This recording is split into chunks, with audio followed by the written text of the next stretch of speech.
Ever wondered how data can speak for itself? Now imagine turning a mountain of numbers into decisions that shape the future. Statistics for data science is your ticket to doing just that.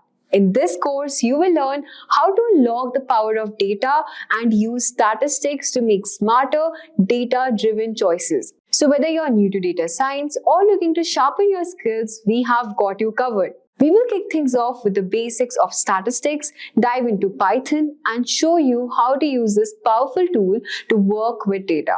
You'll also get hands-on experience with large language models, the cutting-edge technology that's changing the way we analyze and interpret data. And by the end of this course, you will not just understand the theory behind statistics, but also how to apply it to solve real-world problems. And don't worry, we'll also cover those tricky data science interview questions so that you can walk into your next interview with confidence. Now, before we move on, just a quick information. Imagine transforming your career with one of the hottest skills today. Data science and generative AI ranked one as the #1 data science program by Economic Times. The professional certificate in data science and generative AI from Purdue University and Simplilearn equips you with hands-on learning with Python, machine learning, deep learning, and generative AI tools like ChatGPT. With masterclasses from Purdue faculty and IBM experts, plus real-world projects, this 6-month program opened doors to high-demand roles across the industries. You can boost your career with Purdue's world-class training. So what are you waiting for? Hurry up and enroll now, and you can find the link below. Learning objectives. Welcome to Math, Refresher, Probability, and Statistics. In this lesson, we are going to explain the concepts of statistics and probability, describe conditional probability, define the chain rule of probability, discuss the measure of variance, identify the types of Gaussian distribution, basic of statistics and probability. Probability and statistics. Data science relies heavily on estimates and predictions. A significant portion of data science is made up of evaluations and forecast. Statistical methods are used to make estimates for further analysis. Probability theory is helpful for making predictions. Statistical methods are highly dependent on probability theory, and all probability and statistics are dependent on data. Data is information acquired for reference or research via observations, facts, and measurements. Data is a set of facts structured in the form that computers can interpret, such as numbers, words, estimations, and views. Importance of data. Data aids in seeing more about the information by identifying possible connections between two features. Data assists in the detection of distortion by uncovering hidden patterns. Based on prior information patterns, data may be utilized to anticipate the future or predict the current state of affairs. Also, data aids in determining whether two pieces of information have any instance in common or not. Types of data. Data might be quantitative. That is data that can be measured or counted in numbers. Or it may be qualitative, which is data which is generally divided into groups, or in simpler words, which cannot be counted or measured in numbers. Let's consider an example. A customer information data of a bank may contain quantitative and qualitative data. Consider this snapshot where we have customer ID, surname, geography, gender, age, balance, has C or card, is active member. Amongst these variables, we can see surname is mostly qualitative as it cannot be counted and measured in numbers. Geography and gender are also qualitative as they cannot be counted in numbers and are mostly groups. Has C or card, that is, has credit card, and is active member, although are containing numerical in form. But these are categorical. That means these have been divided into groups of 1 and 0 that represent yes and no as an answer. Hence, these two variables are also qualitative. Customer ID is again, although a numerical data. However, the significance or intuition behind customer ID is categorical. Hence, it may be kept in the qualitative data also. However, age and balance.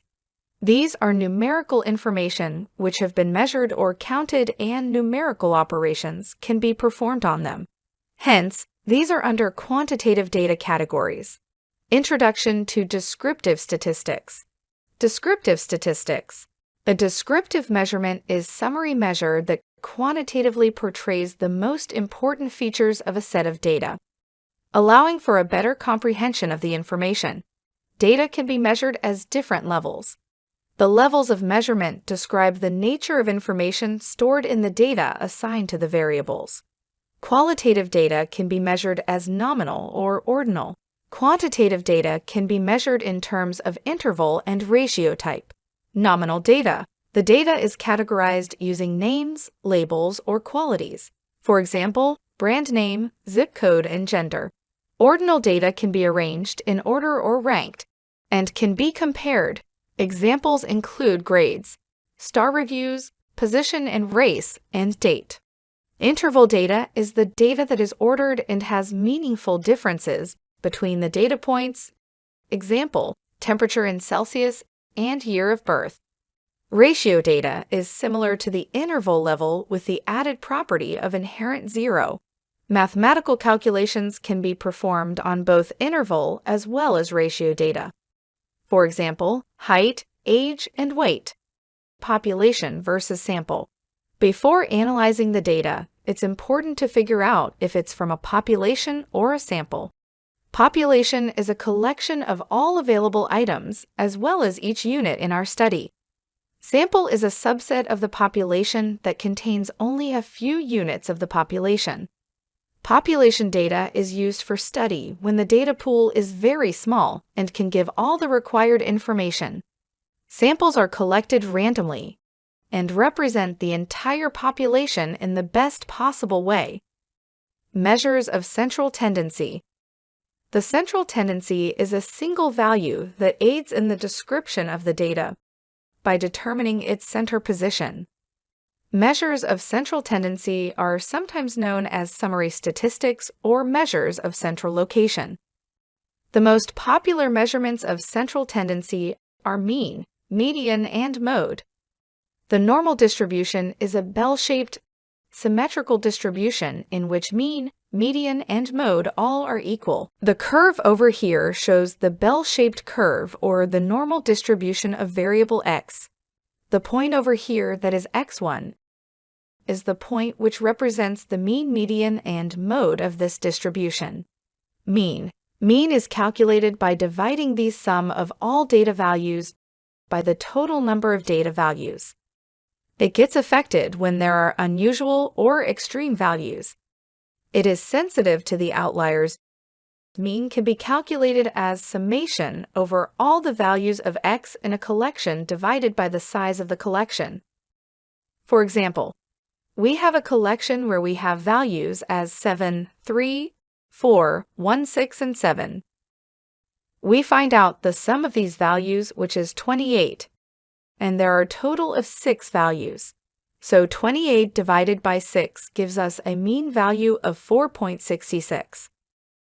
Median. It is the middle value in the set of the data that has been sorted in ascending order. It is a better alternative to mean, since it is less impacted by outliers and skewness. It is closer to the actual central value. Median is calculated differently for different sizes of data. Differentiated as if the total number of values is odd, or if the total number of values is even, if the size of the data is odd. For example, in this case, we have 5 elements. After sorting, whatever middle value we get. That means n plus 1 by 2th term in this case. 5 plus 1 divided by 2. That is the 3rd term, which is 4 is the median value.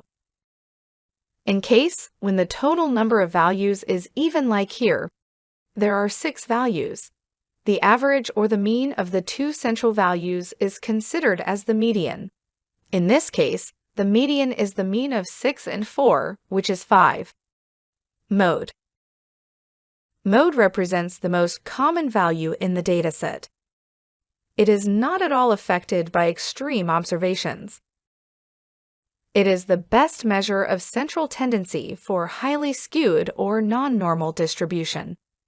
Mode for categorical data is determined by estimating the frequencies for each categories, and then the category with the highest frequency is considered to be mode. Like in this case, 7 has the highest frequency, hence 7 becomes the mode value. However, in case of continuous data or quantitative data, the calculation of mode is slightly different. The first step in calculation of mode is dividing the data into classes which are equal with, then getting the frequency of data points lying within that range of classes, and finally selecting the class with the highest frequency. Using the range of that class and the frequencies, we can get the final mode value. Using the formula L plus Fm minus F1 multiplied to H divided by Fm minus F1 plus Fm minus F2. Here L is the lower limit or the lower observation of the mode class. H is the size of the mode class. Fm is the frequency of the mode class. F1 is the frequency of the class proceeding to mode. And F2 is the frequency of the class succeeding to mode. This gives us the final mode value. Mean versus expectation. Now let's talk about mean versus expectation. So in general, we use the expected value or expectation when we want to calculate the mean of a probability distribution that represents the average value we expect to occur before collecting any data. And mean, on the other hand, mean is basically used when we want to calculate the average value of a given sample. This represents the average value of raw data that we may have already collected. We can understand this by using a simple example. Now, to calculate the expected value of this probability distribution, we can use a specific formula from the previous discussion. This is going to be the expected value, where x is going to be the data value, and this px is the probability of value. For example, we could calculate the expected value for this probability distribution to be as shown. So here, it will be 1.45 goals. So this represents the expected number of goals that the team will score in any given game. And then if you talk about calculating mean, so we typically calculate the mean after we have actually collected raw data. For example, suppose we record the number of goals that a soccer team will score in 15 different games. Now to calculate the mean number of goals scored per game, we can use the following formula, where sum of x is basically the sum of all the goals divided by n and the number of records, or we can say the sample size. It is as shown on the screen.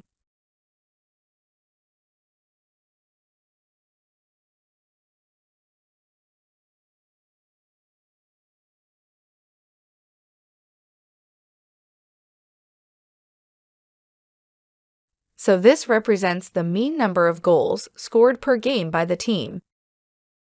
Measures of asymmetry. The difference between the three distinct curves can be studied in this image. The central curve is the normal or no skewness curve. Here mean, median, and mode all lie on the same point. This normal curve is symmetrical about its mean, median, and mode. That means the left-hand side of the curve is a mirror image of the right-hand side of the curve. However, in case of negatively skewed data, the tail is elongated on the left-hand side, and the mean is smaller than the mode and the median values, or is on the left-hand side of the mode, hence indicating that the outliers are in the negative direction. On the other hand, in case of positively skewed, the data is concentrated on the left-hand side of the curve, while the tail is elongated or longer on the right-hand side of the curve. The mean is greater than the mode and median, or is on the right-hand side of the mode and median, indicating that the outliers are in the positive direction.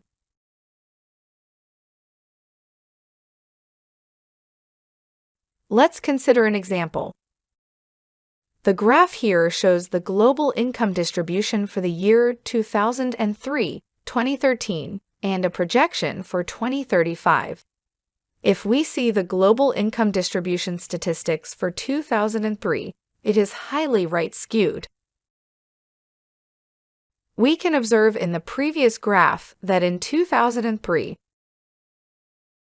the mean of $3,451 was higher than the median of $1,090. The global income is definitely not evenly distributed. The majority of people make less than $2,000 each year, while only a small percentage of the population earns more than $14,000. Measures of variability.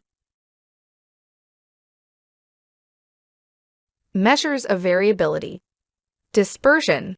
The measure of central tendencies provide a single value that addresses the full worth.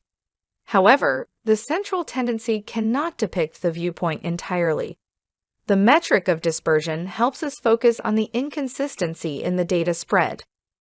Measures of dispersion describe the spread of the data. The range, interquartile range, standard deviation, and variance are examples of dispersion measures. Range. The range of distribution is the difference between the largest and the smallest amount of data. The range, for example, does not include all of a series' positive aspects. It concentrates on the most shocking aspects and ignores that aren't considered critical. For example, for a set 13, 33, 45, 67, 70, the range is 57. That is, the maximum of this, which is 70 minus the minimum over here, which is 13. Variance. Variance is the average of all squared deviations. It is defined as the sum of squared distance between each point and the mean or the dispersion around the mean. The standard deviation is used as variance suffers from a unit difference. Variance can be computed as sigma square summation over x minus mu square divided by n, where mu is the mean of the data, x is the individual data point, and n is the size of the data. This representation is for a population data. For a sample data, variance can be computed as x minus x bar whole square summation over it divided by n minus 1. Here x bar is the mean of these sample data, and n is the sample size. The units of values and variance are not equal, so another variability measure is used. Standard deviation. Standard deviation is a statistical term used to measure the amount of variability or dispersion around a mean. The standard deviation is calculated as the square root of variance. It depicts the concentration of the data around the mean of the dataset. Standard deviation, as indicated previously, can be computed as square root of variance. For a population data, standard deviation sigma can be computed as square root of summation over xi minus mu whole square divided by n, where mu is the mean of the data, xi are the data points, and n is the size. Let's consider an example. Let's find out the mean, variance, and standard deviation for this data. The data values are 3, 5, 6, 9, and 10. To find out the mean, we first find the sum of all these data values. That is 33, and divide it by the count, which is 5. We get the mean of 6.6. To compute the variance, we start by computing the deviation. That is x minus the mean of x. Here 3 is one of the values of the data, and 6.6 is the mean. So 3 minus 6.6 squared, and we do that to find out sum of all the deviations divided by the count, which is 5. We end up getting an overall variance of 6.64. Standard deviation, as we know, is measured at square root of variance. That is square root of 6.64, which amounts to 2.576. Measures of relationship. Measures of relationship. Covariance. Covariance is the measure of joint variability of two variables. It measures the direction of the relationship between the variables. It determines if one variable will cause the other to alter in the same way. Covariance between variable x and y can be computed as summation over the product of xi minus x bar and yi minus y bar the whole divided by n minus 1. Here x bar and y bar are the mean of x and y respectively. The value of covariance can range from minus infinity to a plus infinity. Correlation. Correlation is normalized covariance. It measures the strength of association between two variables. The most common measure for correlation is the Pearson correlation coefficient. Correlation between two variables, x and y, can be measured with respect to covariance as covariance between x and y divided by the standard deviation of x and standard deviation of y. The value of correlation ranges from a -1 to +1. Types of correlation. Correlation can be either a positive correlation, zero correlation, or a negative correlation.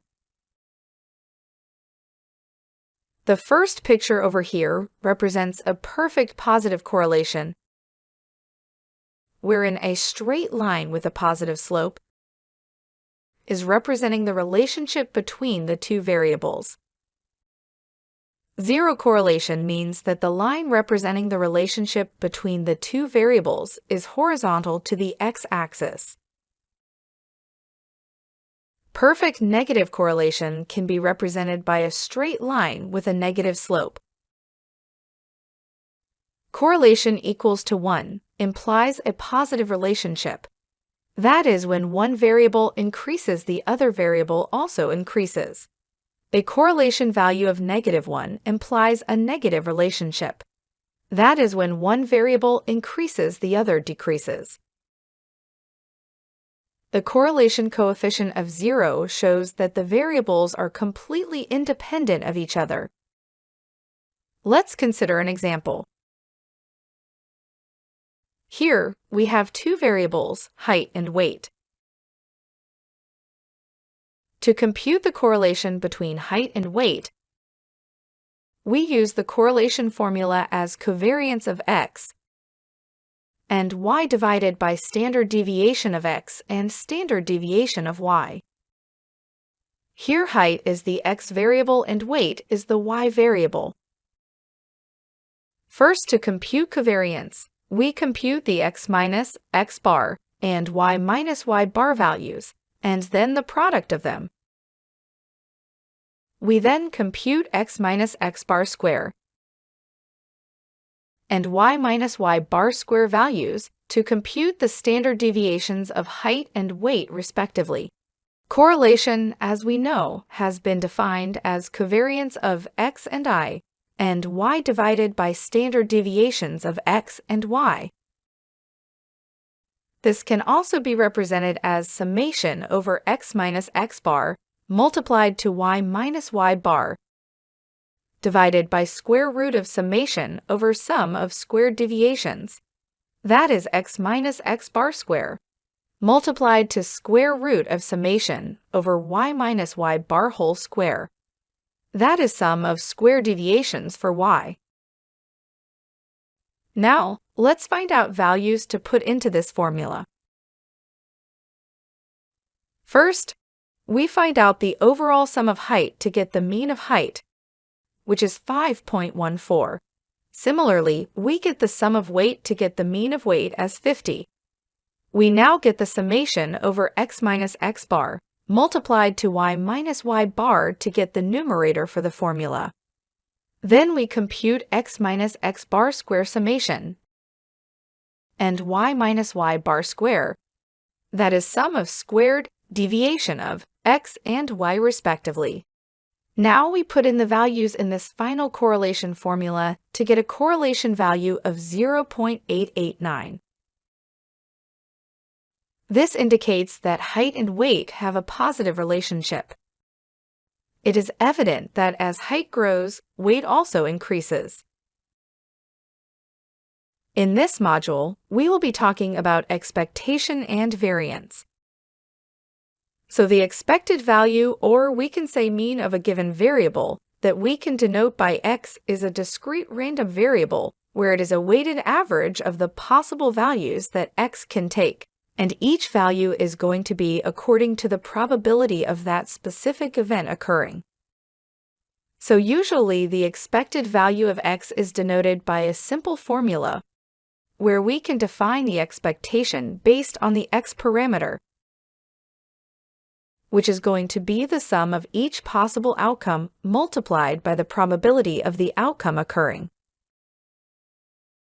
So in more concrete terms, the expectation is what we would expect the outcome of an experiment to be on average. We can take an example for the coin. If a coin is being tossed 10 times, then one is most likely to get 5 heads and 5 tails. Same logic can be discussed if we talk about another example of rolling a die. So there are 6 possible outcomes when you roll a die. 1, 2, 3, 4, 5, 6. And each of these has a probability of 1 by 6 of occurring. So we can say that the expectation is going to be 1 multiplied by the probability of that happening, which is going to be 1 by 6, plus 2 by 6, plus 3 by 6, plus 4 by 6, plus 5 by 6, plus 6 by 6, and that is going to give us 3.5 as an output. The expected value is 3.5. So if you think about it, 3.5 is halfway between the possible values that I can take. And this is what we should have expected. Next, we talk about the concept of variance. So variance of a random variable allows us to know something about the spread of the possible values of the variable. So for a discrete random variable x, the variances of x is going to be denoted by using a simple formula that is going to be var x equals ex minus m, the whole square where m is basically the expected value of the expectation of x. So this is more like a standard deviation of x, which can also be represented by using this formula. So the variance does not behave in the same way as expectation when we multiply and add constants to random variables. So now there are 2 different types of variance that we can have a fair understanding on. First of all, we have low variance, and then we have high variance.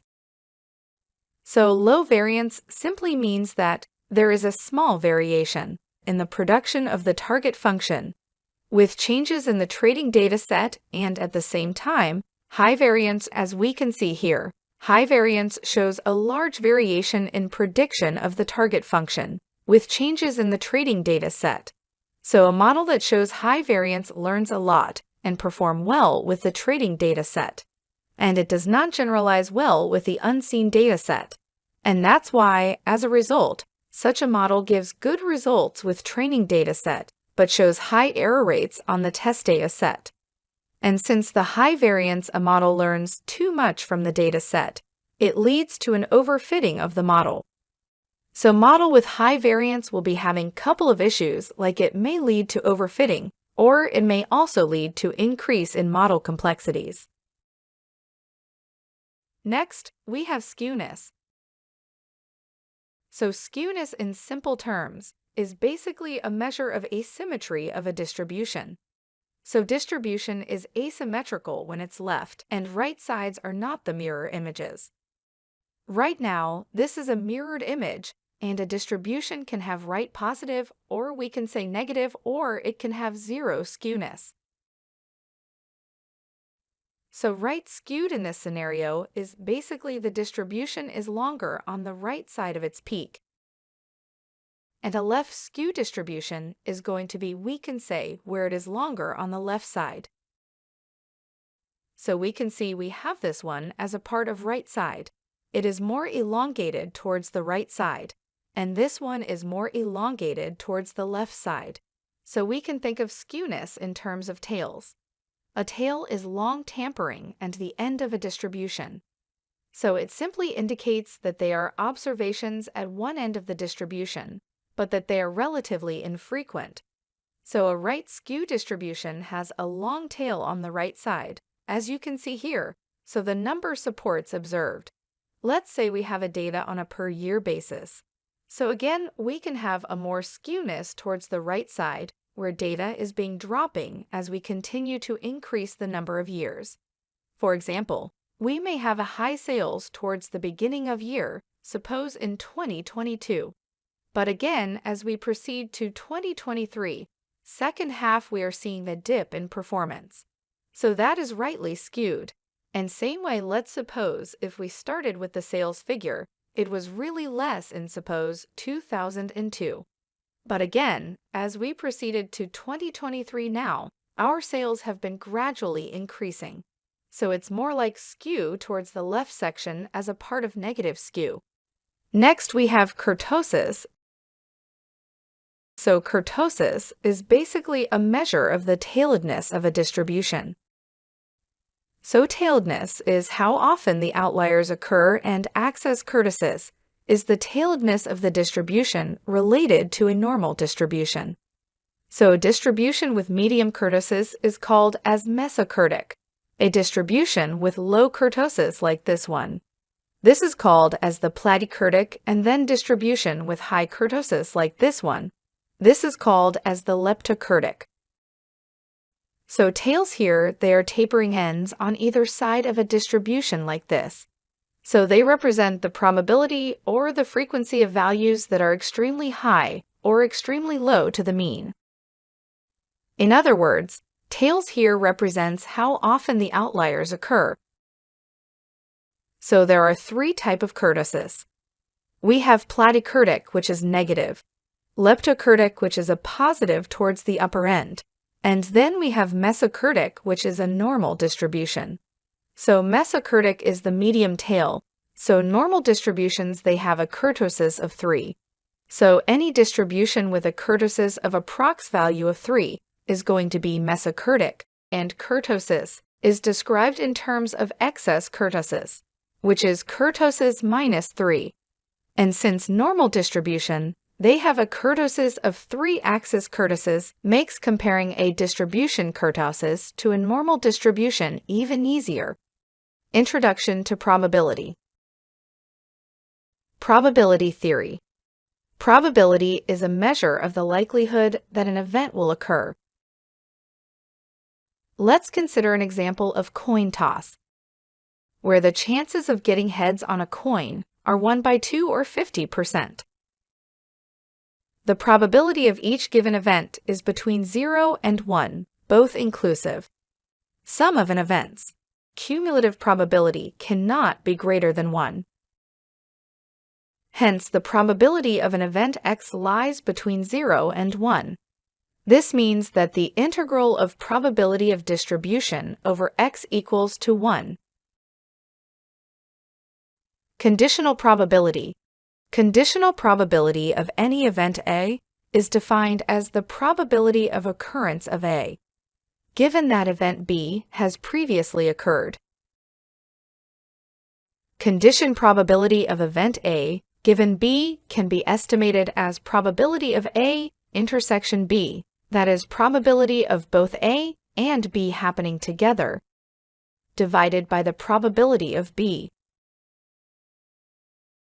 It is also written as that probability of A intersection B equals to probability of A given B multiplied to probability of B.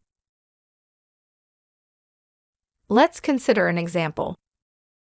In a coin, we are doing a 2-coin flip. Coin 1 gets heads, and tails in subsequent flips, while coin 2 gets tails, heads, and tails in the subsequent flips. Now the probability that coin 1 will get a head is 2 out of 4, while the probability that coin 2 will get heads is again 2 out of 4. The probability that both coin 1 and coin 2 will have a heads is just 1 out of the 4 flips. Hence, the probability that coin 1 will get heads given that coin 2 is already heads can be computed as probability of coin 1 edge intersection coin 2 edge, that is 1 by 4 divided by probability of coin 2 edge. That's a given that is 2 by 4, which is going to be 0.5 or 50% based. Bayes theorem. Bayes' theorem calculates the conditional probability of an event based on its prior probabilities. Basically, Bayes' theorem incorporates the prior probability distribution to predict the posterior probabilities. Bayes' theorem for conditional probability can be expressed as probability of A given B equals probability of B given A divided by probability of B multiplied to probability of A. Bayes' theorem allows updating the probability values by using new information or evidence. Here, probability of A is known as prior probability. That is the probability of event before any new data is collected. Probability of A given B is known as the posterior probability. It is the revised probability of an event occurring after taking into consideration the new information. Probability of B given A is known as the likelihood, and probability of B is probability of observing an evidence. Bayes model. An example. Consider an example for calculating the likelihood of having diabetes based on frequency of fast food consumption. Here is the observed data. Let's say the fast food audience is 20%. Diabetes prevalence is 10%, and 5% is fast food and diabetes. The chances of diabetes given fast food, that is the conditional probability of D given B, can be calculated as probability of diabetes and fast food together divided by probability of fast food. That means 5% divided by 20%. That equals 25%. Define an analysis can state eating fast food increases the chance of having diabetes by 25%. The multiplication rule of probability. If events A and B are statistically independent and probability of A intersection B can be given as probability of A given B multiplied to probability of B. However, probability of A intersection B is also given as probability of A multiplied to probability of B. Here, probability of A given B equals to probability of A when we assume that probability of B is non-zero. Similarly, probability of B equals probability of B given A, assuming probability of A is non-zero. Chain rule of probability. Joint probability distributions over many random variables can be reduced into conditional distributions over a single variable. It can be expressed as probability of x1, x2, so on until xn equals probability of x1 intersection probability of xi, given probability of x1 till xi minus 1. For example, the joint probability of A, B, and C can be given as probability of A given B. C multiplied to probability of B given C multiply to probability of C. Logistic sigmoid. The logistics function is a type of sigmoid function that aims to predict the class to which a particular sample belongs. Its outcome is discrete binary value, a probability between 0 and 1. The logistics sigmoid is a useful function that follows the yes curve. It saturates when the input is very large or very small. Logistic sigmoid is expressed as sigma of x equals 1 upon 1 plus e to the power minus x. The logistic sigmoid can be expressed as sigmoid function of x is given as 1 upon 1 plus e to the power minus x, where e is the Euler's number. Gaussian distribution. The Gaussian distribution is a type of distribution in which data tends to cluster around a central value with little or no bias to the left or right. It is often referred to as normal distribution. In absence of prior information, the normal distribution is frequently a fair assumption in machine learning. Equation. The formula for calculating Gaussian distribution is described as the normal distribution of x. That is the function of x given mean as mu and variance is sigma square can be calculated as 1 upon sigma square root of 2 pi e to the power minus half x minus mu divided by sigma whole square, where mu is the mean or peak value, which also is the expected value of x. Sigma is the standard deviation, sigma square is the variance. A standard normal distribution has a mean of 0 and a standard deviation of 1. Gaussian distribution can be univariate, which describes the distribution of a single variable x. It can also be multivariate, where it can just use to describe the distribution of several variables. It is represented in 3D of ND formats. Law of large numbers. Now let's talk about law of large numbers. The law of large numbers states that an observed sample average from a large sample will be close to the true population average, and that it will get closer in the larger sample. So the law of large number does not guarantee that a given sample, spatially a small sample, will reflect the true population characteristics, or that a sample does not reflect the true population will be balanced by a subsequent sample. This is for the law of large numbers to express the relationship between scale and growth rate. So there are multiple examples through which we can understand, and it is widely used in statistical analysis in working with the central limit theorem in terms of the business growth. So there are multiple real-time setup in which these are going to be used. So if you talk about tossing a coin, so tossing a coin in a number of times will give us two different type of outcomes. The result will spread evenly between head and tails, and the expected average value is going to be half. That means 50 times tails and 30 times heads. But again, if you toss a coin 1,000 times, then the result can be in different manners, because out of 1,000, let's say 850 times it has been head, and only 150 times it has been tails, and so on. So that's why the possibility of one event occurring is going to be changed in large sample sets as compared to a small sample sets, as in let's say 10 times. So the number of heads and tails unbalanced for lower number of trials, so we can see it is unbalanced.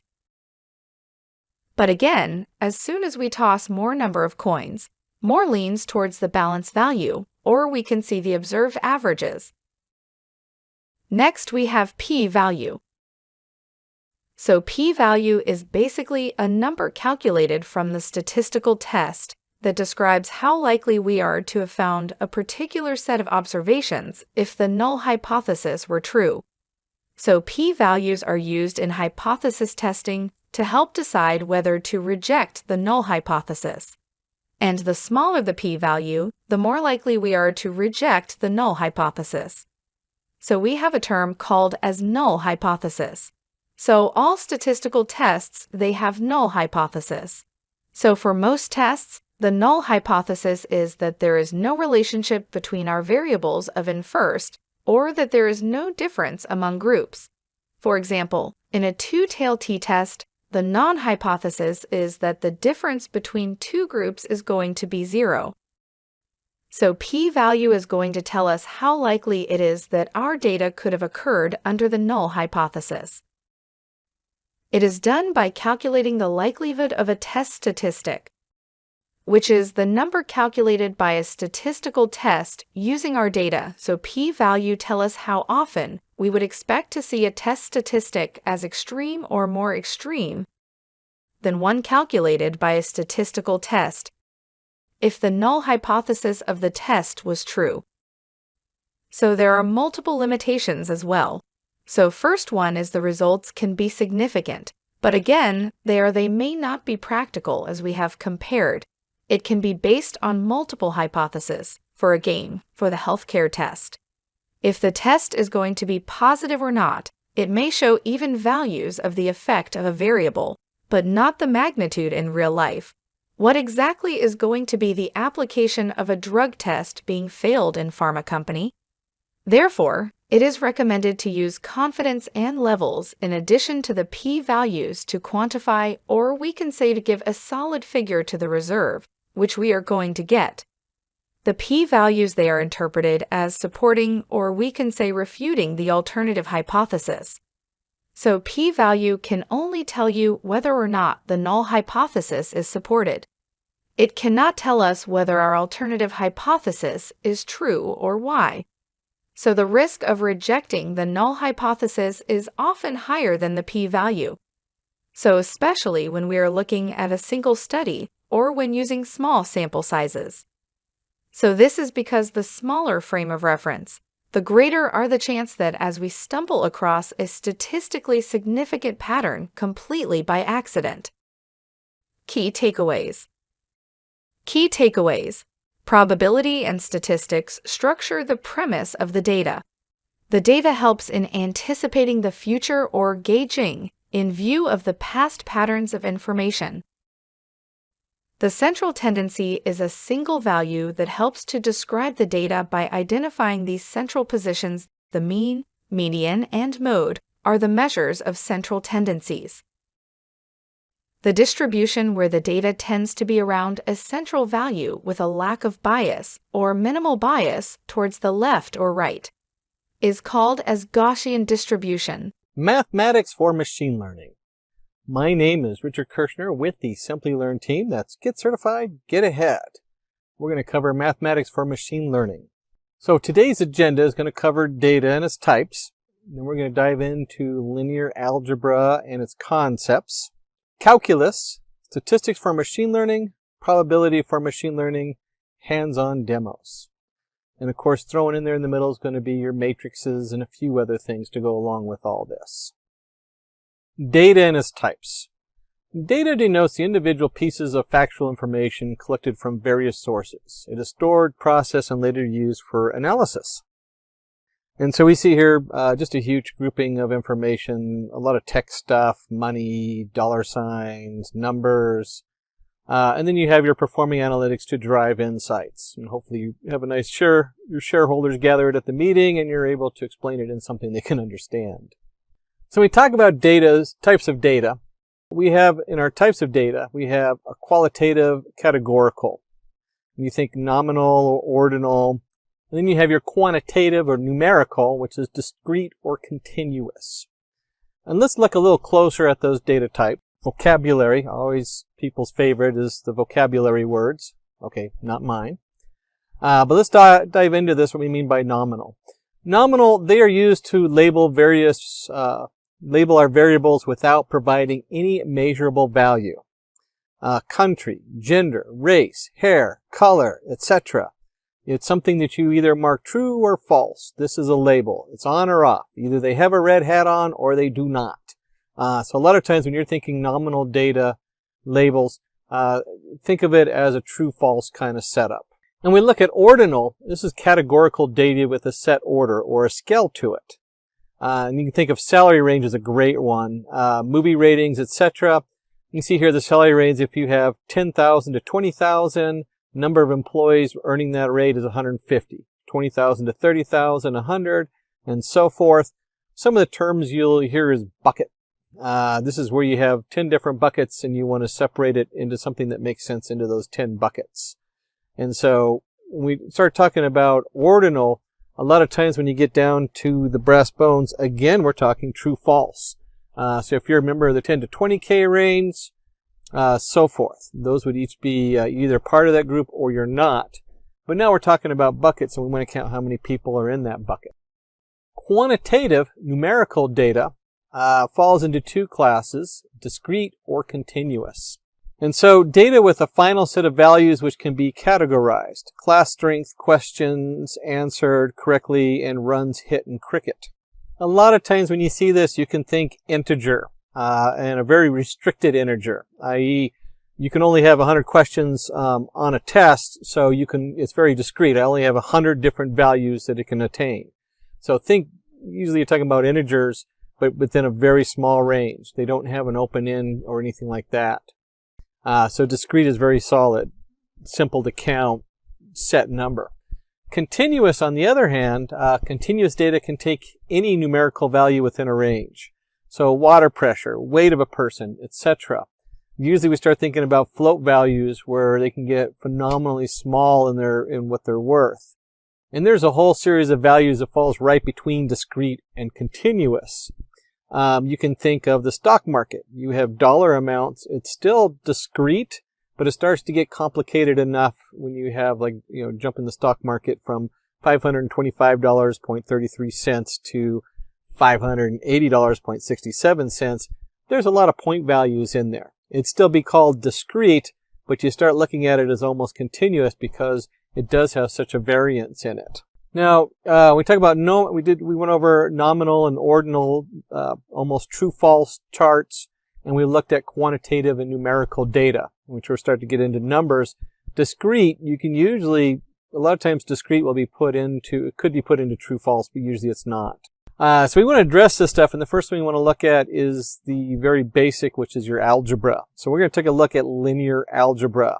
You can remember back when your Euclidean geometry. We have a line. Well, let's go through this. We have a linear algebra is the domain of mathematics concerning linear equations and their representations in vector spaces and through matrices. I told you we're going to talk about matrices. So a linear equation is simply 2x plus 4y minus 3z equals 10. Very linear. 10x plus 12.4y equals z. And now you can actually solve these two equations by combining them. And that's where we're talking about a linear equation. In the vectors, we have a plus b equals c. Now we're starting to look at a direction. And these values usually think of an x, y, z plot. So each one is a direction. And the actual distance of like a triangle, AB, is c. And then your matrix can describe all kinds of things. I find matrices confuse a lot of people, not because they're particularly difficult, but because of the magnitude and the different things they're used for. And a matrix is a chart, or think of a spreadsheet, but you have your rows and your columns. And you'll see here we have A times B equals C. Very important to know your counts. So depending on how the math is being done, what you're using it for, making sure you have the same rows and number of columns or a single number. There's all kinds of things that play in that can make matrices confusing. But really it has a lot more to do with what domain you're working in. Are you adding in multiple polynomials where you have like ax squared plus by plus, you start to see that it can be very confusing versus a very straightforward matrix. And let's just go a little deeper into these, because these are such primary. This is what we're here to talk about, is these different mathematical computations that come up. So when we're looking at linear equations, let's dig deeper into that one. An equation having a maximum order of 1 is called a linear equation. So it's linear because when you look at this, we have ax plus b equals c, which is a 1 variable. We have two variable ax plus by equals c, ax plus by plus cz equals d, and so forth. But all of these are to the power of 1. You don't see x squared. You don't see x cubed. So when we're talking about linear equations, that's what we're talking about. In their addition, if you have already dived into, say, neural networks, you should recognize this ax plus by plus cz setup plus the intercept. Which is basically your neural network, each node adding up all the different inputs. And we can drill down into that. Most common formula is your y equals mx plus c. So you have your y equals the m, which is your slope, your x value plus c, which is your y-intercept. I kind of labeled it wrong here. Threw me for a loop. But the c would be your y-intercept. So when you set x equal to 0, y equals c. And that's your y-intercept right there.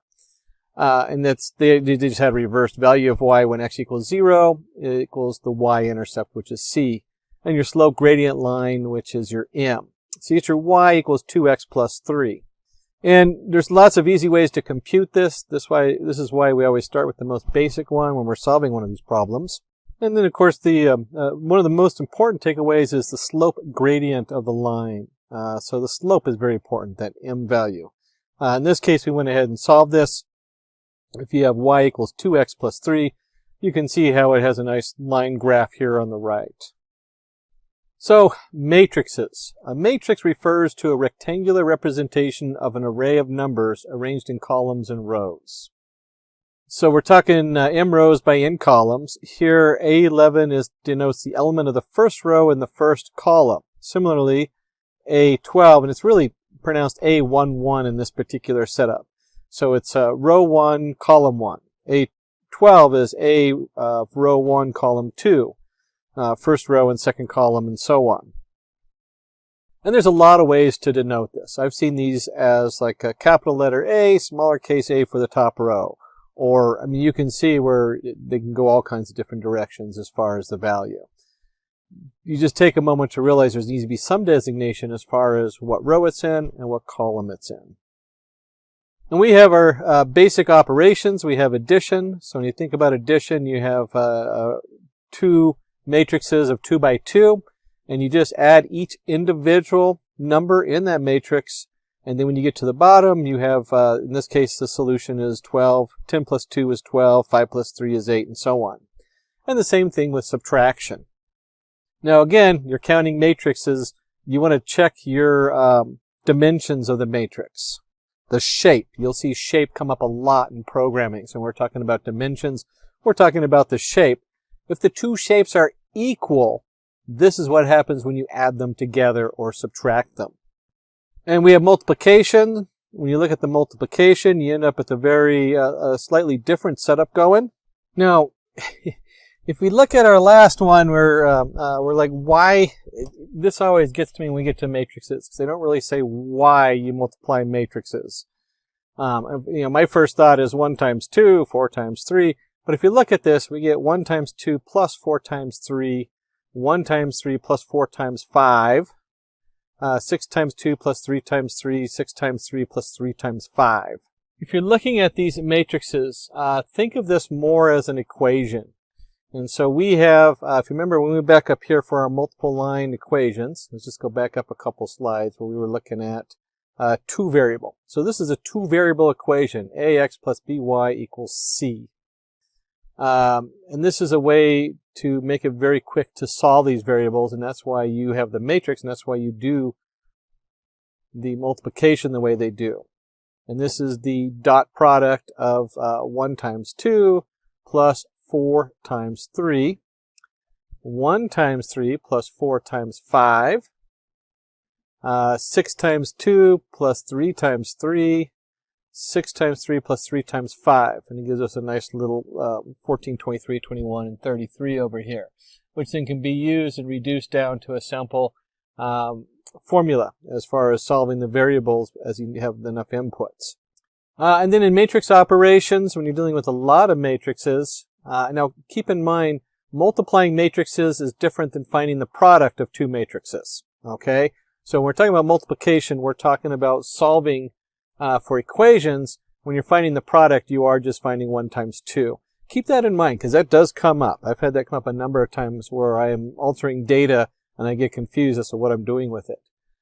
Transpose, flipping the matrix over its diagonal. Comes up all the time where you still have 12, but instead of it being 12, 8, it's now 12, 14, 8, 21. You're just flipping the columns and the rows. And then, of course, you can do an inverse, changing the signs of the values across this main diagonal. And you can see here we have the inverse a to the minus 1, and it ends up with, instead of 12, 8, 14, 12, it's now minus 22, minus 12. Vectors. Vector just means we have a value and a direction. And we have down 4 numbers here on our vector. In mathematics, a one-dimensional matrix is called a vector. So if you have your x plot and you have a single value, that value is along the x-axis and it's a single dimension. If you have 2 dimensions, you can think about putting them on a graph. You might have x and you might have y, and each value denotes a direction. And then, of course, the actual distance is going to be the hypothesis of that triangle. And you can do that with 3 dimensionals, x, y, and z. And you can do it all the way to nth dimensions. So when they talk about the k-means for categorizing and how close data is together, they will compute that based on the Pythagorean theorem. So you would take the square of each value, add them all together, and find the square root, and that gives you a distance as far as where that point is, where that vector exists, or an actual point value. And then you can compare that point value to another one. And it makes a very easy comparison versus comparing 50 or 60 different numbers. And that brings us up to eigenvectors and eigenvalues. Eigenvectors, the vectors that don't change their span while transformation, and eigenvalues, the scalar values that are associated to the vectors. Conceptually, you can think of the vector as your picture. You have a picture, it's 2 dimensions, x and y. And so when you do those 2 dimensions and those 2 values, or whatever that value is, that is that point. But the values change when you skew it. And so if we take and we have a vector A, and that's a set value, B is you have A and B, which is your eigenvector. 2 is the eigenvalue. So we're altering all the values by 2. That means maybe we're stretching it out one direction, making it tall, if you're doing picture editing. That's one of the places this comes in.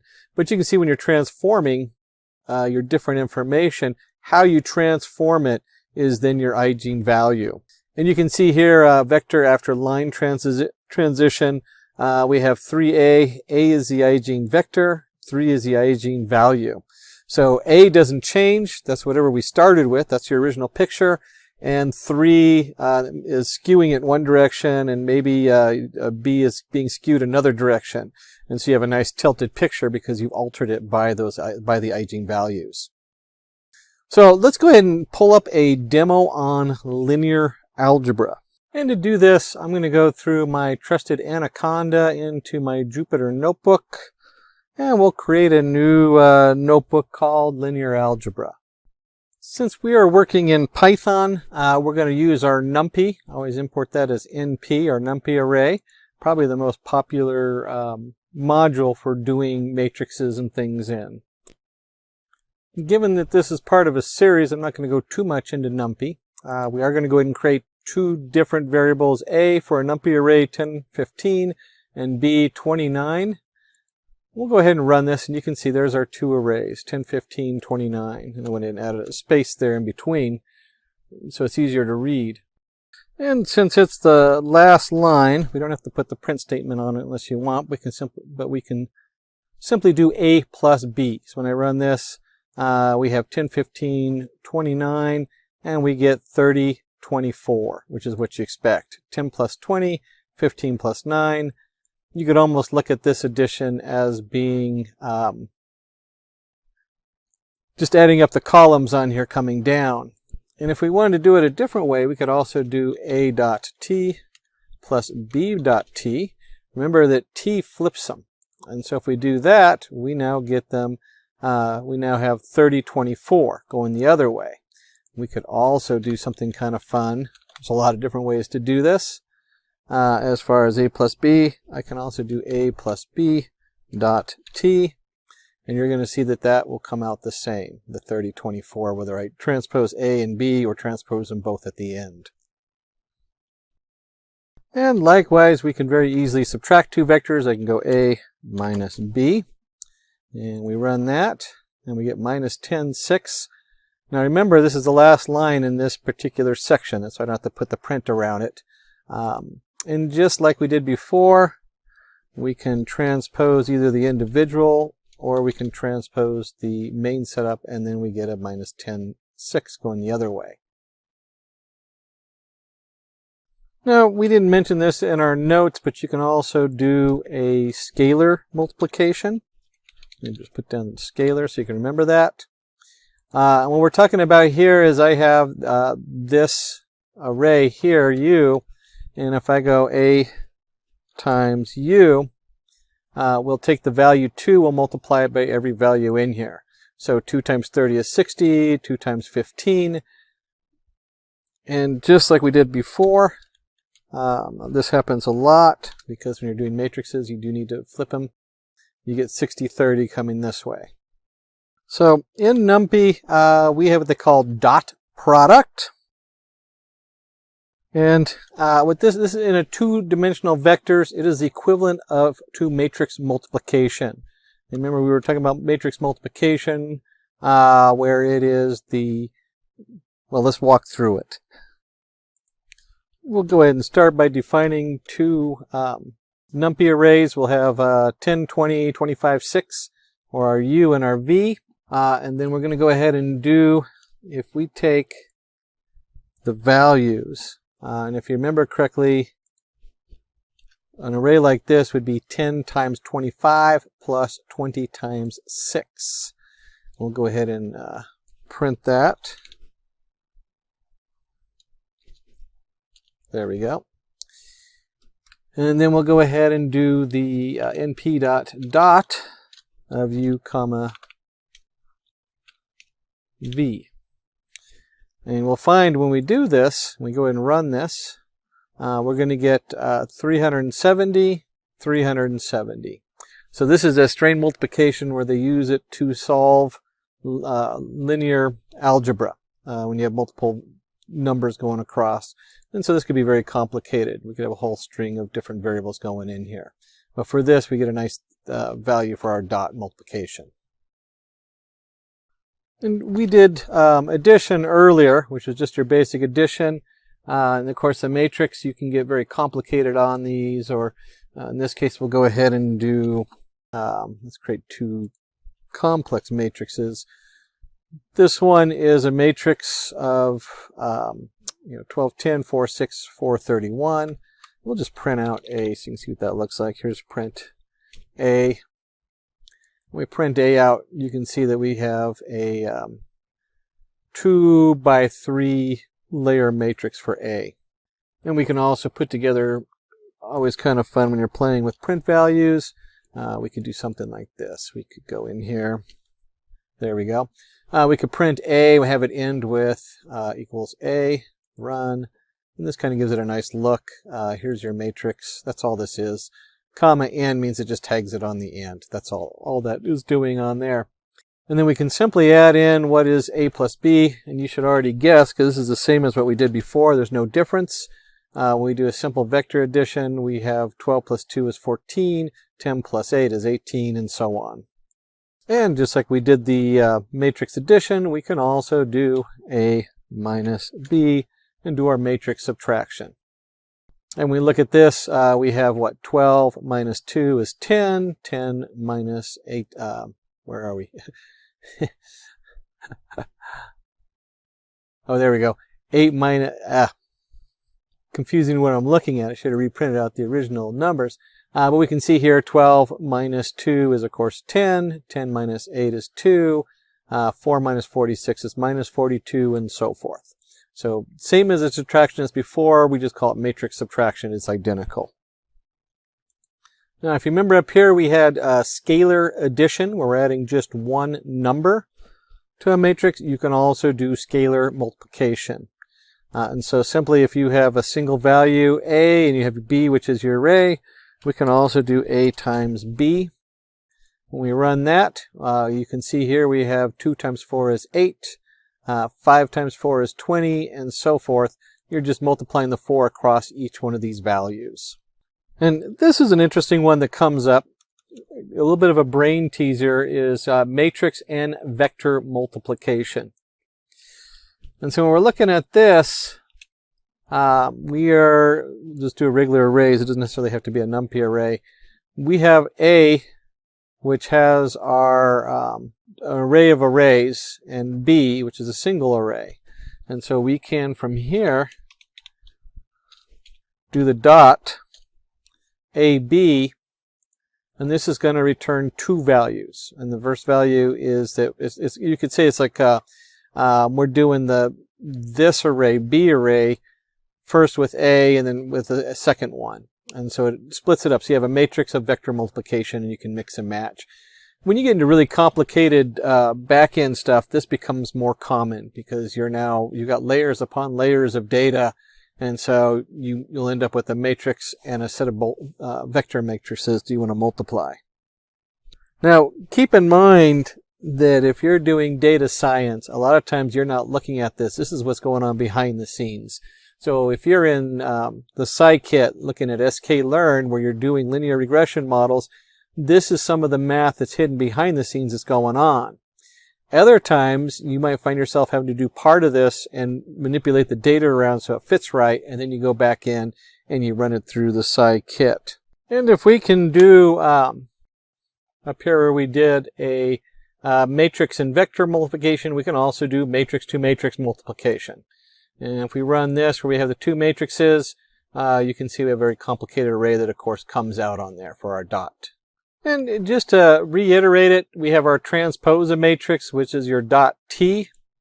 And so if we create a matrix A and then we do transpose it, you can see how it flips it from 5, 10, 15, 20, 25, 30 to 5, 15, 25, 10, 20, 30, rows and columns. And certainly with the math, this comes up a lot. It also comes up a lot with XY plotting. When you put it into PyPlot, you have one format where they're looking at pairs of numbers, and then they want all of X's and all Y's. So, the transpose is an important tool both for your math and for plotting and all kinds of things. Another tool that we didn't discuss is your identity matrix. And this one is more definition. The identity matrix, we have here one where we just did 2. So it comes down as 1, 0, 0, 1, 1, 0, 0, 0, 1, 0. It creates a diagonal of 1. And what that is when you're doing your identities, you can be comparing all your different features to the different features and how they correlate. And of course, when you have feature 1 compared to feature 1 to itself, it is always 1, where usually it's between 0 and 1, depending on how well it correlates. So when we're talking about identity matrix, that's what we're talking about right here, is that you create this preset matrix and then you might adjust these numbers depending on what you're working with and what the domain is. And then another thing we can do to kind of wrap this up, we'll hit you with the most complicated piece of this puzzle here, is an inverse A matrix. And let's just go ahead and put the, it's a lengthy description. Let's go ahead and put the description. This is straight out of the website for NumPy. So given a square matrix A, here's our square matrix A, which is 2, 1, 0, 0, 1, 0, 1, 2, 1. Keep in mind 3 by 3, it's square. It's got to be equal.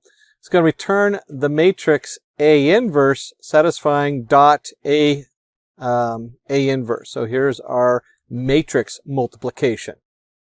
And then of course it equals the dot, A inverse of A, with an identity shape of A dot shape 0. This is just reshaping the identity. That's a little complicated there. So we go ahead and have here's our array. We'll go ahead and run this, and you can see what we end up with is we end up with an array 0.5 minus 0.5 and so forth, with our 2, 1, 1 going down, 2, 1, 0, 0, 1, 0, 1, 2, 1. Getting into a little deep on the math, understanding when you need this is probably really is what's really important when you're doing data science versus handwriting this out and looking up the math and handwriting all the pieces out. You do need to know about the linear algorithm inverse of A. So if it comes up, you can easily pull it up, or at least remember where to look it up. We took a look at the algebra side of it. Let's go ahead and take a look at the calculus side of what's going on here with the machine learning. So calculus, oh my goodness, and differential equations, you got to throw that in there because that's all part of the bag of tricks, especially when you're doing large neural networks, but it also comes up in many other areas. The good news is most of it's already done for you in the back end. So when it comes up, you really do need to understand from the data science, not data analytics. Data analytics means you're digging deep into actually solving these math equations. And a neural network is just a giant differential equation. So when we talk about calculus, we're going to go ahead and understand it by talking about cars versus time and speed. So helps to calculate the spontaneous rate of change. So suppose we plot a graph of the speed of a car with respect to time.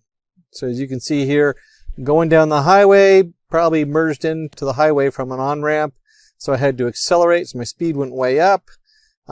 Stuck in traffic, merged into the traffic. Traffic opens up and I accelerate again up to the speed limit. And maybe it peters off up there. So you can look at this as the speed versus time. I'm getting faster and faster because I'm continually accelerating, and if I hit the brakes, it'd go the other way. So the rate of change of speed with respect of time is nothing but acceleration. How fast are we accelerating? The acceleration is the area between the start point of x and the end point of delta x. So we can calculate a simple, if you had x and delta x, we could put a line there, and that slope of the line is our acceleration.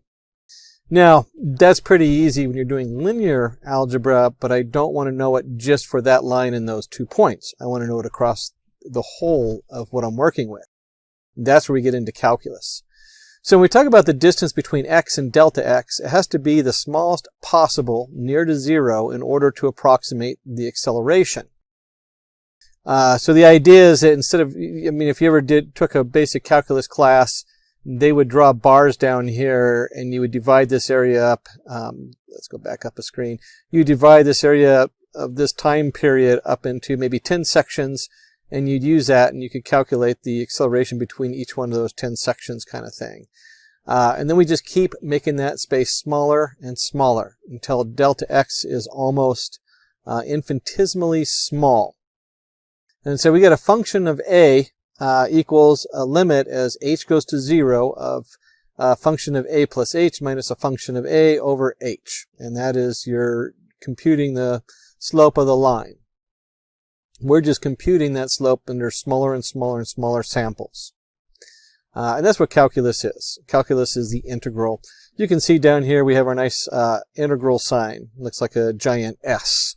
And that's what that means, is that we've taken this down to as small as we can for that sampling. So we're talking about calculus. We're finding the area under the slope is the main process in the integration. Similar, small intervals are made of the smallest possible length of x plus delta x, where delta x approaches almost an infinitesimally small space. And then it helps to find the overall acceleration by summing up all the lengths together. So we're summing up all the accelerations from the beginning to the end. And so here's our integral. We sum of a of x times d of x equals a plus c. That is our basic calculus here. So when we talk about multivariate calculus deals with functions that have multiple variables. And you can see here we start getting into some very complicated equations. Change in w over change of time equals change of w over change of z. The differential of z to dx, the differential of x to dt. It gets pretty complicated. And it really translates into the multivariate integration using double integrals. And so you have the sum of f of x of y of d of a equals the sum from c to d and a to b of f of x of y dx dy equals the sum of a to b, sum of c to d of f x of y dy dx. Understanding the very specifics of everything going on in here and actually doing the math is usually calculus 1, calculus 2, and differential equations. So you're talking about 3 full-length courses to dig into and solve these math equations. What we want to take from here is when we're talking about calculus, we're talking about summing of all these different slopes. And so we're still solving a linear expression. We're still solving y equals mx plus b. But we're doing this for infinitesimally small x's, and then we want to sum them up. That's what this integral sign means. The sum of a of x d of x equals a plus c. And when you see these very complicated multivariate differentiation using the chain rule, when we come in here and we have the change of w to the change of t equals a change of w dz, and so forth. That's what's going on here. That's what these means. We're basically looking for the area under the curve, which really comes to how is the change changing? Speed's going up. How is that changing? And then you end up with a multiple layer. So if I have 3 layers of neural networks, how is the third layer changing based on the second layer changing, which is based on the first layer changing? And you get the picture here that now we have a very complicated multivariate integration with integrals. The good news is we can solve this mathematically, and that's what we do when you do neural networks and reverse propagation. So the nice thing is that you don't have to solve this on paper unless you're data analysis and you're working on the back end of integrating these formulas and building the script to actually build them. So we talk about applications of calculus. It provides us the tools to build an accurate predictive model. So it's really behind the scenes. We want to guess at what the change of the change of the change is. That's a little goofy. I know. I just threw that out there. It's kind of a meta term. But if you can guess how things are going to change, then you can guess what the new numbers are. Multivariate calculus explains the change in our target variable in relation to the rate of change in the input variables. So there's our multiple variables going in there. If one variable is changing, how does it affect the other variable? And then in gradient descent, calculus is used to find the local and global maxima. And this is really big. We're actually going to have a whole section here on gradient descent because it is really, I talked about neural networks and how you can see how the different layers go in there, but gradient descent is one of the most key things for trying to guess the best answer to something. So let's take a look at the code behind gradient descent. And before we open up the code, let's just do real quick gradient descent. Let's say we have a curve like this. And most common is that this is going to represent your error. Oops. Error. There we go. Error. Hard to read there. And I want to make the error as low as possible. And so when I'm looking at it is I want to find this line here, which is the minimum value. So we're looking for the minimum. And it does that by sampling there. And then based on this, it guesses it might be someplace here. And it goes, hey, this is still going down. It goes here, and then goes back over here, and then goes a little bit closer. And it's just playing a high-low until it gets to that spot, that bottom spot. And so we want to minimize the error. On the flip note, you could also want to be maximizing something. You want to get the best output of it. That's simply minus the value. So if you're looking for where the peak is, this is the same as a negative for where the valley is. I'm looking for that valley. That's all that is, and this is a way of finding it. So the cool thing is all the heavy lifting's done. I actually ended up putting together one of these a while back when I didn't know about Sidekick and I was just starting. Boy, it's a long while back. And is playing high-low. How do you play high-low, not get stuck in the valleys, figure out these curves and things like that? Well, you do that, and the back end is all the calculus and differential equations to calculate this out. The good news is you don't have to do those. So instead, we're going to put together the code. And let's go ahead and see what we can do with that. So, guys in the back put together a nice little piece of code here, which is kind of fun. Some things we're going to note, and this is really important stuff, because when you start doing your data science and digging into your machine learning models, you're going to find these things are stumbling blocks. The first one is current X. Where do we start at? Keep in mind, your model that you're working with is very generic. So whatever you use to minimize it, the first question is, where do we start? And we started at this because the algorithm starts at x equals 3. So we arbitrarily picked 5. Learning rate is how many bars to skip going one way or the other. In fact, I'm going to separate that a little bit because these two are really important.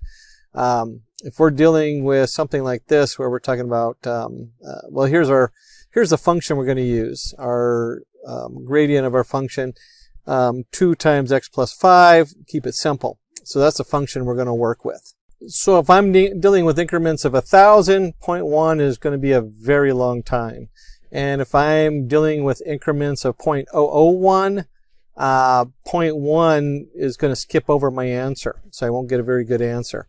And then we look at precision. This tells us when to stop the algorithm. So again, very specific to what you're working on.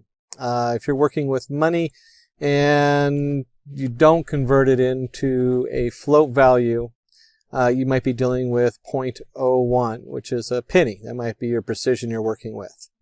And then, of course, the previous step size, max iterations. We want something to cut out at a certain point. Usually that's built into a lot of minimization functions. And then here's our actual formula we're going to be working with. And then we come in and we go, while previous step size is greater than precision and iters is less than max iters.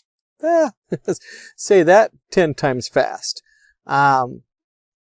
We're just saying if it's if we're still greater than our precision level, we still got to keep digging deeper. And then we also don't want to go past 1,000 or whatever this is, 1,000,000 or 10,000 running. That's actually pretty high. We almost never do max iterations more than like 100 or 200. Rare occasions you might go up to 400 or 500 if it's depending on the problem you're working with. So we have our previous equals our current. That way we can track time-wise. The current now equals the current minus the rate times the formula of our previous x. So now we've generated our new version. Previous step size equals the absolute current previous. So we're looking for the change in x. Iters equals iterations plus 1. That's so we know to stop if we get too far. And then we're just going to print the local minimum occurs at x on here. And if we go ahead and run this, you can see right here it gets down to this point and it says, hey, local minimum is minus 3.3222 for this particular series we created. And this is created off of our formula here, lambda x 2 times x plus 5. Now, when I'm running this stuff, you'll see this come up a lot in with the sklearn kit. And one of the nice reasons of breaking this down the way we did is I could go over those top pieces. Those top pieces are everything when you start looking at these minimization toolkits in built-in code. And so from, we'll just do, it's actually docs.scipy.org, and we're looking at the scikit. There we go. Optimize, minimize. You can only minimize one value. You have the function that's going in. This function can be very complicated. So we used a very simple function up here. It could be, there's all kinds of things that could be on there. And there's a number of methods to solve this as far as how they shrink down. And your x naught. There's your start value. So your function, your start value, there's all kinds of things that come in here that you can look at, which we're not going to. Optimization automatically creates, constraints, bounds. Some of this it does automatically, but the big thing I want to point out here is you need to have a starting point. You want to start with something that you already know is mostly the answer. If you don't, then it's going to have a heck of a time trying to calculate it out. Or you can write your own little script that does this and does a high-low guessing and tries to find the max value. That brings us to statistics. What this is kind of all about is figuring things out. A lot of vocabulary in statistics. So statistics, well, I guess it's all relative. It's definitely not an EDL class. So a bunch of stuff going on in statistics. Statistics concerns with the collection, organization, analysis, interpretation, and presentation of data. That is a mouthful. So we have from end to end, where does it come from? Is it valid? What does it mean? How do we organize it? How do we analyze it? And then you got to take those analyses and interpret it into something that people can use, kind of reduce it to understandable. And nowadays you have to be able to present it. If you can't present it, then no one else is going to understand what the heck you did. So when we look at the terminologies, there's a lot of terminologies depending on what domain you're working in. So clearly if you're working in a domain that deals with viruses and T cells and how does, where does that come from, and you're studying the different people, then you're going to have a population. If you are working with mechanical gear, a little bit different. If you're looking for the wobbling statistics to know when to replace a rotor on a machine or something like that, that can be a big deal. We have these huge fans that turn in our sewage processing systems. And so those fans, they start to wobble and hum and do different things that the sensors pick up. At one point, do you replace them instead of waiting for it to break, in which case it costs a lot of money. Instead of replacing a bushing, you're replacing the whole fan unit. An interesting project that came up for our city a while back. So population. All objects or measurements whose properties are being observed. So that's your population, all the objects. It's easy to see it with people because we have our population in large. But in the case of the sewer fans, we're talking about the fan units. That's the population of fans that we're working with. You have a parameter, a metric that is used to represent a population or characteristic. You have your sample, a subset of the population studied. You don't want to do them all because then you don't have if you come up with a conclusion for everyone, you don't have a way of testing it. So you take a sample. Sometimes you don't have a choice. You can only take a sample of what's going on. You can't study the whole population.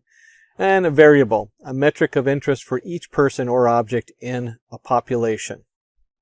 Types of sampling. We have a probabilistic approach, selecting samples from a larger population using a method based on the theory of probability. And we'll go into a little bit more deeper on these. We have random, systematic, stratified. And then you have a non-probabilistic approach, selecting samples based on the subjective judgment of the researcher rather than random selection. It has to do with convenience, trying to reach a quota, or snowball.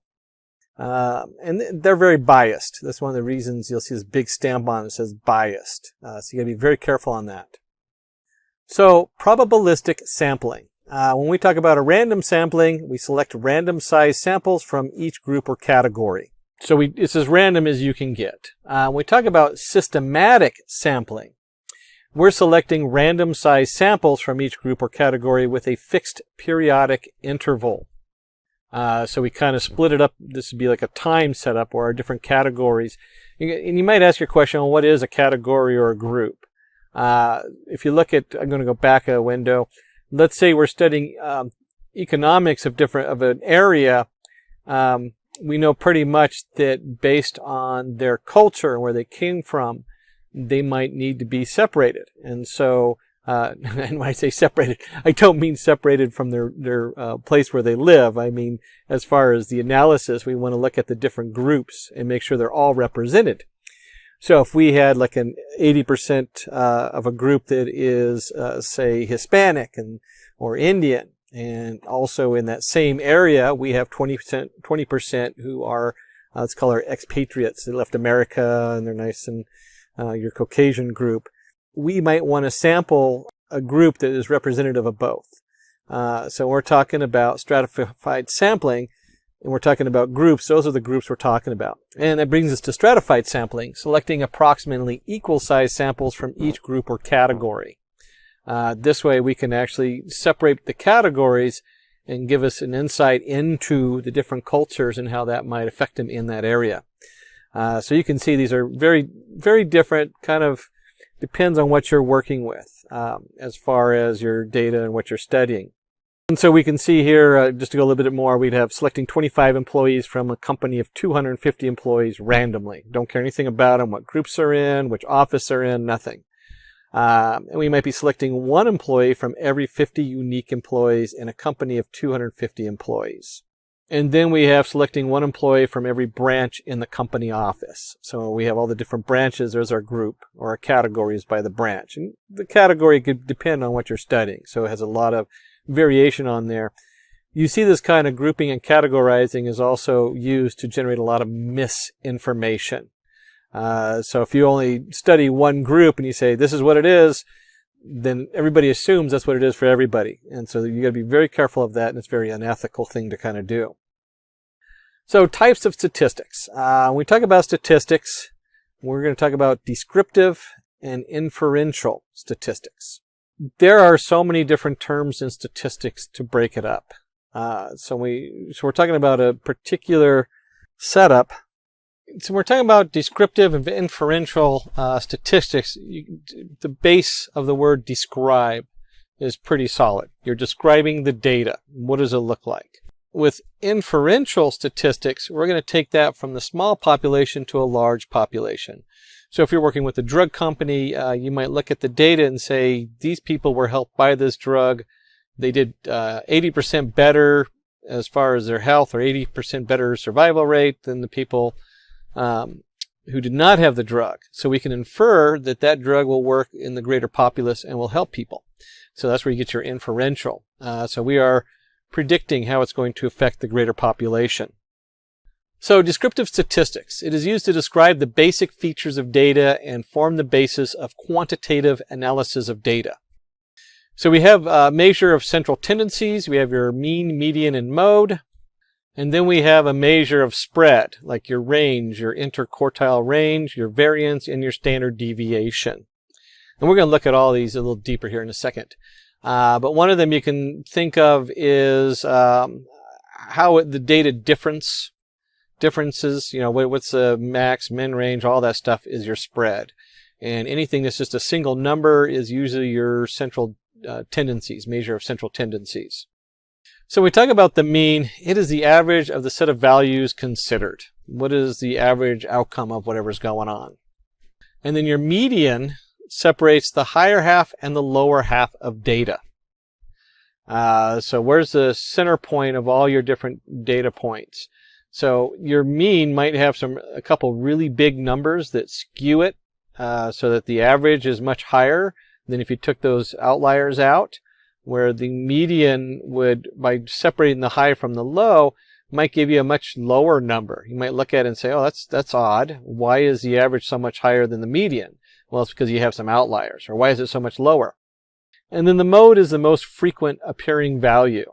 This is really interesting if you're studying economics and how people are doing. You might find that the most common income, like in the U.S., was $1,240,000 a year, where the average was closer to $80,000. And it's like, wow, what a difference. Well, there's some people who have a lot of money, and so that skews that way up. So the average person is not making that kind of money. And then you look at the median income, and you're like, well, the median income is a little bit closer to the average. So it does create a very interesting way of looking at the data. Again, these are all central tendencies, single numbers you can look at for the whole spread of the data. And we look at the measure of central tendencies. The mean is the average marks of a student in a classroom. So here we have the mean, sum of the marks of the students, total number of students. And as we talked about the median, if we have 0 through 10, and we take half the numbers and put them on one side of the line, half the numbers on the other side of the line, we end up with 5 in the middle. And then the mode. What mark was scored by most of the students in a test? In a simple case where most people scored like an 82% and got certain problems wrong, easy to figure out. Not so easy when you have different areas where like you have like the, let's go back to economy. A little bit more difficult to calculate if you have a large group that makes 30,000 and a slightly bigger group that makes 26,000. So what do you put down for the mode? Certainly there's a number of ways to calculate that, and there's actually different variations depending on what you're doing. So now we're looking at a measure of spread, range. What's the difference between the highest and the lowest value? First thing you want to look at, it's we had everybody in the test scored between 60 and 100%. Somebody got 100%, or maybe 60 to 90%. It was so hard that a lot of people could not get 100%. Then you have your interquartile range. Quartiles divide a rank-ordered data set into 4 equal parts. Very common thing to do as part of all the basic packages, whether you're working in data frames with pandas, whether you're working in Scala, whether you're working in R. You'll see this come up where they have range, your min, your max, and then it'll have your interquartile range. How does it look like in each quarter of data? Variance measures how far each number in the set is from the mean and therefore from every other number in the set. So you have like how much turbulence is going on in this data. And then the standard deviation. It is the measure of the variance or the dispersion of a set of values from the mean. And you'll usually see, if I'm doing a graph, I might have the value graphed, and then based on the error, I might graph the standard deviation and the error on the graph as a background, so you can see how far off it is. So standard deviation is used a lot. So measurement of spread. Marks of a student out of 100. We have here from 50 to 63 or 50 to 90. So the range, maximum marks, minimum marks, we have 90 to 45, and the spread of that is 45, 90 minus 45. And then we have the interquartile range using the same marks over there. You can see here where the median is, and then there's the first quarter, the second quarter, and the third quarter based on splitting it apart by those values. And to understand the variance and standard deviation, we first need to find out the mean. So here's our calculating the average there. We end up at approximately 66 for the average. And then we look at that and the variance. Once we know the means, we can do equals the marks minus the mean squared. Why is it squared? Because one, you want to make sure you don't have, like, if you're putting all this stuff together, you end up with an error as far as one's negative, one's positive, one's a little higher, one's a little lower. So you always see the squared value and over the total observations. And so the standard deviation equals the square root of the variance, which is approximately 16. And if you were looking at a predictable model, you would be looking at the deviation based on the error. How much error does it have? And that's, again, really important to know. If your prediction is predicting something, what's the chance of it being way off or just a little bit off? Now that we've looked at the tools, as far as some of the basics for doing your statistics and what we're talking about, let's go ahead and pull up a little demo and show you what that looks like in Python code, so you can get some little hands-on here. For that, let's go back into our Jupyter Notebook in Python. Now, almost all of this you can do in NumPy. Last time we worked in NumPy. This time we're going to go ahead and use pandas. And if you remember from pandas on here, this is basically a data frame, rows, columns. Let's just go ahead and do a print df.head and run that. And you can see we have the name Jane, Michael, William, Rosie, Hannah, and their salaries on here.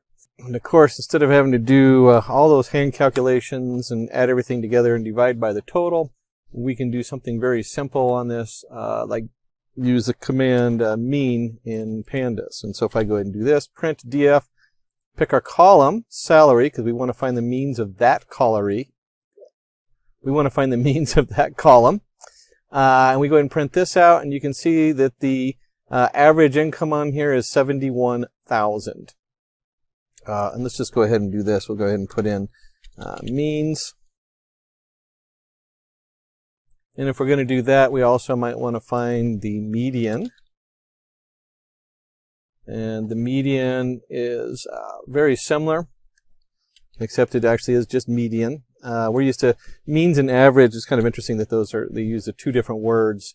There can be, in some computations, slight differences, but for the most part, the means is the average. And then the median, whoops, let's put a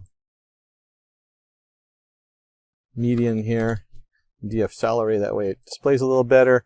We can see the median is 54,000, so the halfway mark is significantly below the average. Why? Because we have somebody in here who makes $189,000. Darn you, Rosie, for throwing off our numbers. But that's something you'd want to notice. The difference between these is huge, and so is what is the meaning behind that when you're studying a populace and looking at the different data coming in. And of course, we also want to find out, hey, what's the most common income that people make in this little tiny sample. And so we'll go ahead and do the mode. And you can see here with the mode, it's at 50,000. So this is very telling that most people are making 50,000. The middle point is at 54,000. So half the people are making more than that. What that tells me is that if the most common income is below the median, then there's a lot of high salaries going up, but there's some really low salaries in there. And so this trend, which is very common in statistics, when you're analyzing the economy and different people's income, is pretty common. And the bigger difference between these is also very important when we're studying statistics. And when you hear someone just say, hey, the average income was, you might start asking questions at that point. Why aren't you talking about the median income? Why aren't you talking about the mode, the most common income? What are you hiding? And if you're doing these analyses, you should be looking at these saying, hey, why are these discrepancies? Why are these so different? And of course, with any analysis, it's important to find out the minimum and the maximum. So we'll go ahead. It's just simply dot min will pull up your minimum, and then dot max pulls up the maximum. Pretty straightforward on as far as translating it and knowing what your lowest value and what your highest value is here, which you'll use to generate like a spread later on. And real quick on mode, note that it puts mode 0. Like I said, there's a couple different ways you can compute the mode. Although the standard one's pretty good. We can of course do the range, which is your max minus your min. So now we have a range of 149,000 between the upper end and the lower end. And you might want to be looking up the individual values on all of these. But it turns out there is a describe feature in pandas. And so in pandas, we can actually do df salary describe. And if we do this, you can see we have that there's 7 setups. Here's our mean, our standard deviation, which we didn't compute yet, which would just be a .std.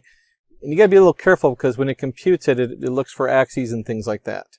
We have our minimum value, and here's our quartiles, our maximum value, and then of course the name salary. So these are the basic statistics. You can pull them up and just describe. This is a dictionary, so I could actually do something like in here I could actually go count and run, and now it just prints the count. So because this is a dictionary, you can pull any one of these values out of here. It's kind of a quick and dirty way to pull all the different information and then split it up depending on what you need. Now, if I just walked in and gave you this information in a meeting, at some point you would just kind of fall asleep. That's what I would do anyway. So we want to go ahead and see about graphing it here. And we'll go ahead and put it into a histogram and plot that graph on it of the salaries. And let's just go ahead and put that in here. So we do our matplot inline. Remember, that's a Jupyter's Notebook thing. A lot of the new version of the matplot library does it automatically. But just in case, I always put it in there. Import matplot library, pyplot as PLT. That's my plotting. And then we have our data frame. I guess I really don't need to respell the data frame. Maybe we could just remind ourselves what's in it. So we'll go ahead and just print df. That way we still have it. And then we have our salary df salary, salary.plot history title, salary distribution, color gray, plot AXV line, salary the mean value. So we're going to take the mean value, color violet, line style dash. This is just all making it pretty. What color, dash line, line width of 2, that kind of thing. And the median. And let's go ahead and run this just so you can see what we're talking about. And so up here we are taking on our plot. So here's the data. Here's our data frame printed out so you can see it with the salaries. And we're looking at the salary distribution.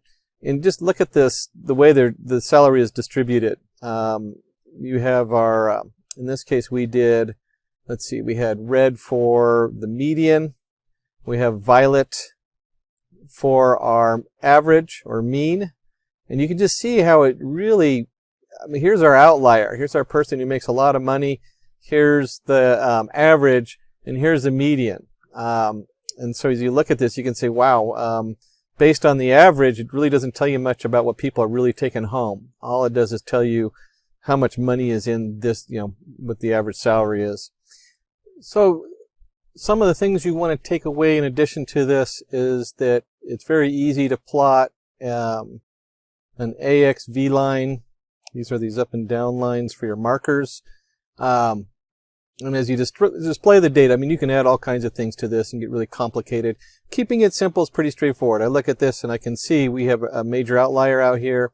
We can definitely do a histogram and stuff like that. But picture's worth 1,000 words.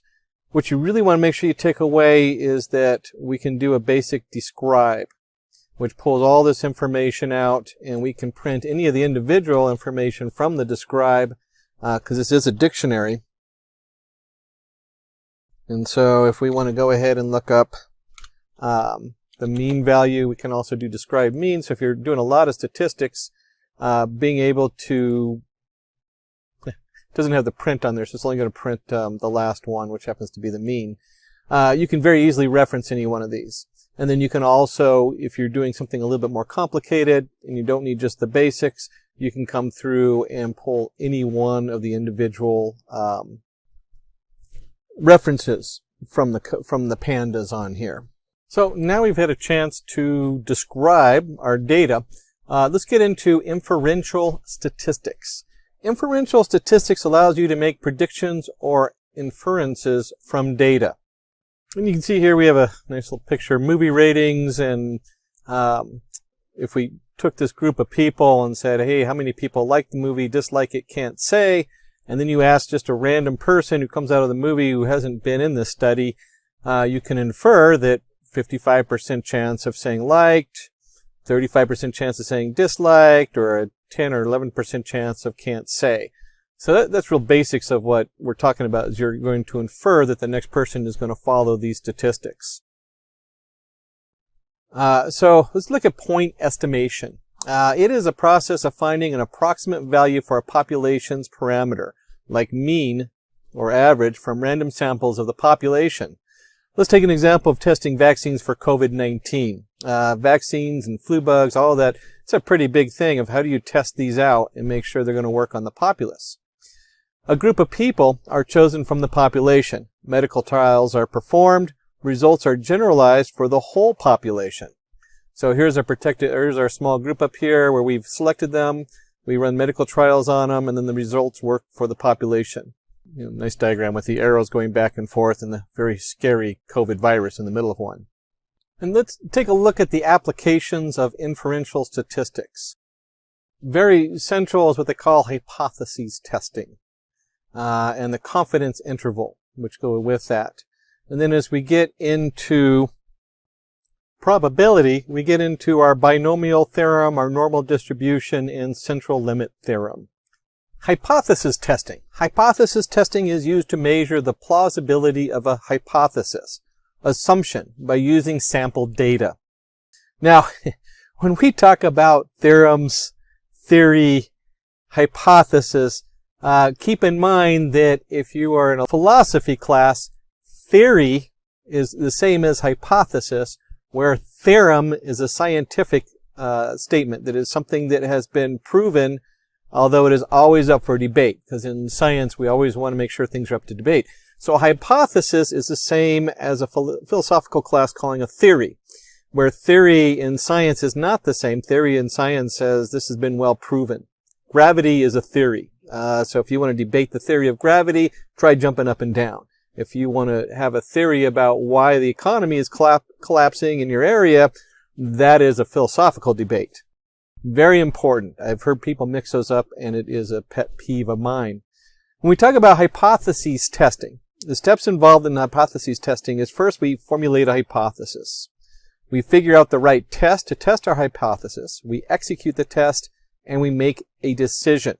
And so when you're talking about a hypothesis, you're usually trying to disprove it. If you can't disprove it and it works for all the facts, then you might call that a theorem at some point. So in a use case, let's consider an example. We have 4 students who are given a task to clean a room every day. Sounds like working with my kids. They decided to distribute the job of cleaning the room among themselves. They did so by making 4 chits, which has their names on it, and the name that gets picked up has to do the cleaning for that day. Rob took the opportunity to make chits and wrote everyone's name on it. So here's our 4 people: Nick, Rob, Imlia, and Summer. Now, Rick, Imlia, and Summer are asking us to decide whether Rob has done some mischief in preparing the chits, i.e., whether Rob has written his name on one of the chit. For that, we will find out the probability of Rob getting the cleaning job on first day, second day, third day, and so on till 12 days.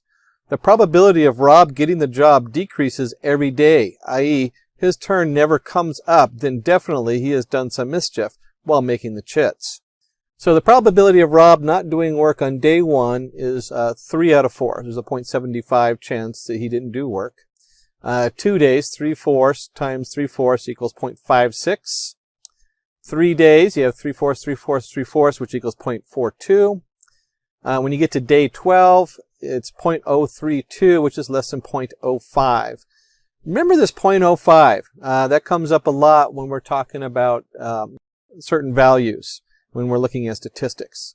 Rob is cheating as he wasn't chosen for 12 consecutive days. That's a very high probability when on day 12 he still hasn't gotten the job cleaning the room.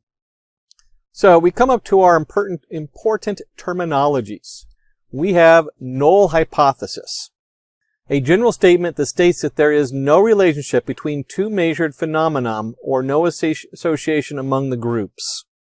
Alternative hypothesis. Contrary to the null hypothesis, it states whenever something is happening, a new theory is preferred instead of an old one. And so the 2 hypotheses go hand in hand. So your null, this is always interesting in when we're talking about data science and the math behind it, it's about proving that the things have no correlation. Null hypothesis says these 2 have 0 relation to each other. Where the alternative hypothesis says, hey, we found a relation, this is what it is.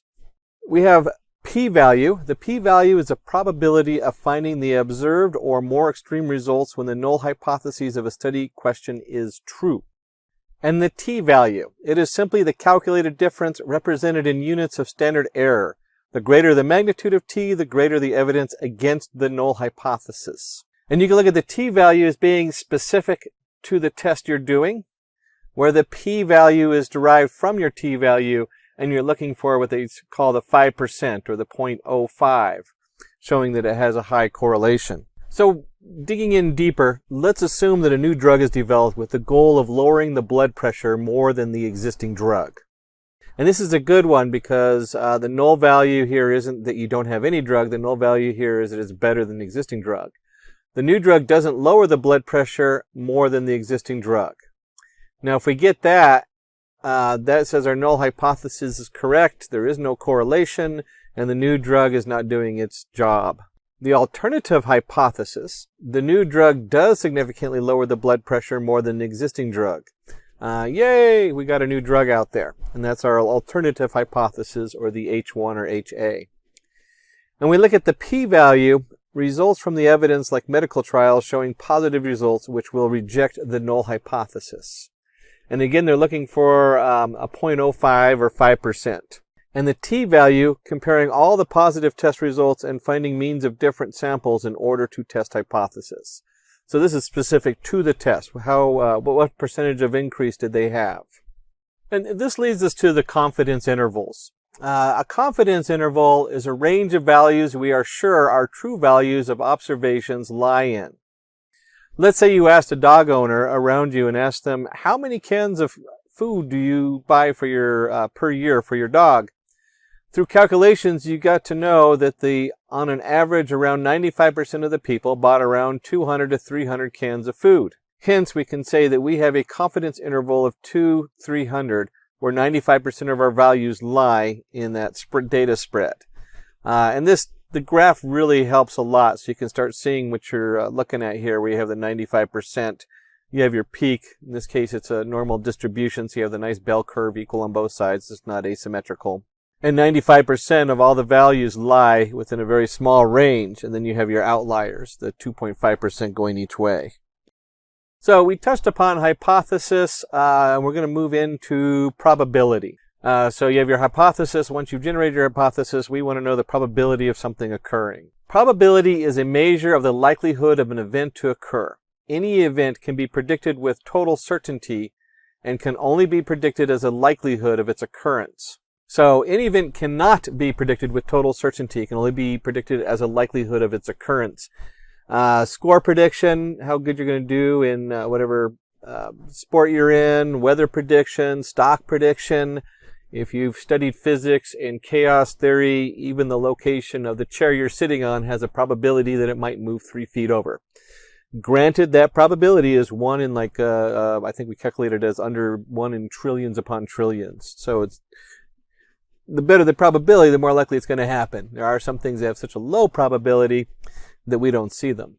So we talk about a random variable. Random variable is a variable whose possible values are numerical outcomes of a random phenomena. So we have the coin toss. How many heads will occur in the series of 20 coin flips? Probably, on average they're 10, but you really can't know because it's very random. How many times a red ball is picked from a bag of balls, if there's equal number of red balls and blue balls and green balls in there. How many times the sum of digits on 2 dice result are 5 each.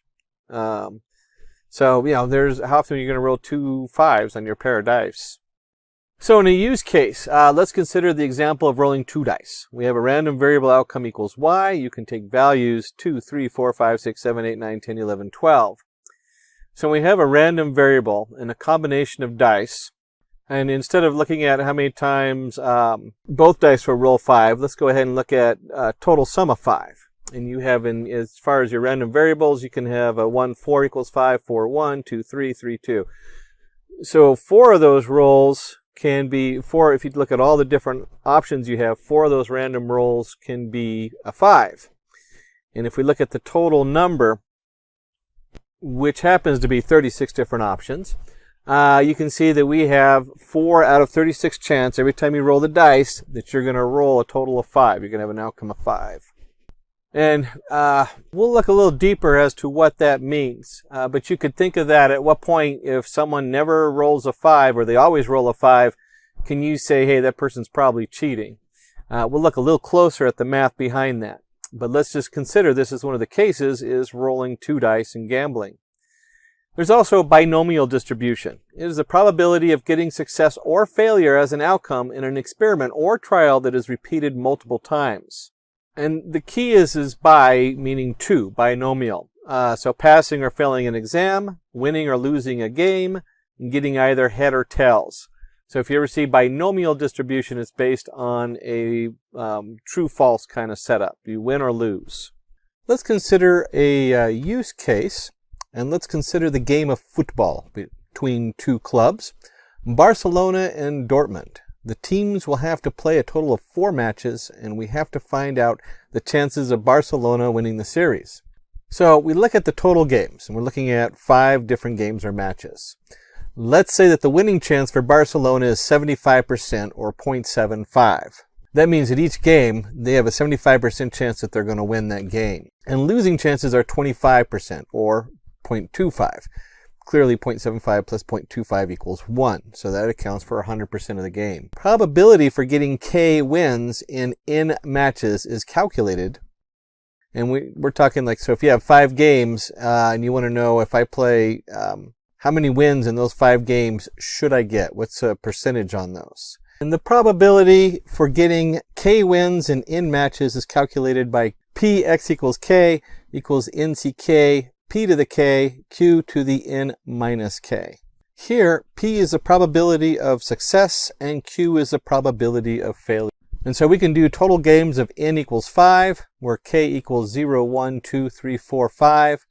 P, which is the chance of winning, is 0.75. Q, the chance of losing, equals 1 minus P, which equals 1 minus 0.075, which equals 0.25. The probability that Barcelona will lose all of the matches can then just plug in the numbers. and we end up with a 0.0009765,625. So a very small chance they're going to lose all their matches. And we can plug in the value for 2 matches. Probability that Barcelona will win at least 2 matches is 0.0878. And of course we can go on to the probability that Barcelona will win 3 matches, the 0.26, and of course 4 matches, and so on. And it's always nice to take this information and let's find the cumulative discrete probabilities for each of the outcomes. Where Barcelona has won 3 or more matches, x equals 3, x equals 4, x equals 5. And we end up with the p equals 0.264 plus 0.395 plus 237, which equals 0.89. In reality, the probability of Barcelona winning the series is much higher than 0.75. And it's always nice to put out a nice graph so you can actually see the number of wins to the probability and how that pans out with our binomial case. Continuing in our important terminology, location. The location of the center of the graph depends on the mean value. And this is some very important things. So much of the data we look at, and when you start looking at probabilities, almost always has a normalized look, like the graph in the middle. But you do have left skewed, where the data is skewed off to the left and you have more stuff happening off to the left, and you have right skewed data. And so when this comes up and these probabilities come up where they're skewed, it's really important to take a closer look at that. Mostly you end up with a normalized set of data, but you got to also be aware that sometimes it's a skewed data. And then the height. Height of the slope inversely depends upon the standard deviation. So you can see down here the standard deviation is really large, it kind of squishes it out. And if the standard deviation is small, then most of your data is going to hit right there in the middle. You're going to have a nice peak. And so being aware of this, that you might have a probability that fits certain data, but it has a lot of outliers. So if you have a really high standard deviation, if you're doing stock market analysis, this means your predictions are probably not going to make you much money. Where if you have a very small deviation, you might be right on target and set to become a millionaire. Which leads us to the z-score. Z-score tells you how far from the mean a data point is. It is measured in terms of standard deviations from the mean. Around 68% of the results are found between 1 standard deviation. Around 95% of the results are found between 2 standard deviations. And you read the symbols. Of course, they love to throw some Greek letters in there. We have mu minus 2 sigma. Mu is just a quick way. It's that kind of funky U. It just means the mean. And then the sigma is the standard deviation. And that's the O with the little arrow off to the right, or the little waggly tail going up, the O with the line on it. So mu minus 2 sigma is your 95% of the results are found between 2 standard deviations. Central limit theorem. This goes back to the skew. If you remember, we were looking at the skew values on this previous slide. Have left skewed, normalized, and right skewed. When we're talking about it being skewed or not skewed, the distribution of the sample means will be approximately normally distributed, evenly distributed, not skewed, if you take large random samples from the population with the mean, mu, and the standard deviation, sigma, with replacement. And you can see here, of course, we have our mu minus 2 sigma and the spread down here, the mean, the median, and the mode. And so when you're talking about very large populations, these numbers should come together and you shouldn't have a skewed value. If you do, that's a flag that something's wrong. That's why this is so important to be aware of what's going on with your data, where your samples are coming from, and the math behind it. And if we're going to do all this, we got to jump into conditional probability.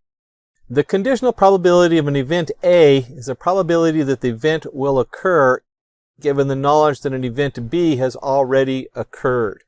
And you'll see this as Bayes' theorem, B-A-Y-E-S, Bayes. And this is read, I mean, you have these funky looking little P brackets, A, B. This is the probability of A being true while B is already true. And you have the probability of B being true when A is already true, so P, B of A. The probability of A being true divided by the probability of B being true. And we talk about Bayes' theorem, which occurred back in the 1800s when he discovered this. This is such an important formula, and it's not, if you actually do the math, you could just kind of do xy equals jk, and then you divide them out, and you're going to see the same math, but it works with probabilities, which makes it really nice. And so if you have you might have 8 or 9 different studies going on in different areas. Different people have done the studies, they brought them together. If we look at today's COVID virus, the virus spread, certainly the studies done in China versus the studies the way they're done in the US, that data is different in each of those studies. But if you can find a place where it overlaps, where they're studying the same thing together, you can then compute the changes that you need to make in one study to make them equal.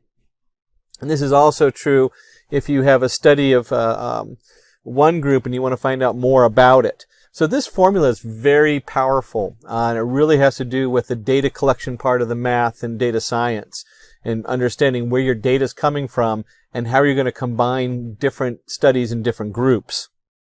And we'll go ahead and go into a use case. Let's find out the chance of a person getting lung disease due to smoking. And this is kind of interesting the way they word this. Let's say that according to medical report provided by the hospital, states that around 10% of all patients they treated suffered lung disease. So we have kind of a generic medical report. They further found out by a survey that 15% of the patients that visit them smoke. So we have 10% that are lung disease, and 15% of the patients smoke. And finally, 5% of the people continued smoke even when they had lung disease. Not the brightest choice, but it is an addiction, so it can be really difficult to kick. And so we can look at the probability of A. Prior probability of 10% people having lung disease. And then probability B. Probability that a patient smokes is 15%. And the probability of B, if B then A, the probability of a patient smokes even though they have lung disease is 5%. And probability of A is B, probability that the patient will have lung disease if they smoke. And then when you put the formulas together, you get a nice solution here. You get the probability of A of B, probability that the patient will have lung disease if they smoke. And you can just plug the numbers right in, and we get a 3.33% chance. Hence, there is a 3.33% chance that a person who smokes will get a lung disease. So we're going to pull up a little Python code. Always my favorite. Roll up the sleeves.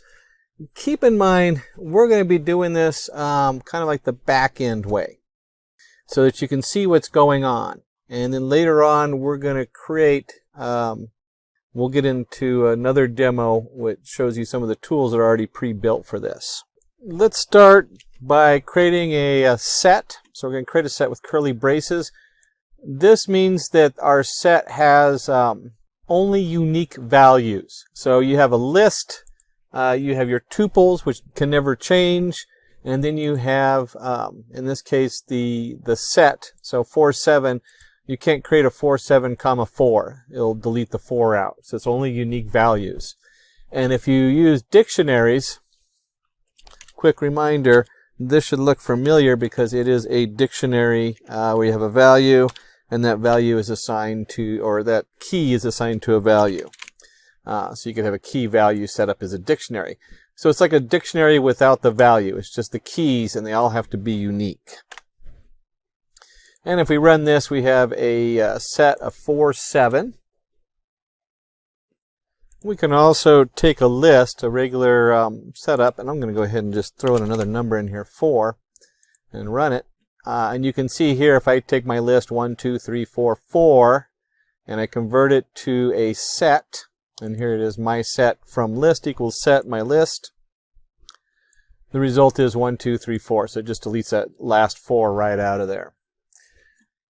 And with the sets, you can also go in there and print, here is my set, 3 is in the set, and then if you do 3 in my set, that's going to be a logic function.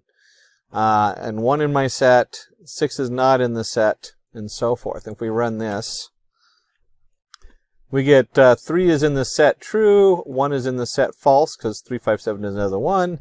6 is in the set, 6 is not in the set, so not in my set. You can also use this with a list. We could have just used 3, 5, 7, and it would have the same response on there. Is 3 in? Usually you do if 3 is in, but 3 in my set still works on just a regular list. And we'll go ahead and do a little iteration. We're going to do kind of the dice one. Remember 1, 2, 3, 4, 5, 6. And so we're going to bring in an iteration tool and import product as product. And I'll show you what that means in just a second. So we have our 2 dice. We have dice A, and it's going to be a set of values. You can only have 1 value for each one. That's why they put it in a set. And if you remember from range, it is up to 7. So this is going to be 1, 2, 3, 4, 5, 6. It will not include the 7. And the same thing for our dice B. And then what we're going to do is we're going to create a list, which is the product of A and B. So what's A plus B? And if we go ahead and run this, it'll print that out, and you'll see, in this case, when they say product, because it's an iteration tool, we're talking about creating a tuple of the 2. So we've now created a tuple of all possible outcomes of the dice, where dice A is 1, 2, 3, 1 to 6, and dice B is 1 to 6. And you can see 1 to 1, 1 to 2, 1 to 3, and so forth.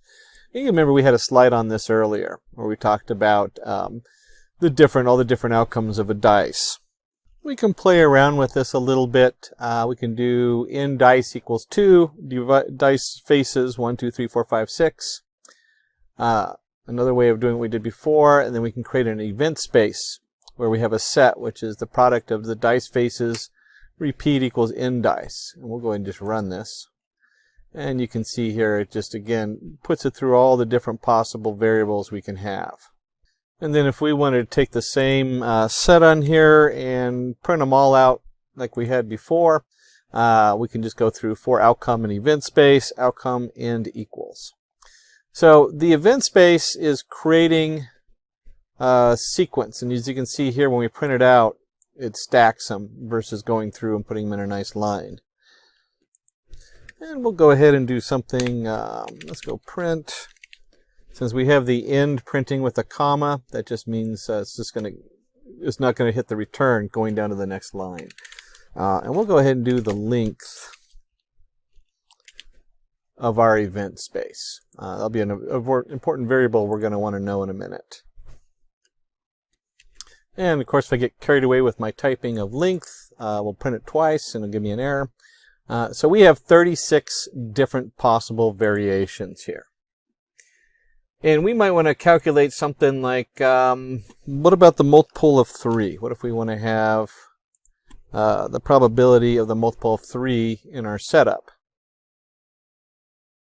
And so we can put together the code for the outcome and event space of x, y equals outcome. If x plus y remainder 3, so we're going to divide by 3 and look at the remainder, and it equals 0, then it's a favorable outcome. And we're going to pop that outcome on the end there. And we'll turn it into a set. So the favorable outcome equals a set. Not necessary because we know it's not going to be repeating itself, but just in case, we'll go ahead and do that. And if we want to print out the outcome, we can go ahead and see what that looks like. And you can see here, these are all multiples of 3. 1 plus 2 is 3, 5 plus 4 is 9, which divided by 3 is 3, and so forth. And just like we looked up the length of the one before, let's go ahead and print the length of our F outcome, so we can see what that looks like. There we go. And of course, I did forget to add the print in the middle because we're looping through and putting an end on the setup on there. So we're going to put the print in there. And if I run this, you can see we end up with 12. So we have 36 total options. We have 12 that are multiple that add up to a multiple of 3. And we can easily compute the probability of this by simply taking the length of our favorable outcome over the length of the event space. And if we print it out, let me put that in there, probability last line, so we can just type it in. We end up with a 0.3333 chance. That's roughly a third. And we might want to make this look nice. So let's go ahead and put in another line there. The probability of getting the sum, which is a multiple of 3, is 0.3333. We can compute the same thing for 5 dice. And if we do this for 5 dice and go ahead and run it, you can see we just have a huge amount of choices. So it just goes on and on down here. And we can look at the length of the event space.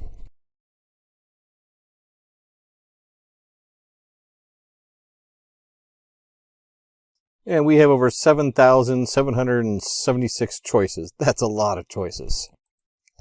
And if we want to ask the question like we did above, what is the sum, where the sum is a multiple of 5 but not a multiple of 3, we can go through all of these different options, and then you can see here D1, D2, D3, D4, D5 equals the outcome. And if you add these all together and the division by 5 does not have a remainder of 0, but the remainder is also of a division by 3 is not equal to 0. So the multiple of 5 is equal to 0, but the multiple of 3 is not. We can just append that on here, and then we can look at that favorable outcome. We'll go ahead and set that, and we'll just take a look at this. What's our length of our favorable outcome?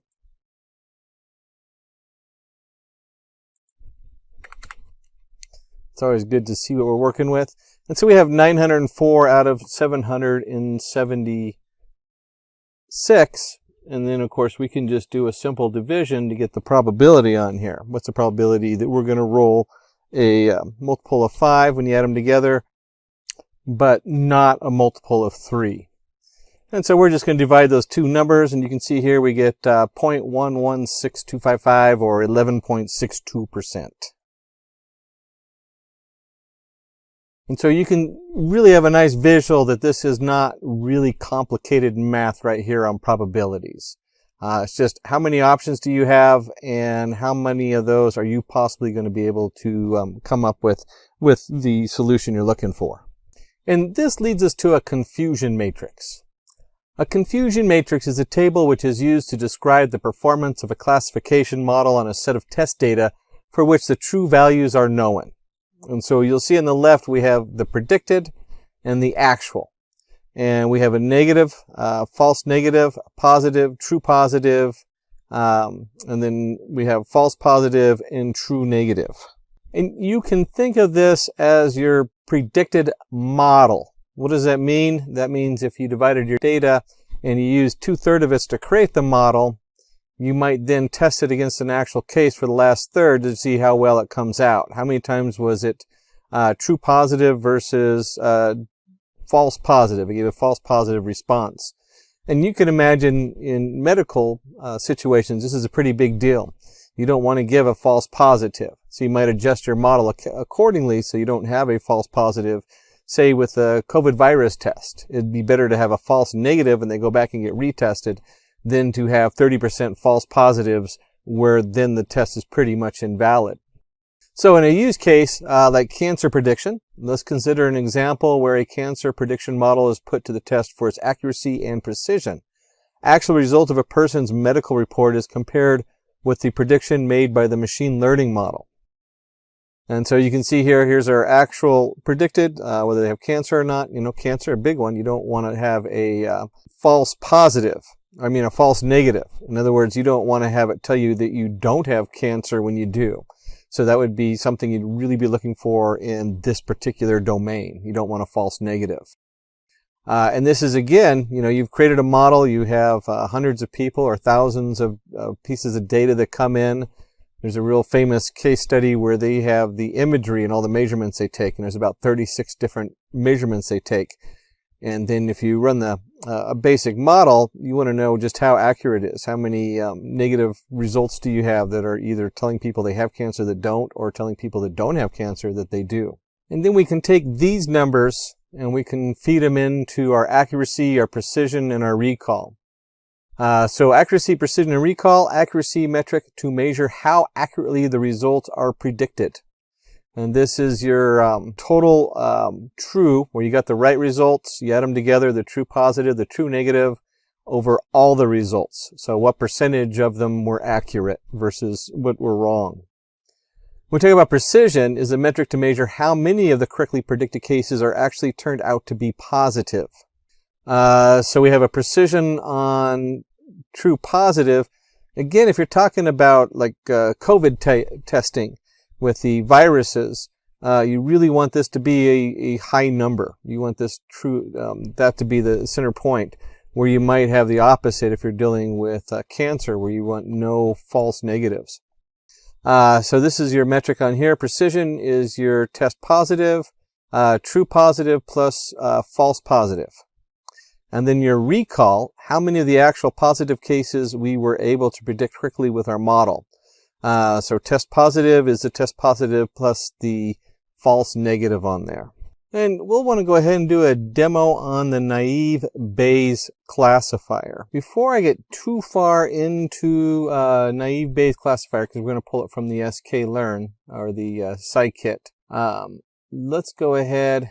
Kind of an interesting page here for classifiers. When you go into the sklearn kit, there's a lot of ways to do classification. And I'll just zoom up in here so you can see some of the titles. There's everything from the nearest neighbor, linear, but we're going to be focusing on the naive Bayes over here. And this is just a sample data set that they put together, and you can see how some of these have a very different output. The naive Bayes, remember, is set up as probably the most simplified calculator or set of predictions out there. And so what we've been talking about with the true false and stuff like that, where there's a belief that there is a independent assumption between the features, where the features are very assumed to have some kind of connection, then we can go ahead and use that for the prediction. And so that's what we're using as a naive Bayes classifier versus many of the other classifiers that are out there. For this, we're going to use the social network ads. It's a little data set on here. And let me go ahead and just open that up, the file. Here we go. It has user ID, gender, age, estimated salary, purchased. And so we have, you can see the user ID, male, 19, estimated salary, 19,000, and purchased 0. So it's either going to make a purchase or not. So look at that last one, 0, 1. We should be thinking of binomials. We should be thinking of simple naive Bayes classifier kind of setup. So if we close this out, we're going to go ahead and import our NumPy as NP. We're going to have a good visual of our data, so we'll put in our matplot library. Here's our pandas, our data frame. And then we're going to go ahead and import the data set. And the data set's going to be, we're going to read it from the social network ads.csv. Then we're going to print the head just so you can see it again, even though I showed you it in the file. And x equals the data set iLocation. 2, 3 values, and y is going to be the 4, column 4. Let me just run this so it's a little easier to go over that. You can see right here we're going to be looking at 0, 1, 2 is age and estimated salary, so 2, 3. And that's what iLocation just means, that we're looking at the number versus a regular location. Regular location, you'd actually say age and estimated salary. And then column 4 is, did they make a purchase? They purchased something. So those are the 3 columns we're going to be looking at when we do this. And we've gone ahead and imported these and imported the data. So now our data set is all set with this information in it. And we'll need to go ahead and split the data up. So we need from the sklearn model selection, we can import train test split. This does a nice job. We can set the random state so it randomly picks the data. And we're just going to take 25% of it's going to go into the test, our X test and our Y test, and the 75% will go to X train and Y train. That way, once we create our model, we can then have data to see just how accurate or how well it has performed with our prediction. The next step in pre-processing our data is to go ahead and do feature scaling. Now, a lot of this is start to look familiar. If you've done a number of the other modules and setup, you should start noticing that we bring in our data, we take a look at what we're working with, we go ahead and split it up into training and testing. In this case, we're going to go ahead and scale it. Scale it means we're putting it between a value of -1 and 1, or someplace in the middle ground there. This way, if you have any huge you don't have this huge setup. If we go back up to here where salary is 20,000 versus age 35. Well, there's a good chance with a lot of the back-end math that 20,000 will skew the results, and the estimated salary will have a higher impact than the age, instead of balancing them out and letting the calculations weigh them properly. And finally, we get to actually create our naive Bayes model. And then we're going to go ahead and import the Gaussian naive Bayes. And the Gaussian is the most basic one. That's what we're looking at now. It turns out, though, if you go to the Simplilearn kit, they have a number of different ones you can pull in there. There's Bernoulli. I've never used that one. Categorical, complement, and here's our Gaussian. So there's a number of different options you can look at. Gaussian, when you come to the naive Bayes, is the most commonly used. So we're talking about the naive Bayes. That's usually what people are talking about when they're pulling this in. And one of the nice things about the Gaussian, if you go to their website, to sklearn, the naive Bayes Gaussian, there's a lot of cool features. One of them is you can do partial fit on here. That means if you have a huge amount of data, you don't have to process it all at once. You can batch it into the Gaussian NB model, and there's many other different things you can do with it as far as fitting the data and how you manipulate it. We're just doing the basics, so we're going to go ahead and create our classifier. We're going to equal the Gaussian NB, and then we're going to do a fit. We're going to fit our training data and our training solution, so X train, Y train. And we'll go ahead and run this. It's going to tell us that it ran the code right there. And now we have our trained classifier model. So the next step is we need to go ahead and run a prediction. We're going to do our Y predict equals the classifier.predict X test. So here we fit the data, and now we're going to go ahead and predict. And now we get to our confusion matrix. So from the sklearn metrics, you can import your confusion matrix. Just as saves you from doing all the simple math, it does it all for you. And then we'll go ahead and create our confusion metrics with the Y test and the Y predict. So we have our actual and we have our predicted value. And you can see from here, this is the chart we looked at. Here's predicted, so true positive, false negative, true negative. And if we go ahead and run this, there we have it, 65, 3, 7, 25.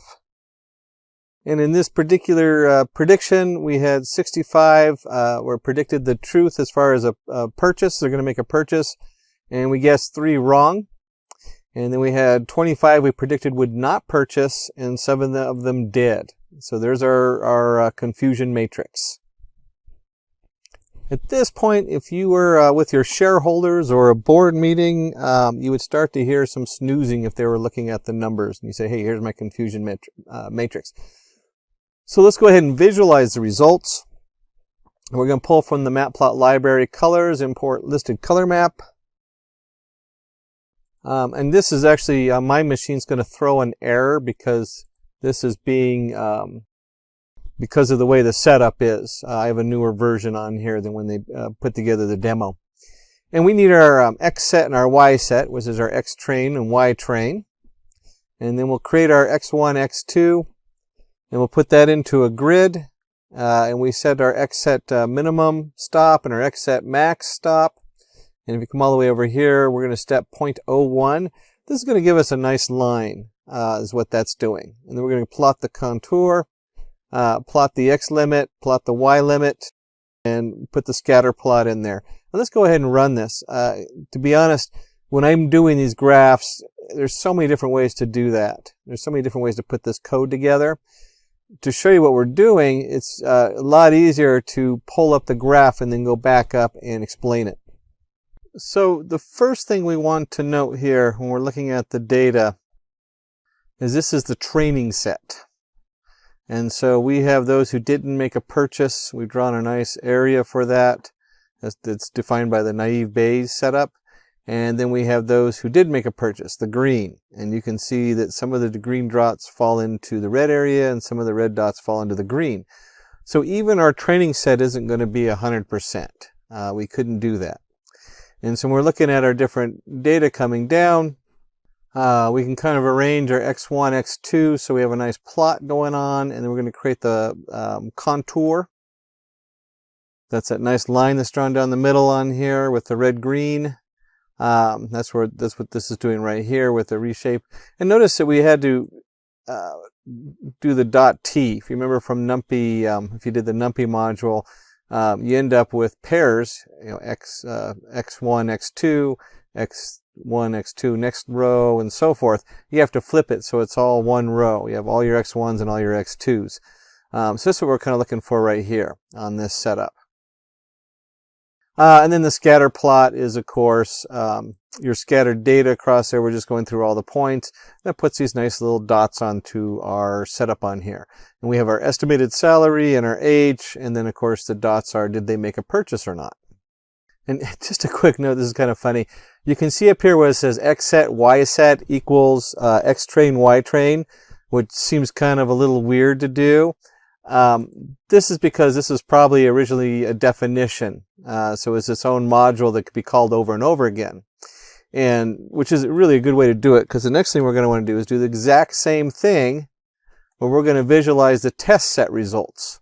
That way we can see what happened with our test group, our 25%. And you can see down here we have the test set, and if you look at the two graphs next to each other, this one obviously has 75% of the data, so it's going to show a lot more. This is only 25% of the data. You can see that there's a number that are kind of on the edge as to whether they could guess by age and income they're going to make a purchase or not. But that said, it still is pretty clear. It's pretty good as far as how much the estimate is and how good it does. Now, graphs are really effective for showing people what's going on, but you also need to have the numbers. And so we're going to do from sklearn, we're going to import metrics, and then we're going to print our metrics classification report from the y-test and the y-predict. And you can see here we have precision. Precision of zeros is 90. There's our recall, 0.96. We have an F1 score and a support. And we have our precision, the recall on getting it right. And then we can do our accuracy, the macro average, and the weighted average. So you can see that it pulls in pretty good as far as how accurate it is. You could say it's going to be about 90% is going to guess correctly that they're not going to purchase. And we had an 89% chance that they are going to purchase. And then the other numbers as you get down have a little bit different meaning, but it's pretty straightforward on here. Here's our accuracy, and here's our micro average and the weighted average and everything else you might need. And if you forgot the exact definition of accuracy, it is the true positive, true negative over all of the different setups. Precision is your true positive over all positives, true and false. And recall is a true positive over true positive plus false negative. And we can just real quick flip back there so you can see those numbers on here. Here's our precision, here's our recall, and here's our accuracy on this. Are you one of the many who dreams of becoming a data scientist? Keep watching this video if you're passionate about data science, because we will tell you how does it really work under the hood. Emma is a data scientist. Let's see how a day in her life goes while she's working on a data science project. Well, it is very important to understand the business problem first. In our meeting with the clients, Emma asks relevant questions, understands and defines objectives for the problem that needs to be tackled. She's a curious soul who asks a lot of whys, one of the many traits of a good data scientist. Now, she gears up for data acquisition to gather and scrape data from multiple sources like web servers, logs, databases, APIs, and online repositories. Oh, it seems like finding the right data takes both time and effort. After the data is gathered comes data preparation. This step involves data cleaning and data transformation. Data cleaning is the most time-consuming process as it involves handling many complex scenarios. Here, Emma deals with inconsistent data types, misspelled attributes, missing values, duplicate values, and whatnot. Then, in data transformation, she modifies the data based on defined mapping rules. In her project, ETL tools like Talent and Informatica are used to perform complex transformations that helps the team to understand the data structure better. Then understanding what you actually can do with your data is very crucial. For that, Emma does exploratory data analysis. With the help of EDA, she defines and refines the selection of feature variables that will be used in the model development. But what if Emma skips this step? She might end up choosing the wrong variables, which will produce an inaccurate model. Thus, exploratory data analysis becomes the most important step. Now, she proceeds to the core activity of a data science project, which is data modeling. She repetitively applies diverse machine learning techniques like KNN, decision tree, naive Bayes to the data to identify the model that best fits the business requirement. She trains the models on the training dataset and tests them to select the best performing model. Emma prefers Python for modeling the data. However, it can also be done using R and SAS. Well, the trickiest part is not yet over: visualization and communication. Emma meets the clients again to communicate the business findings in a simple and effective manner to convince the stakeholders. She uses tools like Tableau, Power BI, and ClickView that can help her in creating powerful reports and dashboards. And then finally, she deploys and maintains the model. She tests the selected model in a pre-production environment before deploying it in the production environment, which is the best practice, right? After successfully deploying it, she uses reports and dashboards to get real-time analytics. Further, she also monitors and maintains the project's performance. Well, that's how Emma completes the data science project. We have seen the daily routine of a data scientist is a whole lot of fun, has a lot of interesting aspects, and comes with its own share of challenges. Now, let's see how data science is changing the world. Data science techniques along with genomic data provides a deeper understanding of genetic issues in reaction to particular drugs and diseases. Logistic companies like DHL, FedEx have discovered the best routes to ship, the best suited time to deliver, the best mode of transport to choose, thus leading to cost efficiency. With data science, it is possible to not only predict employee attrition, but to also understand the key variables that influence employee turnover. Also, the airline companies can now easily predict flight delay and notify the passengers beforehand to enhance their travel experience. Well, if you're wondering, there are various roles offered to a data scientist, like data analyst, machine learning engineer, deep learning engineer, data engineer, and of course, data scientist. The median base salaries of a data scientist can range from $95,000 to $165,000. So that was about the data science. Are you ready to be a data scientist? If yes, then start today. The world of data needs you. Picture this, you're shopping online and suddenly you see a product that feels like it was made just for you.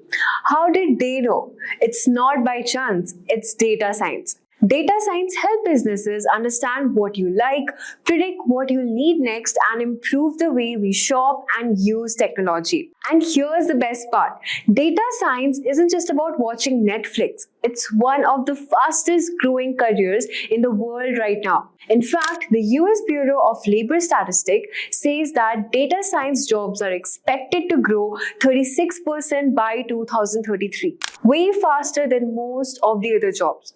Companies everywhere are using data to make smarter decisions.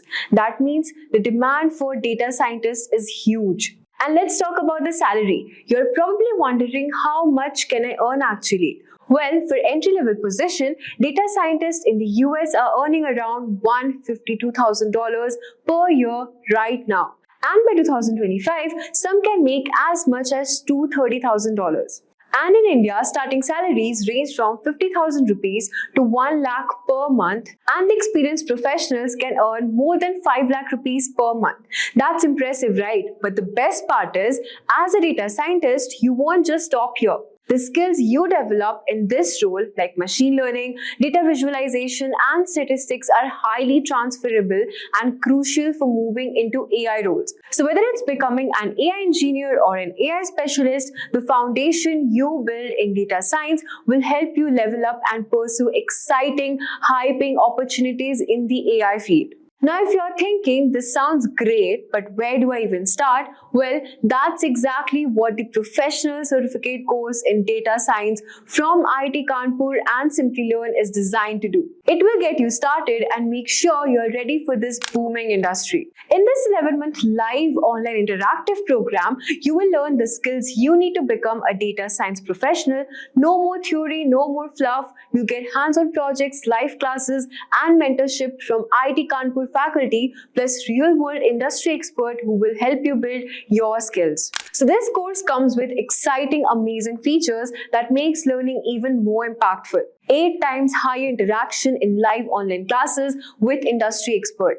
Regular live online classes conducted by experienced professionals who bring real-world knowledge into every session.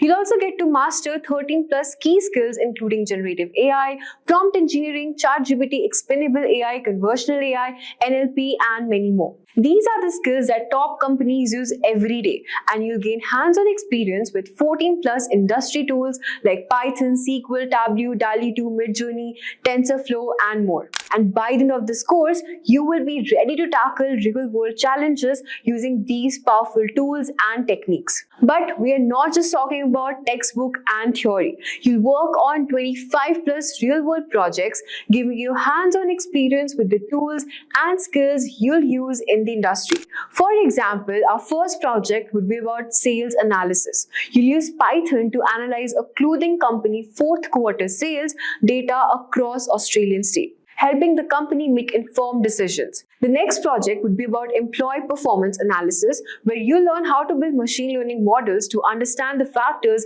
influencing employees' turnover. Our third project would be about e-commerce, which will help Amazon improve its recommendation engine to offer better recommendation to customers.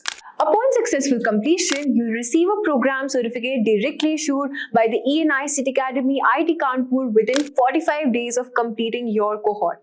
This prestigious certificate will help you boost your resume and show potential employers that you have mastered the skills needed to succeed. You'll also benefit from masterclasses delivered by distinguished IIT Kanpur faculty who bring their deep expertise in this course. Plus, you will be exposed to trending tools like ChatGPT, GenAI, and prompt engineering. Now, if you're wondering who will be teaching all of this, then the IIT Kanpur faculty is here for you. These experts have been in this field for years and have worked with the top companies. You'll also get masterclasses from them, and they will guide you through the learning process. You're not just learning from a textbook, you are learning from the people who have been there and done that. And the best part is, once you have learned the skills, Simplilearn's Career Assistance team will help you take to the next step, which will help you to build a killer resume, show you how to stand out top recruiters, and even give you access to mock interviews. Plus, you will also gain access to exclusive networking events and hackathons to connect with industry professionals. Along with Simplilearn's Job Assistant, you'll also get access to IIT Kanpur's Career Services,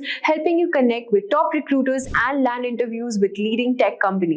So upon finishing this course, you'll be ready for top data science roles like data scientist, machine learning engineer, AI specialist, and business analyst. The good news is top companies like Amazon, EY, Fidelity Investment, Johnson & Johnson, Vodafone, Accenture, Infosys, and Nvidia is looking for professionals just like you. And with salaries in the US hitting around $230,000 plus and in India reaching up to 5 lakh per month, your career outlook looks great. So what will you be actually learning in this course? So here's a sneak peek of the syllabus which you'll be learning in this course, which is the foundation in Python, SQL, and mathematics, core data science like machine learning, data visualization, NLP, special topics like GenAI, ChatGPT, prompt engineering, and you'll also work on industry projects which we have already mentioned before. You'll also have the option to choose electives like data storytelling with Power BI and business analytics with Excel to tailor your learning experience and focus on the areas that interest you the most. So don't wait, hurry up and enroll now and find the course link in the description box below and in the pinned comments. Have you ever wondered how your favorite online store seems to know exactly what you are looking for? Every time you browse, add to cart, or wishlist an item, you are leaving clues about your style, favorite colors, brands, and even shopping times. Data scientists jump in, analyze these patterns, and create a super personalized shopping experience. Suddenly, the store is showing you just the right pieces at just the right time, almost like it's reading your mind. That's data science, turning your clicks into a shopping spree crafted just for you. Hello everyone, welcome back to Simplilearn's YouTube channel. If you're already a data science enthusiast or just got curious about this exciting field, you're in the right place. Today in this video, I am diving into 10 essential steps to help you become the next in-demand data scientist and land that dream job. No more waiting, let's dive right in and get you on the path to your future in data science. So let's see the 10 essential steps to become the next data scientist in demand.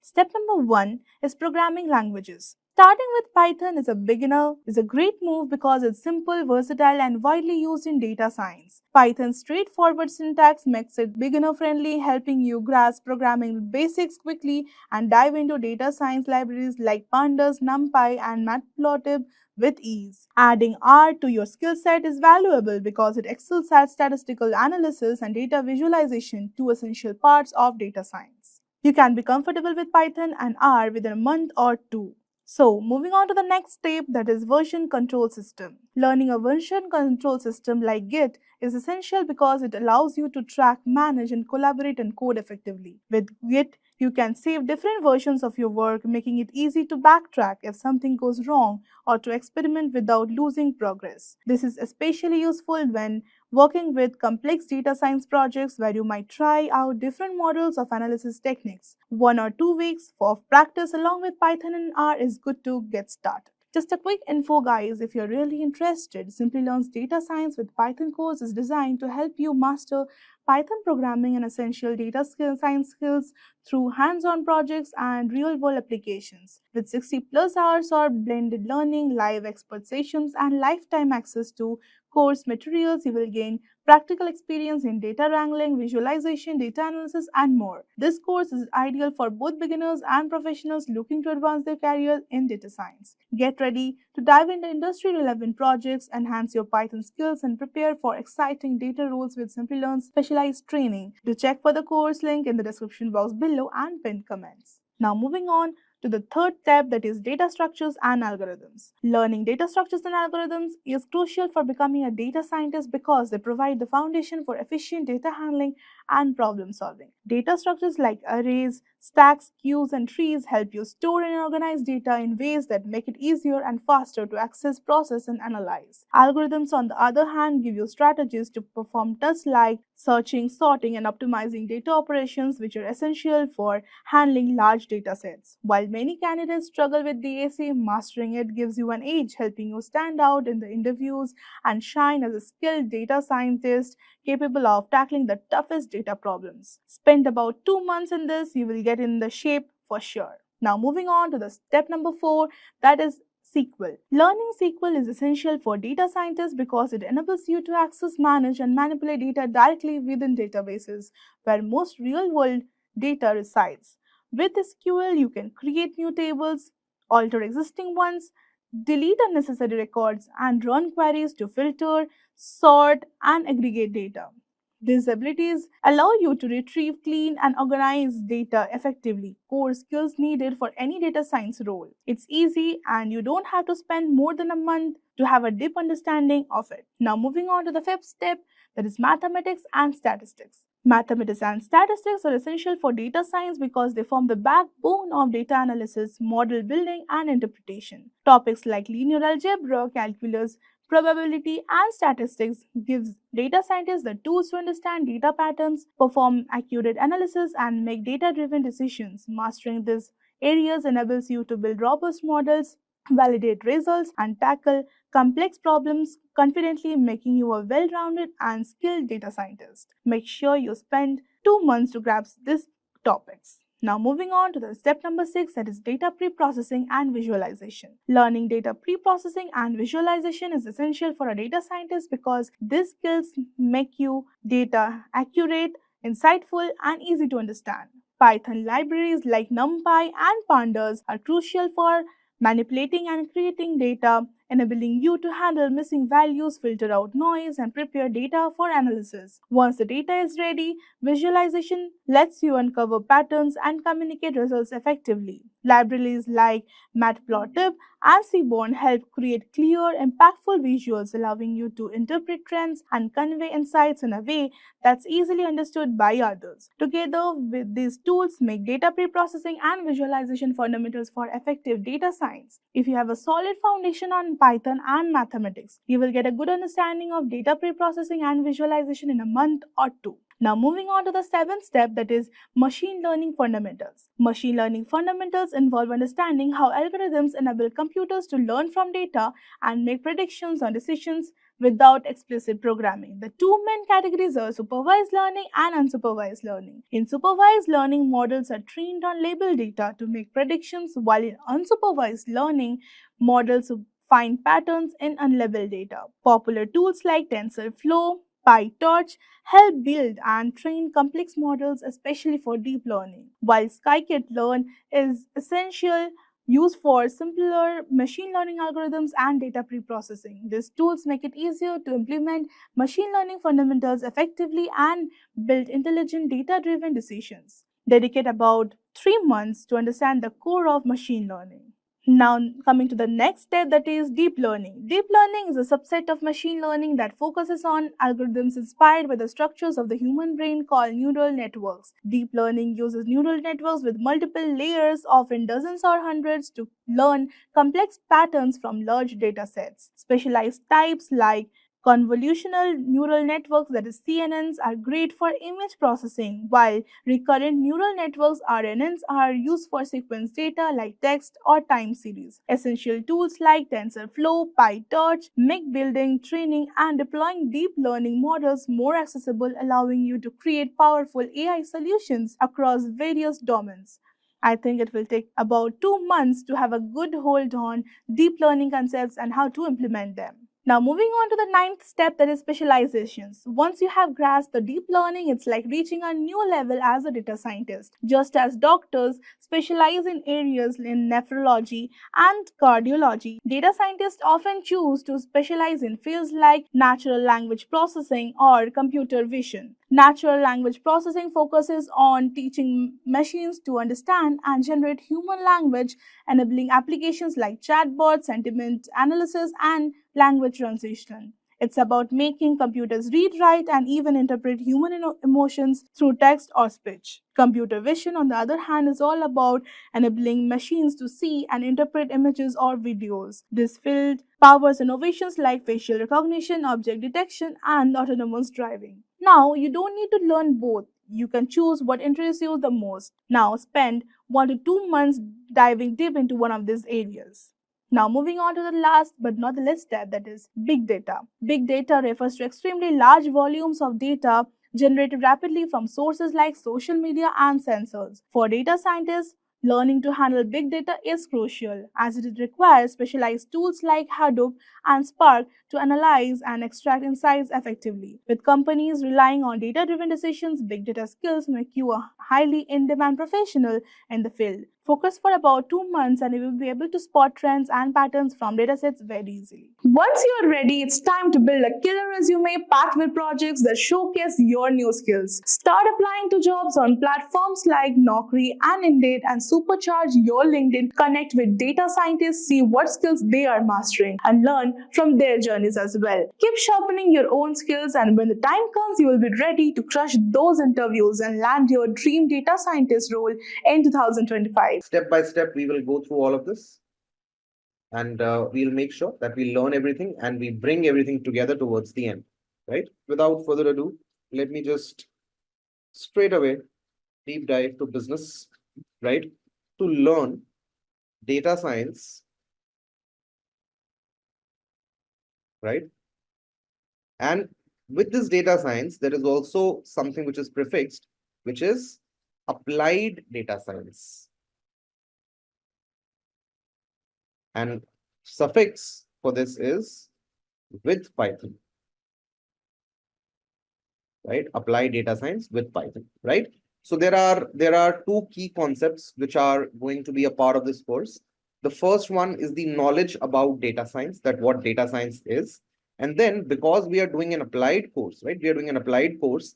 I will try to tie up these concepts, which we will understand in data science, with a tool, right? Which is Python for you, right? We already know about 65% of Python, right? Which is the fundamental Python. And now we will be moving to the next step, to advanced Python, right? And using Python, right? Leveraging Python, we will be solving a lot of problems of data science, right? Using this. Okay. So the first few sessions, right? The first few sessions will be about making you abreast with Python, what Python is, right? What and what packages do we have? How do they work in reality, right? And all those things. And then we will be coupling it up with data science concepts. And then finally, towards the end of the session, in the last few classes, we will be doing, we will be taking a real data set. And on that data set, we will be applying all these concepts, right? To understand the data better, and we will be drawing inferences from that to convert that into information to take actionable insights. Using that actionable insights, taking a better decision, right? We'll do all of that in the actual way. Okay. So now, guys, if you understand this, then the next point of contention is data science, right? One of the most famous keywords on the planet right now, right? One of the most famous keywords on the planet right now. Do you think that these two things, okay, let me put it different way. What do you think that can be the possible explanation about this term data science? You know data, you know science. What do you think is going to follow in these sessions? What is data science to you as per these two words? Okay, so this is people made up of two words, right? Data and science, right? So what we are trying to do is we are trying to understand data, right? We are trying to understand data, right? And then do something to it, right? Understanding its science, understanding the nature, the behavior of this data, and converting it in something called as information, right? Do we know difference between data and information? Data is something which is completely raw, okay? It is completely raw. It has no meaning, right? It has no meaning, isn't it? For example, I give you the stats of some player, like suppose say Dhoni. I give you stats of Mahendra Singh Dhoni, right? That what were his scores, what is his name, what is his age, and all those things. Now everything is there, right? But we don't know what to do about it, right? Do you think the score of Dhoni has any context, people? It has any context? No, right? But when I deep down, when I go and deep dive about it, right? What is the first thing you find out of scores? What is the first thing you find out of scores? You try to find the average of score, isn't it? That in last 10 innings, right? In last 10 innings, before this also, you need something which is called as a problem statement, isn't it? Now, for example, the problem statement is selectors wants to understand that whether Mahendra Singh Dhoni should be picked up. So there's a problem now, right? Selectors want to see that whether Dhoni is fit for the next tournament or not. So what we will do, we will now try to take the mean of the scores, right? For last 10 innings. And if this score is suppose X, we will try to compare this with Y. What is Y? Y is a reference, right? Y is a reference that we want to compare it against. Now, when you are doing this comparisons, when you are applying these techniques to this score, this is now slowly becoming information, right? And at the end of the day, once you have the strike rate, once you have the mean score of Dhoni, once you have his age, once you have his fitness score, all those things will now help you to take this particular decision, because now what you have is called as information, right? Because this has context, right? This has meaning, and this is usually processed, right? This is usually processed, right? This is usually processed. Now, what did we do? Now, what did we do here? If you will go and read about data science says, it is the art of collecting, right? Cleaning, analyzing, modeling, improving, right? And visualizing, right? Visualizing the data, right?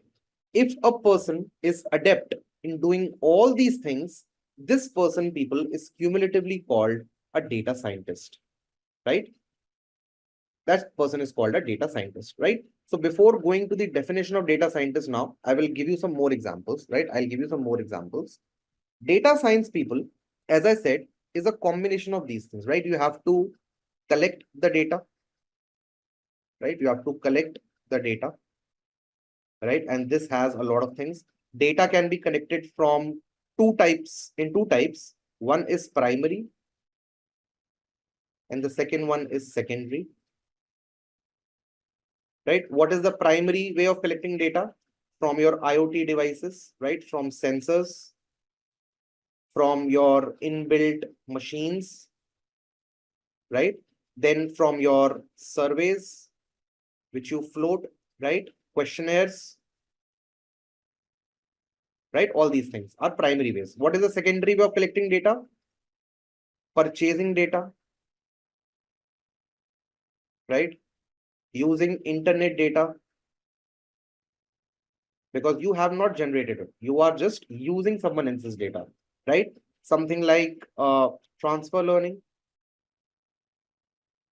What is transfer learning? Transfer learning is a technique where, suppose I am bank A and you are bank B, right? So bank A has created some model, right? Trained on their data. Now you are going to use the exact same model, right? You're going to use the exact same model, right? Maybe you're not seeing the data, but you are just using the property of data, like mean, median, mode, and a lot of modeling things, which will come, we will learn about them. And you use this model on your particular data, right? So in a way, you did not have enough data to create the model yourself, but you are now using someone else's model to run your data on it, right? So this is called as transfer learning. So this kind of collection is basically secondary data collection. So you can collect the data, right? Then you can perform data analysis, right? You can perform data analysis, right? How will you perform this data analysis? Using complex algorithms, right? Using complex algorithms, right? Some statistics, right? You can use artificial intelligence,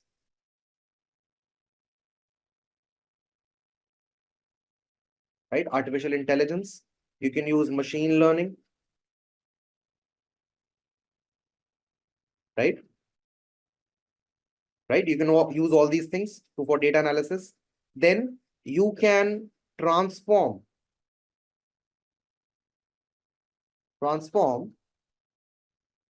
the patterns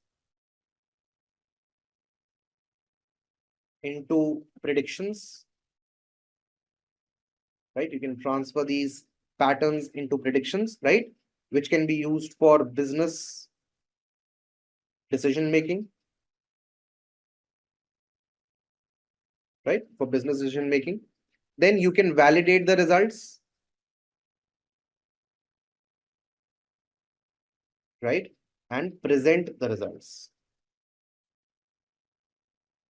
Right? So this is like a complete life cycle of a data scientist, right?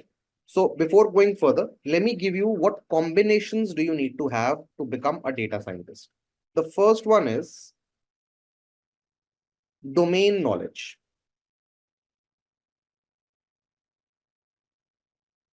Right?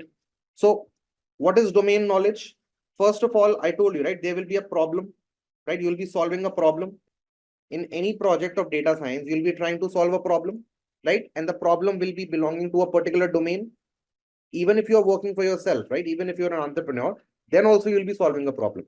So this domain knowledge part includes things like understanding. It's a very important diagram.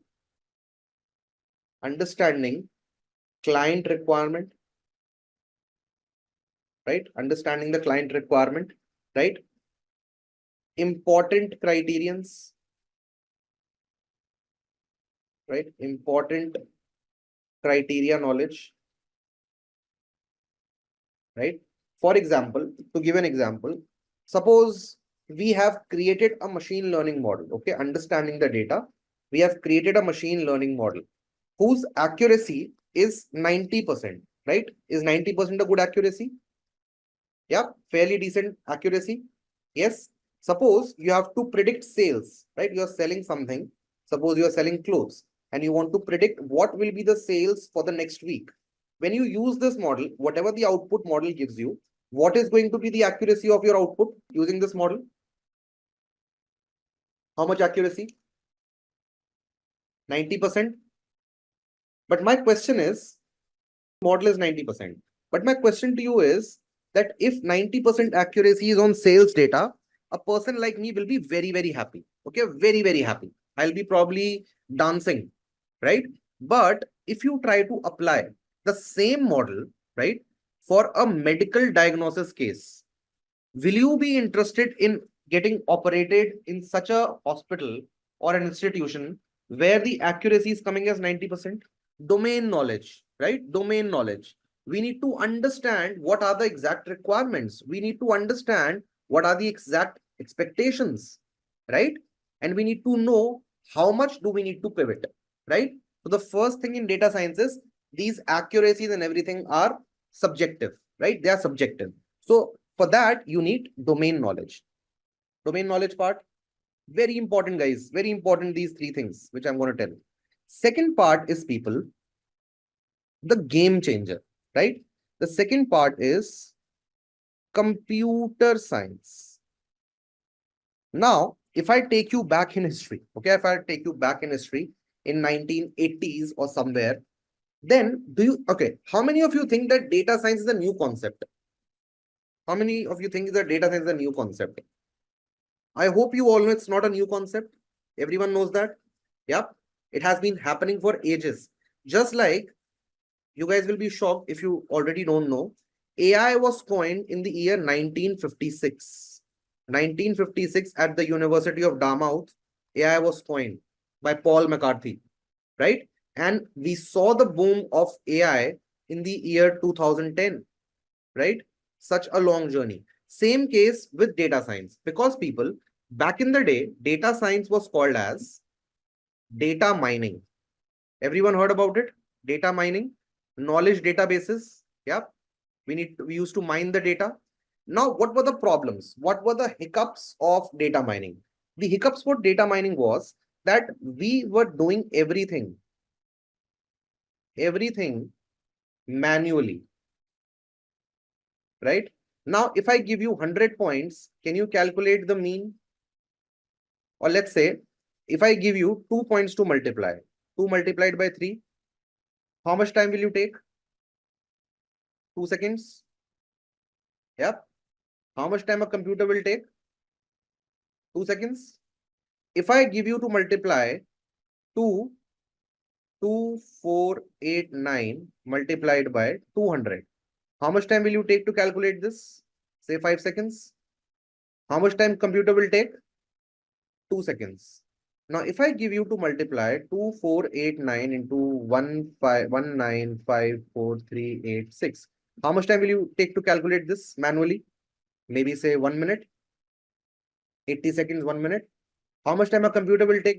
Still 2 seconds, right? Still 2 seconds, right? And if I give you to calculate this over 200 times, you will take 200 minutes, right? Using parallel computing, computer will still take about 3 to 5 seconds, right? So are you understanding the power of computer?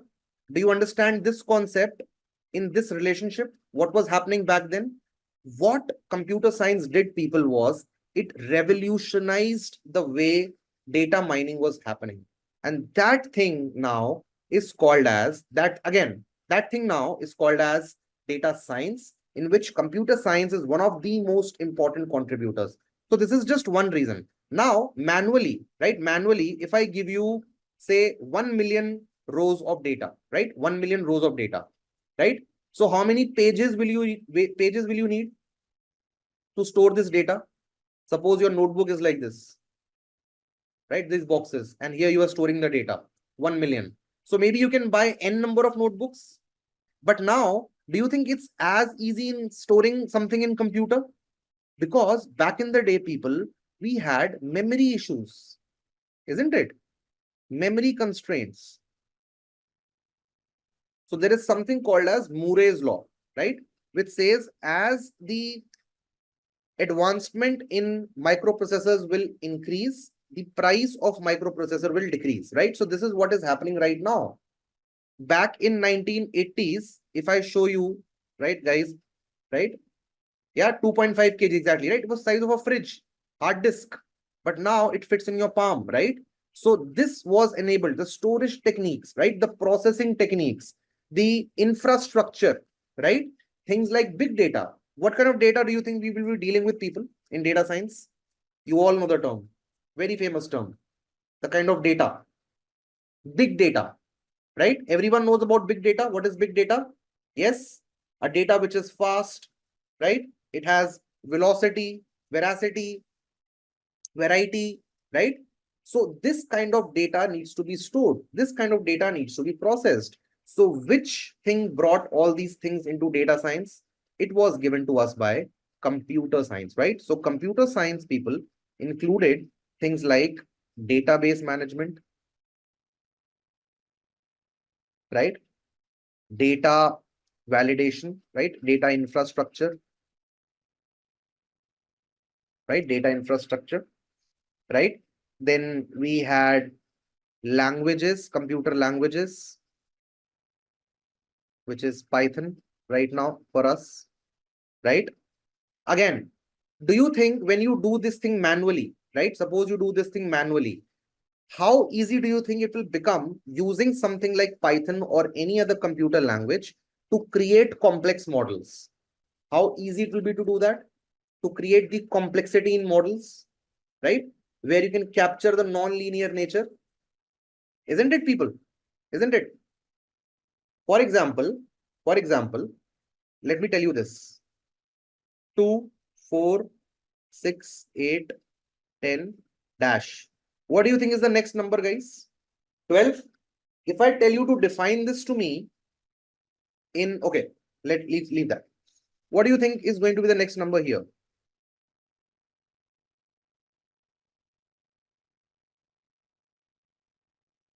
What is the next number? 11.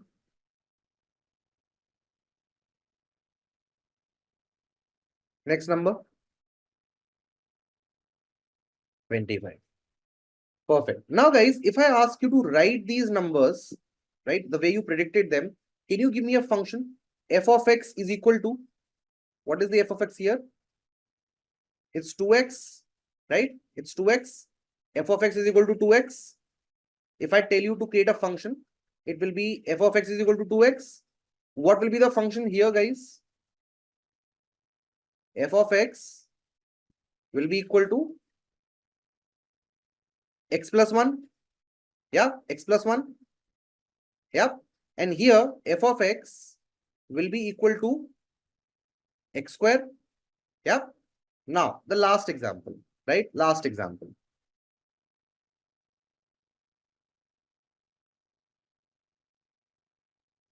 What is the next number here? I don't want the number, I want the function. I want this so that I can generalize. Isn't it? How did you reach this figure? How many of you think it's not possible to determine this? How many of you think it is not possible to determine this? Yeah. How many of you think? What if I just change this question and ask you, how many of you think it is not possible to determine this manually? Same response, but now I say, how many of you think it is not possible to determine this with computers? Will your answer still remain no?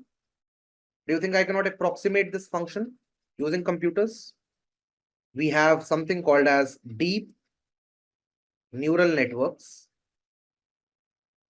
and they are called as universal function approximators, right?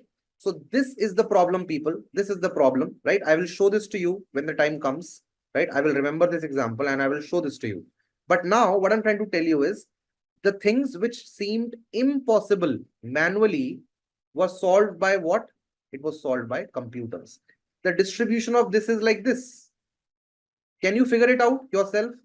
No, right? We cannot, isn't it? We cannot do that. So this kind of approximation will be given by what? It will be only given by machines, right? And this is, people, what data science is all about, right? It is what computer science did inside data science, right? I hope this is clear. I'm assuming a lot of you will be going for interviews and everything after this course, right? So this will be a very, very important thing for you to know, right? Often it is asked why data science is having computer science in it, right? The reason is this, okay?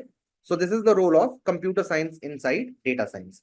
Now, people, the third thing, the third circle, which is one of the most parts, is maths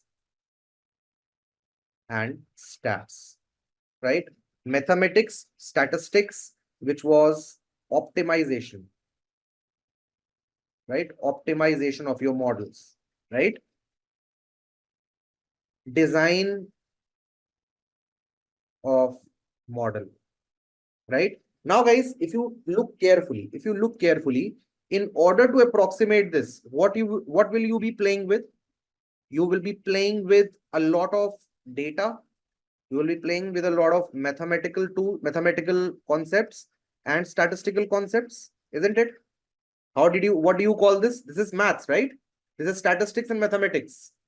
Finding mean, median, mode, standard deviations, probability, statistics, all these will lead to this kind of result, isn't it? So this becomes the third wheel of this particular diagram, and this point of intersection, right? The sweet point of intersection is basically data science. Yeah, is particularly data science, right? So now, people, this point, okay, this point is basically representing data engineering, right? Data engineering, right? Data engineering is, people, the part of data science which enables us to capture the correct data, right? How the data will flow, how the data will be stored, how the data will be cleaned, right? All this is done by whom? It is done by data engineering. Just because, so am I right, guys? You will go for interviews, right, after this, and try to fetch yourself jobs in this domain, data science, AI, ML, if my understanding is correct. Is that the aim? Yes. So now, guys, there will be three types of companies. Or let's say, to simplify it, let's say two types. One is small and the other one is big, right? So in a small organization, if you become a part of small organization and you are the data scientist there, you can be involved in all of these things, right? All of these things. Possible, right? Your bosses and your management will expect you to construct all these flows, right? No computer science. You should know maths and stats, and you should have the domain knowledge. and you will be asked to do all of this. But if you are going to become a part of a big organization, usually all these roles are fragmented. All of these roles are fragmented, right? There is a separate data infrastructure team. There's a separate data governance team. Now, guys, when you go on to collect the data, can you collect any sensitive data about? Is it possible? Ethically, it's not right, and legally also it's not right. My question to you is, who will look after this compliance? Whose responsibility indeed it is to look after this compliance? Data scientist. So this is about fragmentation. If you are part of a big organization, this thing will be taken by someone else, right? But if you are a part of a small organization, you will be expected to do this all by yourself. If you are part of a big organization, then do you think you need to have this domain knowledge? The answer is no. Why? Because there will be separate set of people who are called as what? Who are called as business analyst. Have you heard about this position, people? Business analyst. What is a business analyst role? It is basically a technical translator, right? Who knows technical, who knows domain. And that person goes and talks to the client in a layman language, convert it into technical requirement, coupled with the domain knowledge, and give you the document. This is basically a medical engineering problem. So we need this, and you need to fulfill this criteria. But again, if you're part of a small organization, who needs to take care of that? Who needs to make sure that you know everything about a domain? You yourself, right? You yourself, right? Then people, this area usually represents whom? This area represents research and analysis. Why? Because we have people who have domain knowledge, and we have people who are knowledge of math stats. Have you heard about a position called as actuary in the world? Actuarial science. Actuaries are people who are basically dealing with domains which are very, very heavily data intrinsic, right? For example, finance domain, right? Finance is all about numbers. So there we go, actuarial science, and we have math, stats, optimization, model development, all of those things happening there. We are also at this point of time, people belonging to which section? Research and data analysis, right? And then people, there is the third intersection, right? There is the third intersection, which is this part, and this people is called as machine learning,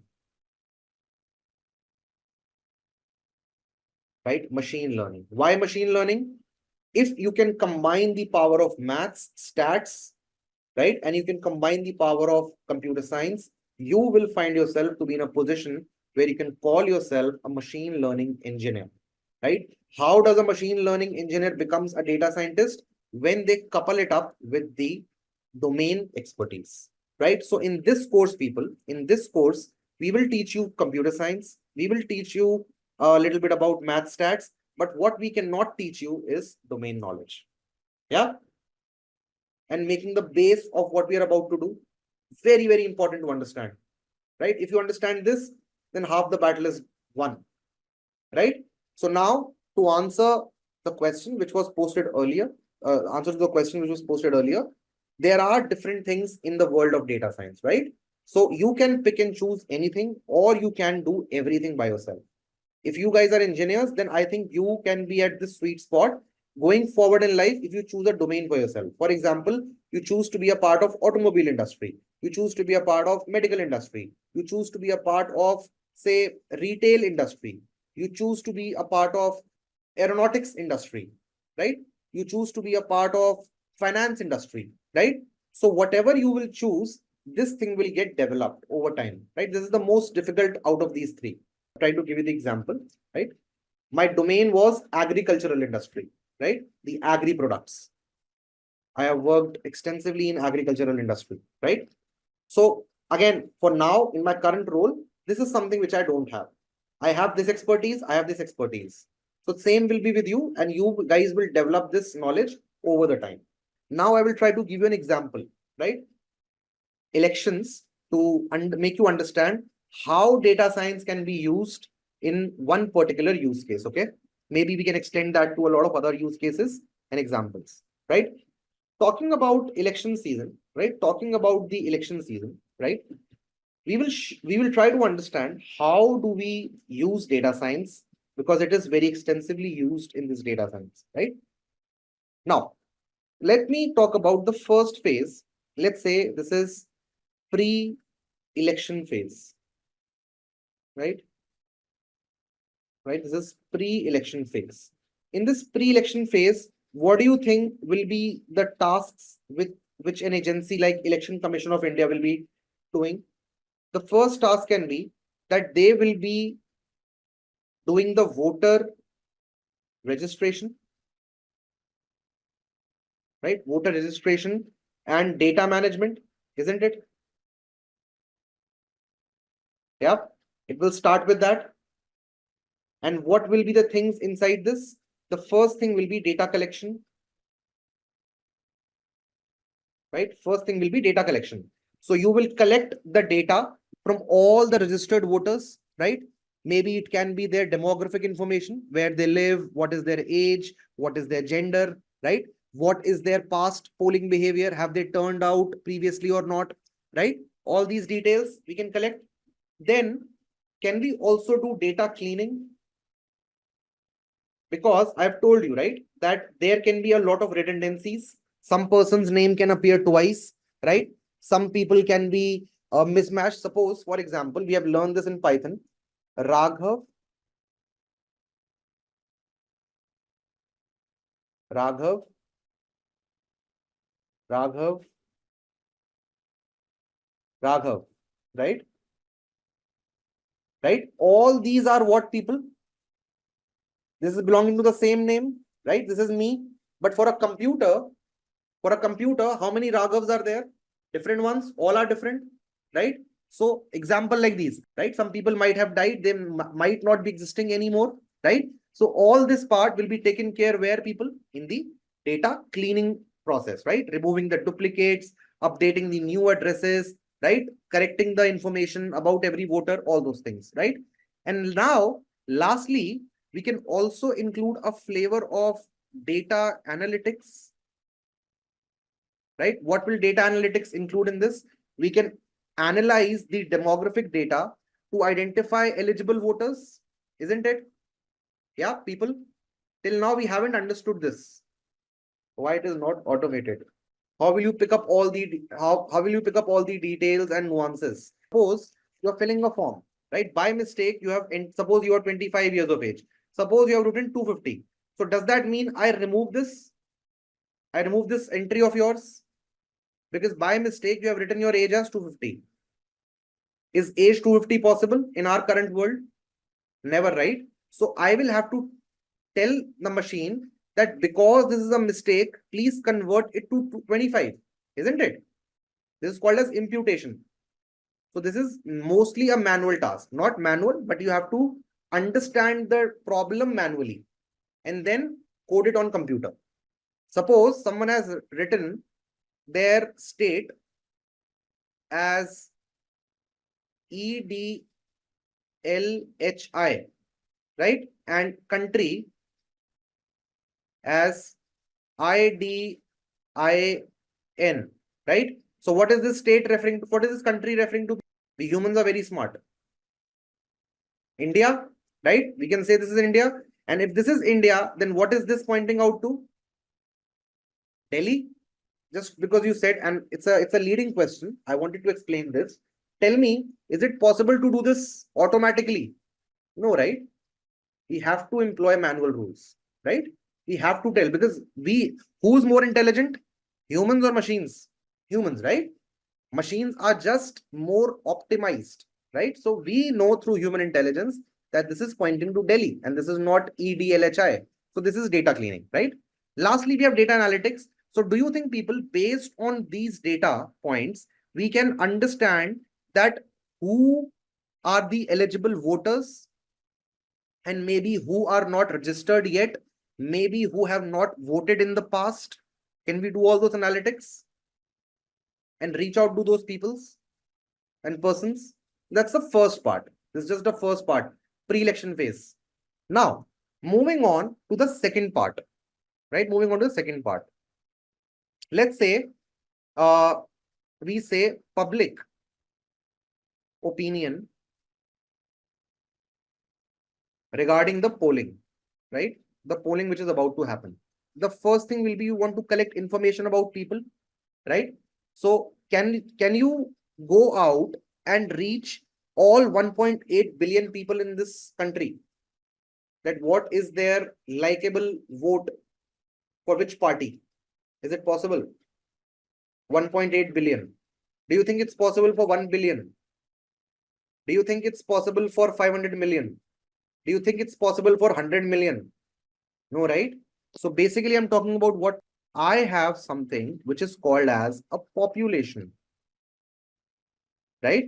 And if I have to study about this population, which is 1.8 billion people, which is impossible, which you just said, what do I need to do? Should I stop my process?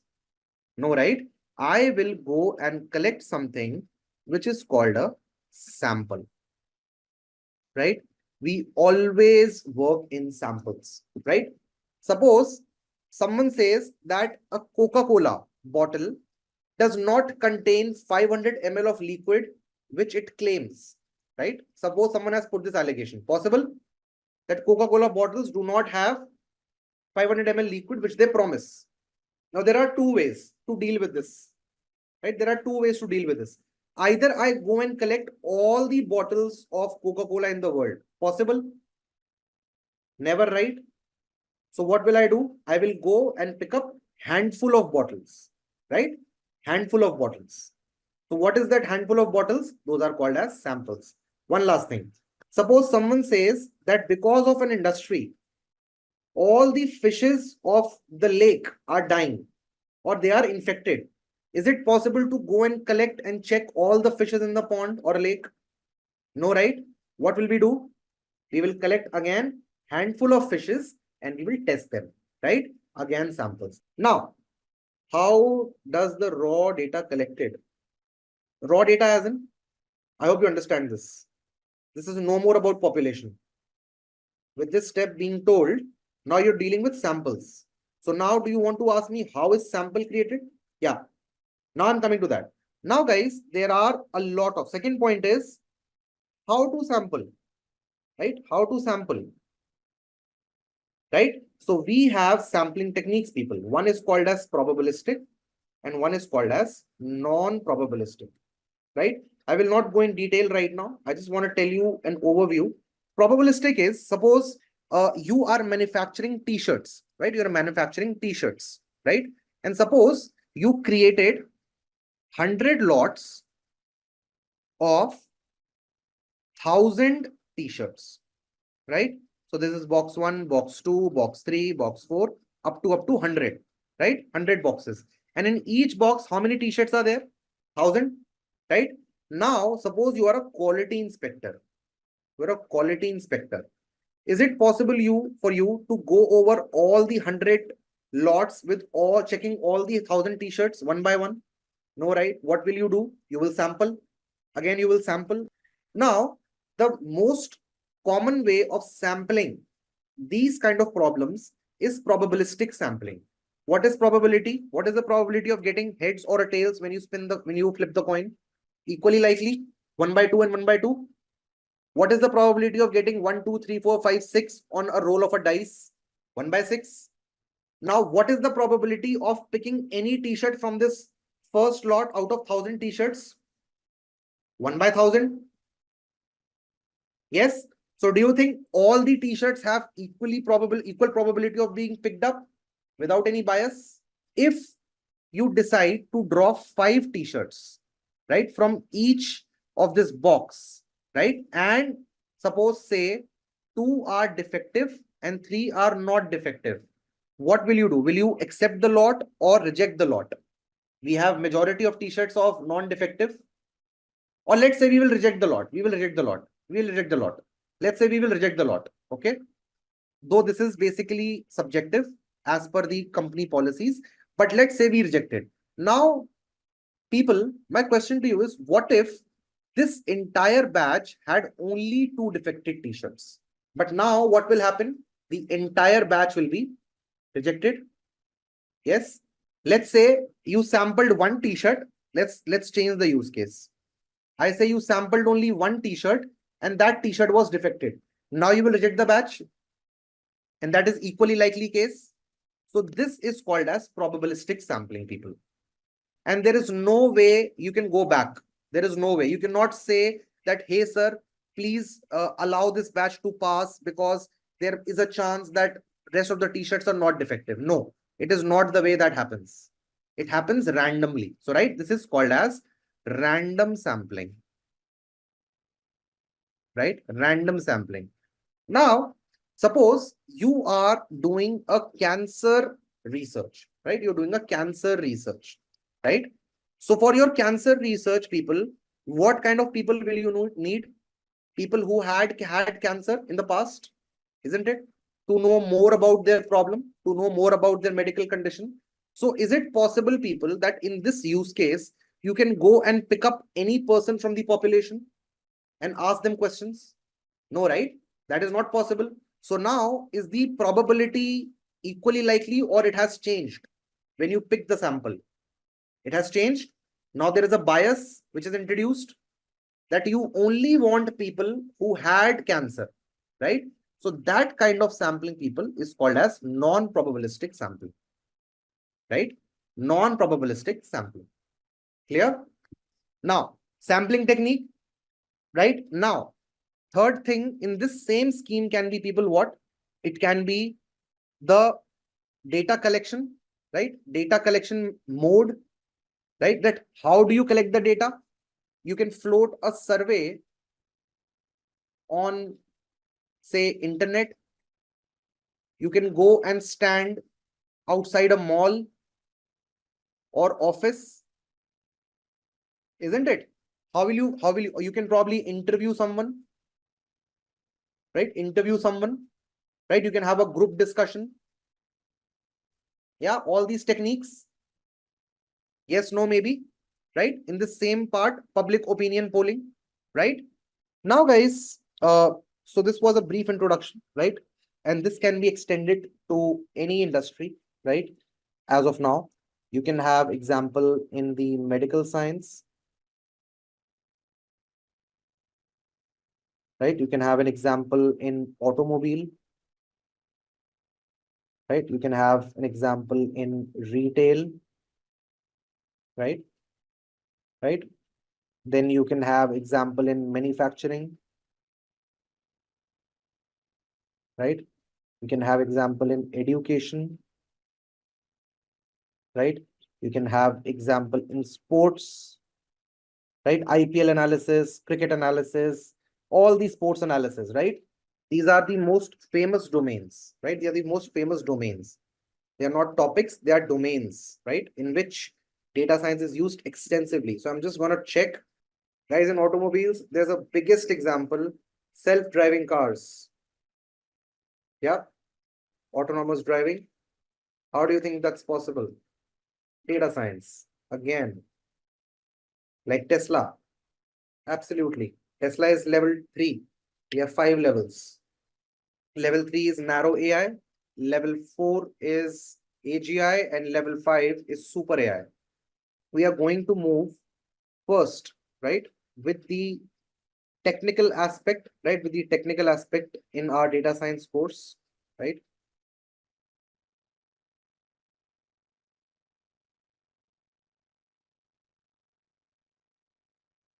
Right, which is based on Python, right? Because that is our base language, which we have learned so far, right? So in Python, people, we will start and cover 4 of the packages right now. And as we move on to machine learning and other deep learning and everything, you will explore more and more packages. The first package we have to cover will be numpy, right? I'll explain you in detail what numpy is. Then we will cover pandas. Then we will cover matplotlib. And then finally, we will cover something called as Seaborn, right? We will cover something called as Seaborn. So these 4 packages inherently we have to cover in Python to make sure we are able to reduce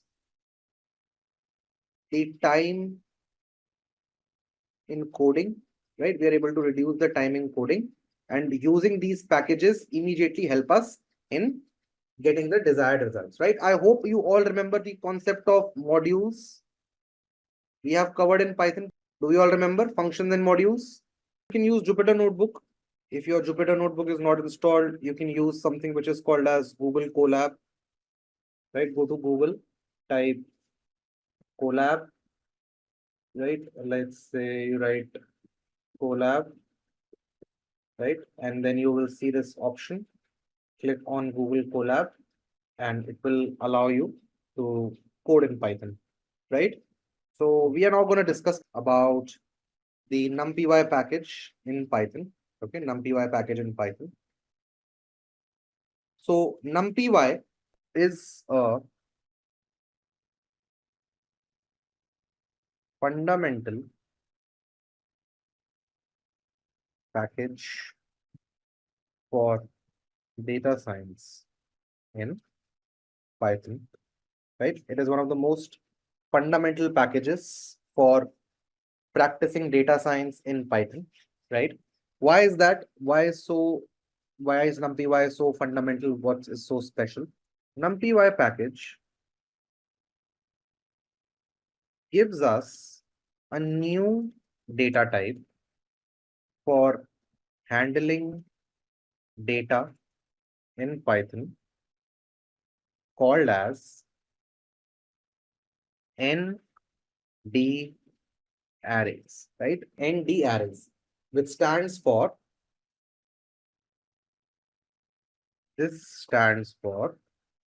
n-dimensional arrays, right? N-dimensional arrays, right? This stands for n-dimensional arrays.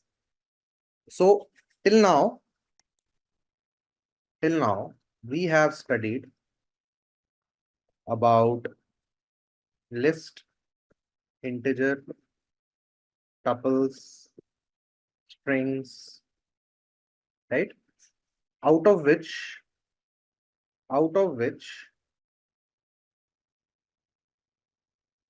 the data types such as list, tuples have been used to store data, right? Store data, right? And range used for generating new data, which is primarily sequential, right? Now there is one problem, right? There is one problem, and there should be a question. That there should be a question. Why do we need a new data type to work with data science, right? Why do we need this? Yep. So the answer to this question, people, the answer to this question lies in a small explanation, right? Yep. Lies in a small explanation, which is that Python is a high level language, right? Python is a high level language, right? And a high level language is usually very distant from hardware. A high level language is close to hardware or distant from the hardware. Did you not attend the Python programming essentials? What is the type of programming language which is closest to hardware? A low level language. If this is my hardware, yeah, this is my OS, this is my application layer, right? So high level language is here and low level languages here, right? Which is closest. So binary languages, assembly languages, right? All these are closest to the hardware because where is the processing happening? Where is the processing happening of the data? At the hardware, isn't it? Processing of data is happening at hardware. No hurry, actually it is happening at hardware, right? What is processing? Processing is signals of zeros and ones, right? What are zeros and ones? These are electric signals. These are the electric signals, right? Which is basically on and off, right? And it is communicated to the hardware through the help of resistors and microprocessors, right? Isn't it? Right? Why a computer only knows zeros and ones? Because 0 is off and 1 is on, which is the electric current, right? Electric current to activate or deactivate certain things, right? True and false, gates, right? So it is happening at hardware. So now people, if you understand this part, then try to logically connect it to what I'm going to say. When you are studying data science, what kind of data you will be dealing with? Big data, right? And as the name suggests, it will have a lot of volume, right? It will have a lot of volume other than a lot of other things, right? It will be very, very big. And on this large volume of data, you will be doing processing. You will be doing processing. What does processing means? What does processing means? Operations. So where is this operation happening? This is happening in hardware. And for hardware, which is the closest language to hardware? A low-level language. But now, people, we have a situation in front of us. What is the situation? That what are we trying to do data science with? What are we trying to do data science with? Python, right? And Python is what? A high-level language, isn't it? Yeah. So there's a discrepancy.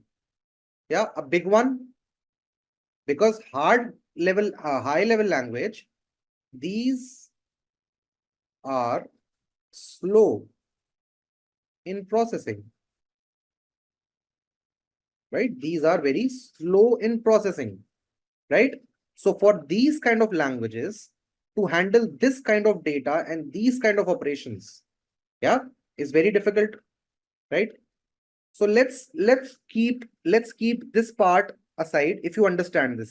Now let's go to the second point, right? When you learned Python, on a scale of 1 to 10, how easy was it? The ease of use of Python? It's relatively a higher number, right? Relatively a higher number. So now guys, when I talk about data science, right? When I talk about data science, okay? Right? When I talk about data science, my thing is that this will be used by masses, right? Will be used by masses, a lot of people, managers, programmers, business analysts, data analysts, possible, right? Who are from non-technical background, who don't know coding, they also can do data science because data science is a general thing, isn't it? Understanding the data. It should not be limited by your capability to understand the technicalities of a very complex language. So for these people, which language is suitable? Which is Python, right? It is easiest to understand. It's a high-level language, almost like English. Yeah. So Python is a simple language. So in this part, people, Python fits the bill, right? Which is a bigger thing.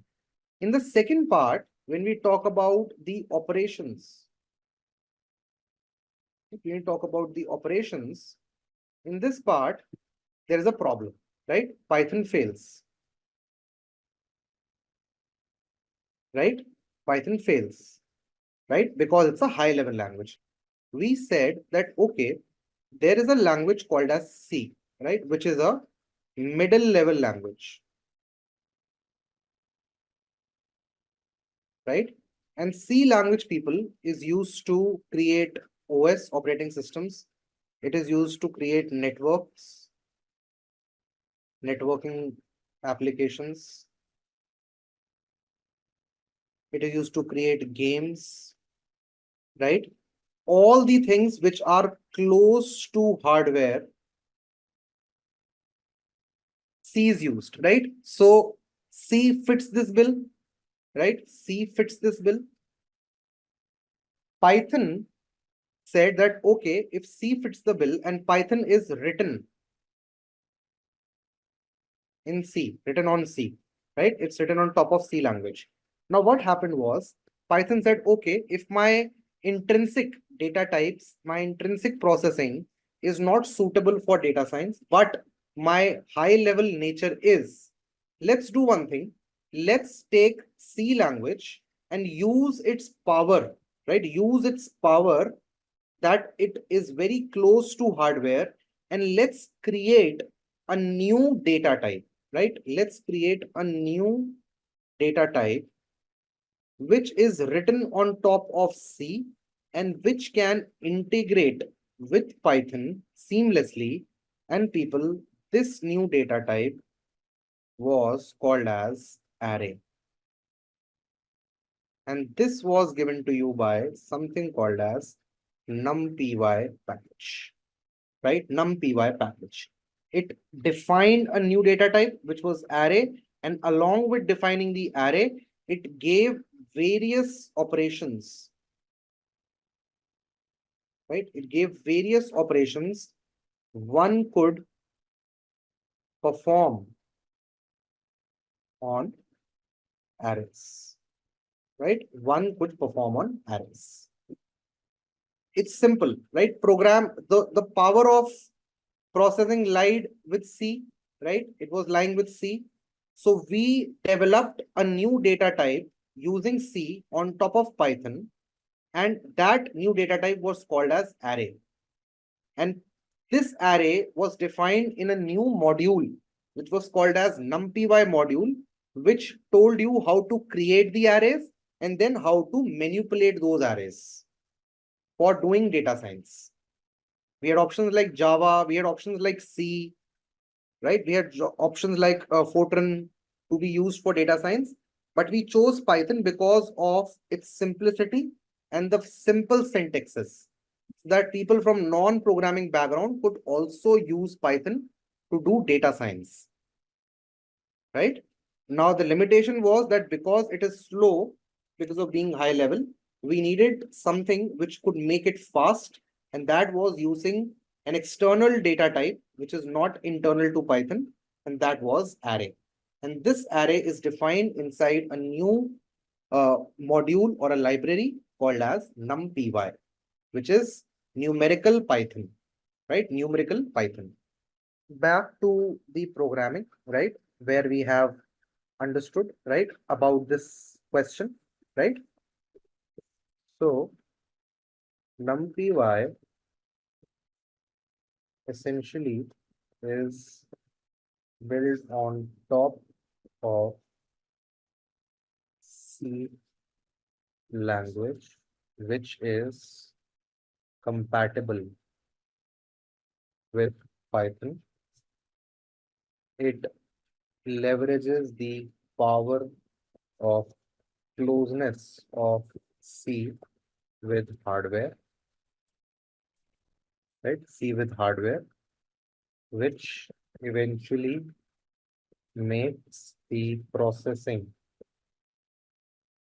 faster in Python, right? So this is what the first part is, right? This is what a first part is, right? Now the second thing is, people, so this is about the performance bit, right? This is the performance bit. The above is about the performance of Python, right? Now, coming to the next part, which is the memory efficiency, right? Memory efficiency, right? So,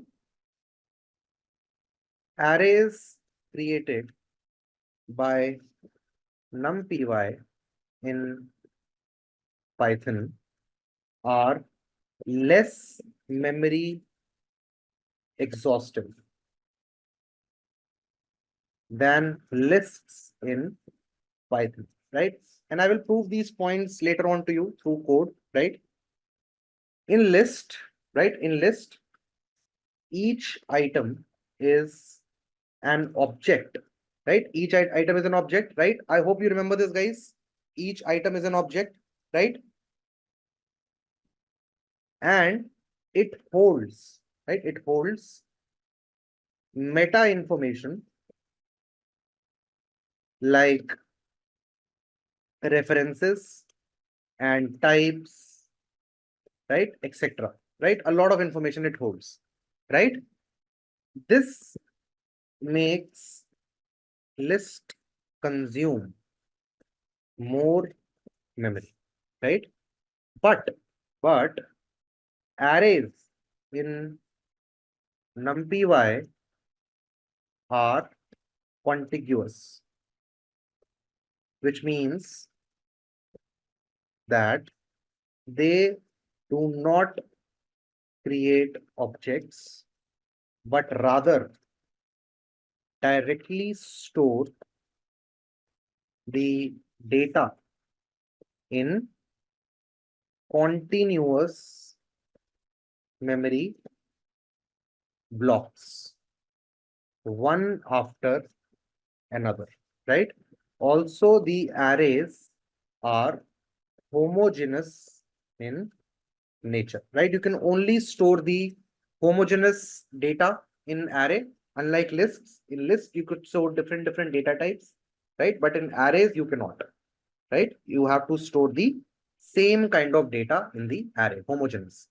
So it's a contiguous memory block, which is meaning that you can store data in continuity, right? One after another in the memory block. So the access is faster, the memory location and the memory efficiency is very higher, right? As compared to the native data type like lists or tuples in Python. Arrays are basically vectorized operations, right? I'll talk about to you with vectors. What are vectors, right? They are the vectorized operations, and they are way more convenient to deal with as compared to list in Python, right? In list, you have to go through a lot of loops, right? We saw that you have to go through the list comprehension, but you will see in Python pandas, sorry, in Python numpy, the vectorized operations are very simple, right? They are very simple, right? Again, for all this, I will give you examples, but it will take some time because you have to understand what arrays are first, right? Okay. Then the most important other packages, which are pandas, matplotlib, cbond, sklearn, scipy, all are written on top of numpy package. That's the reason, for this reason, it's called as fundamental package. All the other packages which make your life easier as a data scientist, where you don't have to worry about code, all these packages make our data science journey smooth because we have to worry less about code and more about logic. Yes. So for these for the understanding of these packages, it's very important that we understand numpy first, and then we move forward. Right? Now, then let's get started. So the first step, right? The first step which you have to see, right? The first step which you have to see while using numpy package is basically from where will you import the package, right? From where will you import the package. So to import the package numpy, we write import numpy as np, right? Where np is an alias, right? It's an alias, right? So please do this. Import numpy as np, right? If you don't get any result for this, then you can write pip install numpy, right? Pip install numpy and just execute this, right? When you will execute this, it will give you this message, or it will download this package for you, right? Pip stands for Python index package, right? It is basically like Play Store, App Store, right? Or Windows Store for Python, right? So you're just going to these Play Store, Windows Store, App Store of your Python and asking them to download this for you, right? It is also called as the package manager, right? Pip. If it is done, you can also check the version. You can say np dot underscore underscore version underscore underscore, and it will give you the version of numpy, right?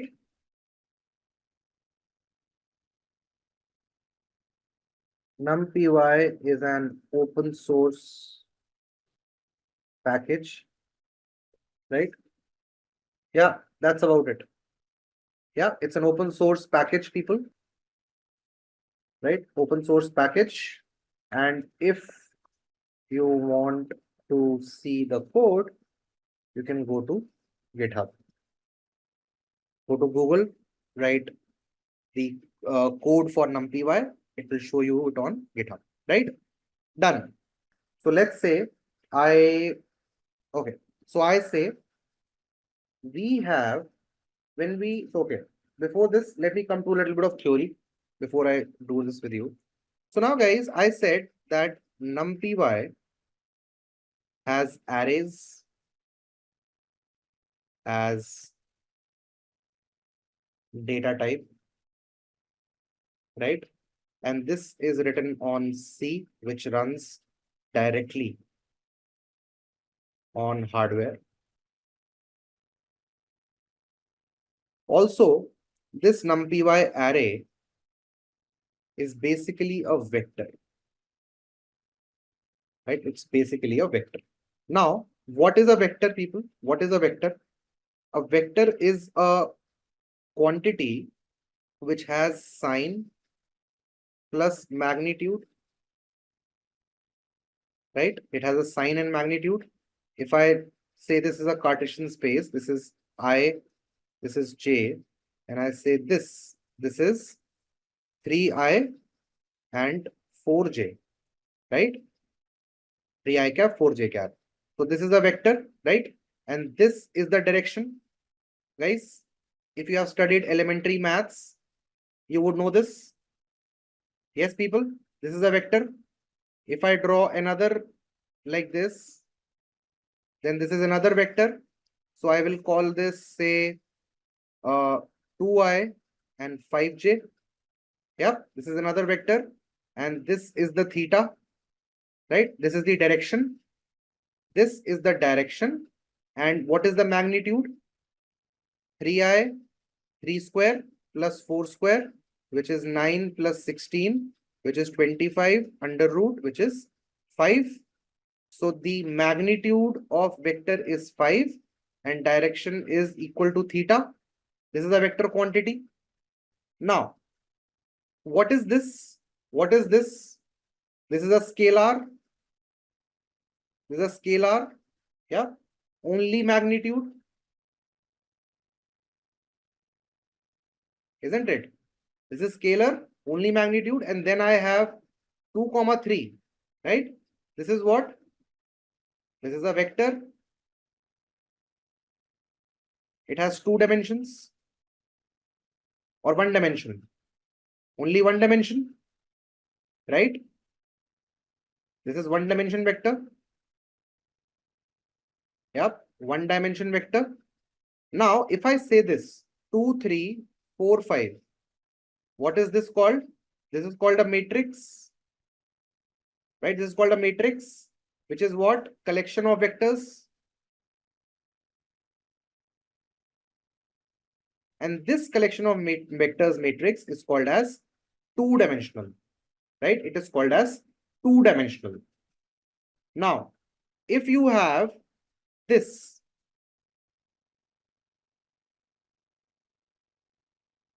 so these are stacked behind each other. This is 1, this is 2, this is 3, right? So we have 3 layers in matrix. So how many dimensions will be this, people? 1 dimension, 2 dimension, and 3 dimension. This is a 3-dimension matrix, right? Or 3-dimension vector, or 3-dimension array. I'll repeat once again. What is a single value? A single value is called as a scalar, right? It only has magnitude. Now, when you have multiple values, right? This is called as a vector. It has a direction, it has a magnitude, and this is single dimension. Now, multiple vectors, right? Like this, or maybe you can say like this, right? Are you understanding why I'm calling it 1 dimension? It can be either this dimension or it can be this dimension. In any dimension you stack 2 vectors, you will get yourself a matrix, right? You will get yourself a matrix, which is now 2 dimensions. It has rows and it has columns, right? Now, if you stack multiple such matrix one after another, right? This becomes a 3-dimensional matrix. And this can go up to how many dimensions, people? How many dimensions this can go up to? It can go up to, this can go up to n dimensions, right? N dimensions, right? So now do we get it? Why do we call it ND arrays? Yeah, n dimension arrays, right? That why are we calling something what? Right? N dimension arrays. We are only capable of viewing 3 dimensions, people. It can go up to 100 dimensions, 500 dimensions, 1000 dimensions, any dimensions. Scalars are least important. Vectors are more important. So now we have multiple dimensions in arrays, namely 0D, 1D, 2D, 3D, and so on till the ND, right? ND arrays, right? Now, let's create our first array, right? Let's create our first array, and this will be a 0-dimension array, right? 0-dimension array. How will you create this? You will say ARR0 is equal to np.array, and you will mention what a scalar value is. What is a scalar value? It is a simple value. I say 2, right? np.array equal to 2. And when you will now check or print the type of ARR0, it will tell you class numpy nd array, right? It is a 0-dimension array. And if you want to check the dimension, you just have to write ARR0.ndim, right? And it shows you that there is 0 dimensions present. So what is this in short? This is a scalar. I have entered a single value, people, 2, 200, 500, whatever you want to enter. And the syntax is np.array. np.array. You are instructing numpy package to fetch the function array on method array and convert this into that particular data type, right? Array 0. And when you check the type is nd array, but what is the dimension of this nd array? This is 0, which is nothing but a scalar, right? We have created this. This is what we have created, right? Now, guys, if I created this list, right? Say LIS is equal to, yeah. So this was a list, right? This was a list, and this is what, people? What is this that we have just studied? According to that, what dimension is this list? So what I'm trying to do is, I will create a 1D array with a, or let's say from a list, right? Let me show you how do we do that. Okay.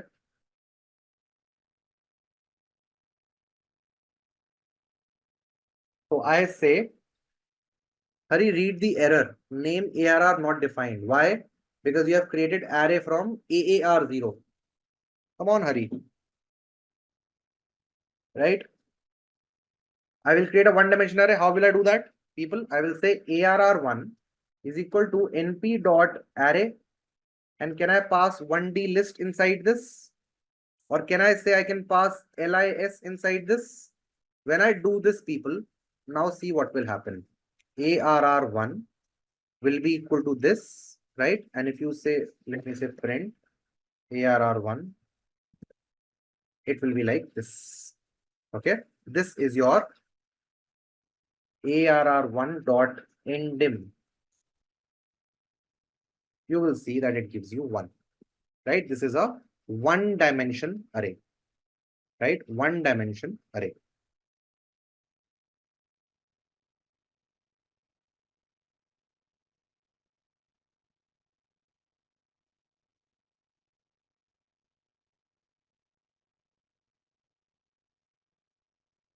Yes. So for example, when I say scalar, right? When I say scalar, I say 35, right? When I say vector, 1D, I say, so these are suppose my marks, right? Now I say 35, 40, 50, right? So now what are these? My marks in 3 subjects. Yeah, marks in 3 subjects. This is my, say, Hindi, this is English, and this is maths, right? Or let's say science, because not everyone has Hindi. Science, English, and maths, right, guys? Now, if I have to create a matrix of 2 dimension, what will I write? So that means this is one student. This is one student, people. Isn't it, guys? Yes, no, maybe. So now in matrix, we will have what?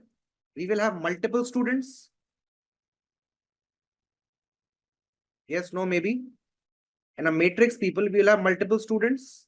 Suppose this was S1. Now you will have S1, S2, S3, S4, like this. And each student will have their own individual list of marks. So can I say that I'm making a nested list? Can I say that, people? I'm making a nested list. So now let's make it. Okay. From a nested list. Okay. A nested list. So I'll say ARR2 is equal to np.arraylist. I will have to create a list first. LIS2 is equal to. So this is my first bracket. What is this bracket representing? This bigger bracket. Now I will put another bracket inside this and I will write 1, 1, 2, 2, 3, 3. I'll put a comma again, right? A comma. Then I will say 445566, comma 778899. Right? I'll do this. Right? Now I will say list two.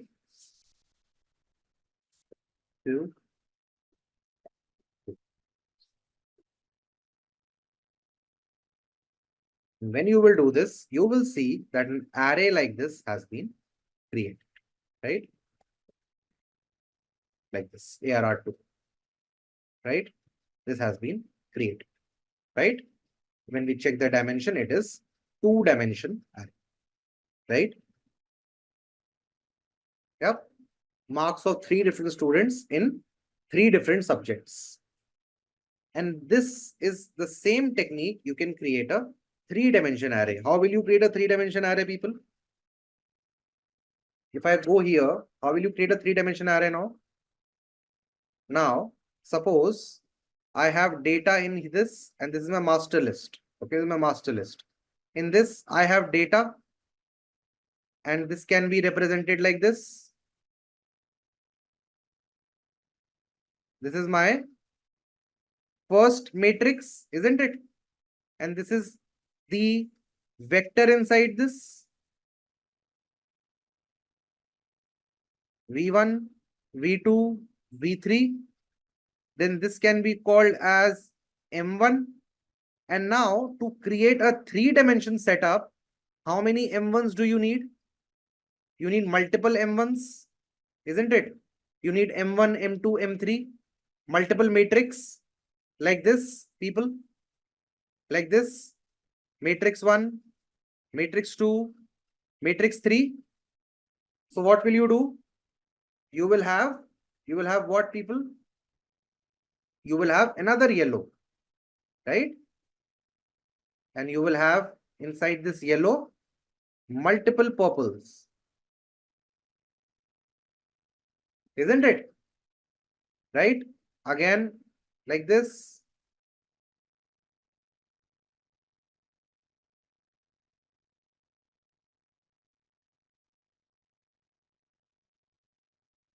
Yep. Like this you will have it, people. So can I say, people, can I say that as I am increasing the dimensions, as I am increasing the dimensions, I am putting 1D, sorry, 0D, right? And okay, again in this V1, do you think you will have multiple scalars, people? Can I say that? Can I say multiple scalars create a vector, multiple vectors create a matrix, and multiple matrix create one 3-dimensional matrix? Can I say that? Let me talk to you about an image, right? Image, right? What is an image made up of, people? What is an image made up of?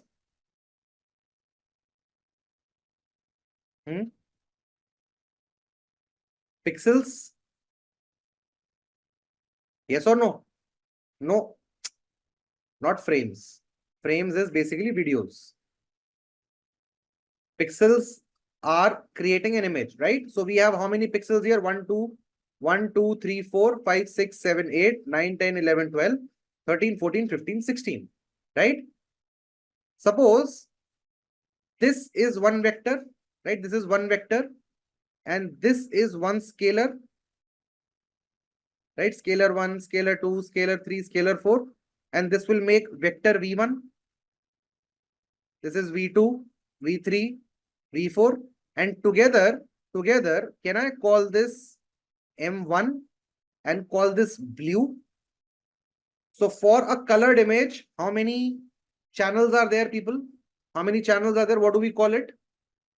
We call it the image as RGB image. That means red, green, blue. So this is blue part. So similarly, you will have a red part in front of it. Then you will have a green part. And then finally you will have a blue part. Yeah. Are you understanding, guys? Why do we require three-dimensional arrays? Yes. Suppose now you want to make a change at this pixel. So you will go to the third layer, which is the blue layer. Then you will go to the third column, which will go to the third column and third row. And this is how you will reach this pixel. Everyone? Yes, no, maybe? Yes. So this is the reason why we need to create a 3D array, right? To ingest information like this, right? To ingest information like this. So we can create a 3D array also, right?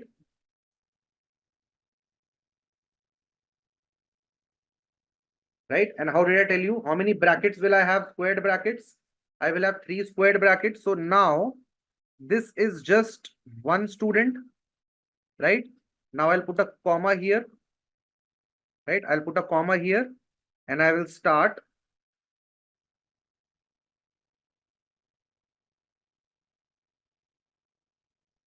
Right? I'll do this. I'll say this list 3, ARR 3, list 3, ARR 3, ARR 3, ARR 3. Right? And now you will see that there is a 3-dimension array. Right, guys?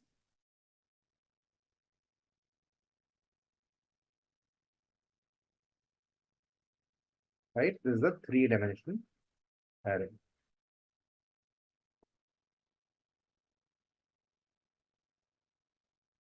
Yep. Moving on, there are multiple ways to create arrays, right? The first one we have done. So we have done from lists. From list we have done.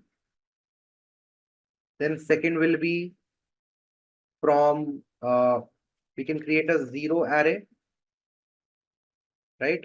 We can create ones array, right? Then we can create custom array, right? I will show this all to you, right? I'll show this all to you. So let's start with the ones array, sorry, zeros array, right? What do you have to do? You have to write, so let's say 0 underscore ARR0, okay, a 0-dimension 0 array. So you say np dot zeros, right? And you create a 2, right? A 2, right? And if I say 0 dot endim, right? You will see it is a 1-dimension array, right? It is a 1-dimension array, right? So 2 is by default taken as, so let me just show this to you. It will look like this, right? It is taken as horizontal. What is the dimension of this, guys? A vector. What is the dimension of this vector? No. It's 1. It is basically 2 cross 1, right? 2, 1. Sorry, 1, 2. My bad. 1, 2. Isn't it? Now, what if you had to create a 2 cross 1? What if you had to create a 2 cross 1? Right? So let me just show that to you. So I say, wait. Like this, okay? Now when I do this, I say ARR1 and I say here 2, 1, right? I say 2, 1. Now you will see, people, what will happen to this. Now, because you have created, right, specified 2 dimensions, right? What will this be converted to now? What will this be converted to? This will be converted to a 2-dimension vector. By default, it was this, right? Which was this vector, right? By default, it was this vector, right? What is the dimension of this vector? 1 cross how many values you put here, right? 1 cross 2 like this. So we call this only one dimension. We call this only one dimension. But now when I will run this one, you will see, yes, 2 cross 1. And now you will see this is 2 dimension, right? You see this is 2 dimension now. Clear, people? Just the orientation has changed, but now you see the brackets. There are 2 brackets now. Because what have you now instructed? You have now instructed Python and rather numpy to create the vector as 2 cross 1. So you have said, give me this 0 and give me this 0 here. So the moment you do this, you are now specifying the rows and columns. Now this 2, 1, right? Let's say this is 2, 1. Now let me create another 2 dimension matrix for you. Let me call this 10, 10, right? So how many rows and columns will it have, people? How many rows and columns will it have? I will say 2, 1, 0.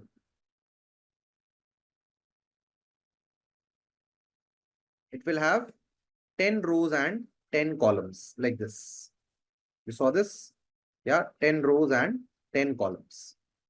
Right? By default, it is 1 cross 2 like this. It is a 1-dimensional vector and this is a 2-dimensional vector. What about a 3-dimensional vector? 0 dot 0 underscore ARR3 is equal to NP dot zeros, right? NP dot zeros, right?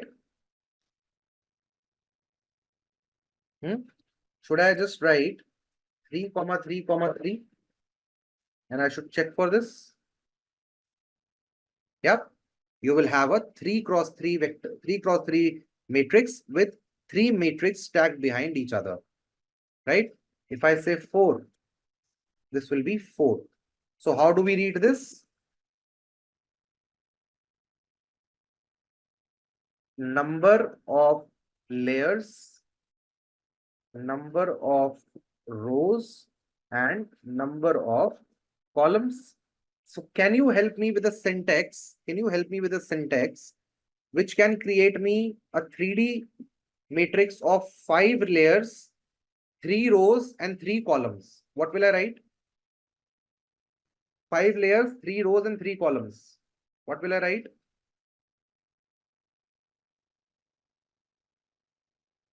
Five, 3, 3. Yeah, you'll get 5 layers, 1, 2, 3, 4, 5, right? Like this. Suppose you have to represent an image with say RGB channel and say 256 and 256 pixels. How will you create this? So I'll say img, right? Image is equal to np dot zeros, and I will say inside this 3 channel 256 cross 256, right? And when you will just run this image, it will be like this, right? It will be like this. This is 1 channel, this is 2 channel, and this is 3 channel. And we understood that numpy is a fundamental package for data science in Python, right? This package gives us a new data type to work with, which is called as n-dimensional arrays, right? Now, what are arrays? What are arrays? Arrays are nothing but vectors, right? Which are stored in a contiguous block of memory, which means they are stored continuously one after another, and they do not get converted into the object, unlike the list, and they are way faster. They are more memory efficient than list. I will prove this fact to you today with the help of example, through the help of code, right? So why numpy arrays? Because numpy is a package which is built on top of C language, which is compatible with Python, and C, being a middle level language, interacts directly with the hardware. So whatever operation you run, in a fact, that is getting directly executed on the hardware itself. right? That is the reason why the performance is way better when we try to use the n-dimensional arrays. Along with this, these syntaxes, the type of syntaxes we used to type in list, I will show that to you also today with the help of example, are way simpler when you try to do them with ND arrays, right? So arrays are basically vectorized operations, right? And they're also very convenient to deal with as compared to lists and other native data types in Python, right? And the most important part is that in our data science journey, whatever other packages we will use, right? Again, what are packages? They have predefined things stored for you so that you can leverage them and focus less on code and more on logic, right? You need to be aware about the logic more than the knowledge of the code, right? So we have packages for that, which contains methods inside them which you can use, and without any further calculations, you can work with them directly, right? So that is how we started with numpy, right? And the syntax to import numpy was import numpy as np, where np was an alias, right? You could do pip install numpy if someone did not have access to numpy, if numpy was not coming by default, you can use pip install numpy, which is Python index package, right? And this is like Play Store, App Store, Windows Store for Python. All the packages are stored in pip, and you can call pip, you can ask pip to download that package for you so that you can use that, right? It's basically the package manager. So numpy is an open source, and if you want to see the code, you can go to GitHub and check the code out for yourself, right? In numpy, we have n-dimensional arrays. Now the question arises, people, that why do we need numpy, right? So my answer to this particular question is that when you will deal in data science, right? When you will become a data scientist, you will be dealing with data, right? Now my question is, how will you make the machine ingest the data, right? There has to be a way, right, for you to input the data to the machine, right? To make manipulations to the data, to read the data. So all this is started as the base package of numpy arrays, right? Other than that, it becomes very difficult and cumbersome for us to deal with that. And this provides us a lot of ease and flexibility to deal with such massive amounts of data, which you will see along with me as we will move forward in this particular course. Yeah, perfect. Now, people, let me just pull up the PPTs. This is what we're discussing, people. We start with something which is called as scalar, right? We start with something which is called as scalar, which is a quantity which only has magnitude, right? In numpy language, this is also called as 0D, right? It is called as 0 dimension. Then, people, we have vector, right? And vector has a constant dimension. It has only one dimension, right? You can interpret it as a row or you can interpret it as a column. It doesn't really matter because this is only one single dimension, right? So usually it will be written as 5 comma blank, right? There will be nothing written in front of it. So this in numpy terminology and nomenclature is called as one dimension, right? When you move on, then you get combine couple of vectors, you get a shape, and now that is called as a matrix. And in numpy terminology, it is called as two dimension, right? And when you try to stack multiple two-dimension matrices, one after each other or one before each other, then they become something called as three-dimensional. And now in my capability, I don't know what four-dimension looks like, but there is a high possibility that you have n-dimensional data, right? We are dealing with n-dimension data, right? Suppose with this, I also add time, right? At t equal to 1, at t equal to 2, that will serve as the fourth dimension for this data. But how does it look like? I don't really know that, right? Because humans are only capable of visualizing 3D, three dimensions at max, right? So you can go to n dimensions and hence the name n-dimensional arrays, right? ND arrays. Post this, we moved on to create certain things and I tried to explain you the data, right?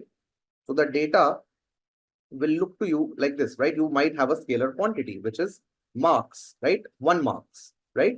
Now, if I go on to vectors in 1D, it can be marks of one student, right? Marks of one student in science, English, and maths, right? 35, 40, and 50 out of say 50, right? 3 subjects. So this will be characterized as a vector. right? What will be the dimension written for this? It will be 3 comma nothing. This will be 0, right? Shape will be 0. For this matrix, suppose we have 1, 2, 3, 4 students, and each student will have 3 marks.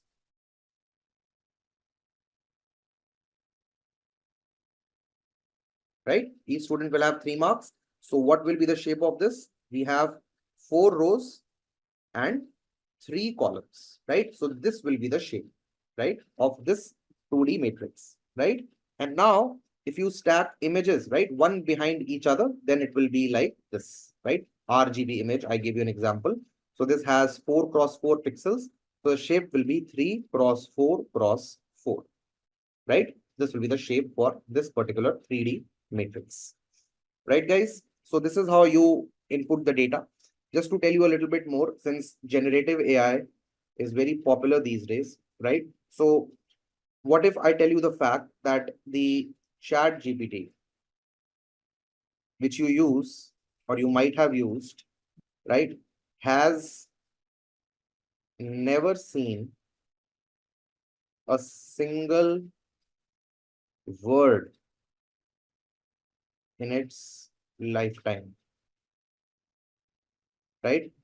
All it sees is numbers, right? Only numbers. How do we see numbers? Suppose I say my name is Raghav.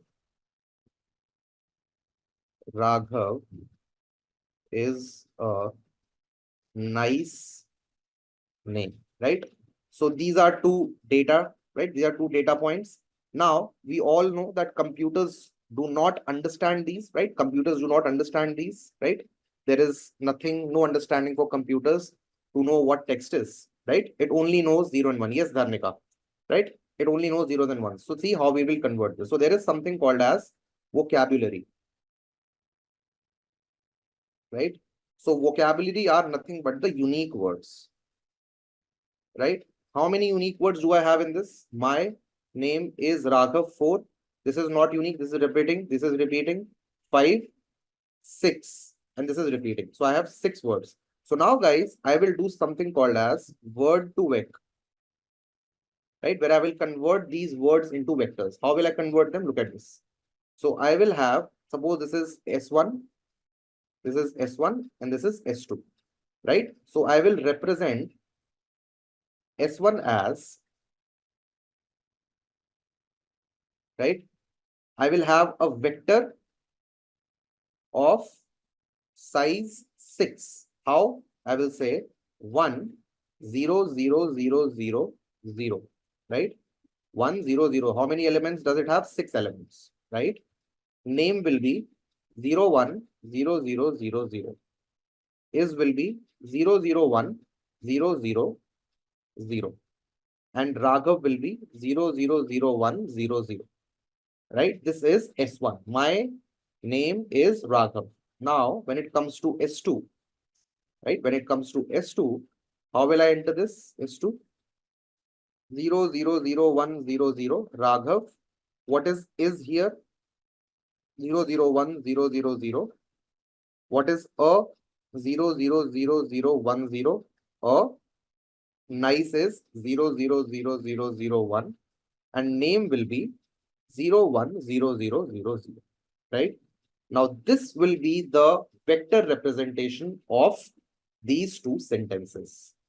Just to tell you a fact, GPT-3, right? GPT-3 model, right? GPT-3 or GPT 3.5, they have vocabulary of 30,000 words, right? 30,000 words. And each word, right? Each word has a dimension of 12,500 numbers, right? What do I mean? Suppose I say Raghav. So it will be one word and it will be represented by 11,500 different numbers, right? And like Raghav, there will be 30,000 words in this GPT model, right? 30,000 words in this GPT model, right? And this total number of parameters which get trained in the neural network, which we will learn later on, neural networks, they are almost close to 1.75 billion parameters, right? 1.75 billion parameters. So why I'm telling you all this? Because to showcase to you that what is the importance of vectors, right? In the entire machine learning and data science. Yeah, people. So this is the reason, people. Now my question is, how will you create these vectors?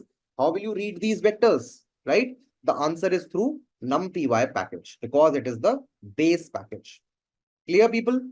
Yeah, I hope today's class will be interesting for you, because you will know the context. Why are we doing it? Yeah, so I'll try to show that to you, how we convert things to vectors, right? Okay, let me go here now, right? Let me go here. So people, we started using numpy. So I started with the 0-dimension arrays, right? 0-dimension arrays. So 0 dimension is nothing but a scalar. So I created ARR0, which was np.array, and I entered a single element inside this, which is nothing but a scalar. And then I checked the type of ARR0 also, right? And then I checked the dimension also. So the answer was 2. Class was numpy nd array, and the dimension was 0, right? Exactly what I had mentioned in my PPT, right? It will be having a 0 dimension like this, right? Same thing has been proven, right? Because it's a scalar. Now coming on to 1 dimension, right? Coming on to 1 dimension, I create a list which is nothing but a 1-dimension data type, right? Now I create an array which is ARR1 from this particular list, LIS, and then I check the type of print ARR1, check the type of ARR1 and the dimension, right? So when I execute, right, then you will see that it was this numpy array and the dimension was 1, right? Exactly like this. So if I show you something else, say print ARR1 dot shape,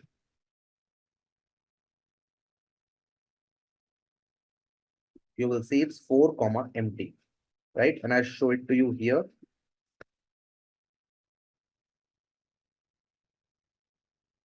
It will be empty, right? Empty. And this will be comma 1, right? So this means that it has only 4 elements, right? If I increase these elements to say 55, 66, 77, then it will become 7 comma blank, right? Which means it has 7 elements as a vector. Now we create something with a nested list, right? Which is like this. So with the nest, I want 1 bracket which is running outside, right? Then inside this, I have 1, 2, and 3 lists inside 1 list, right? So this is the nested list. This is marks of first student, second student, and the third student, right?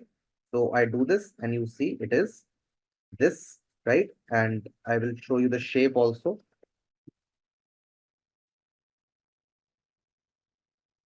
Right? It will be 3 cross 3, 3 rows and 3 columns, 3 rows and 3 columns, right? Now, similarly, we can also create a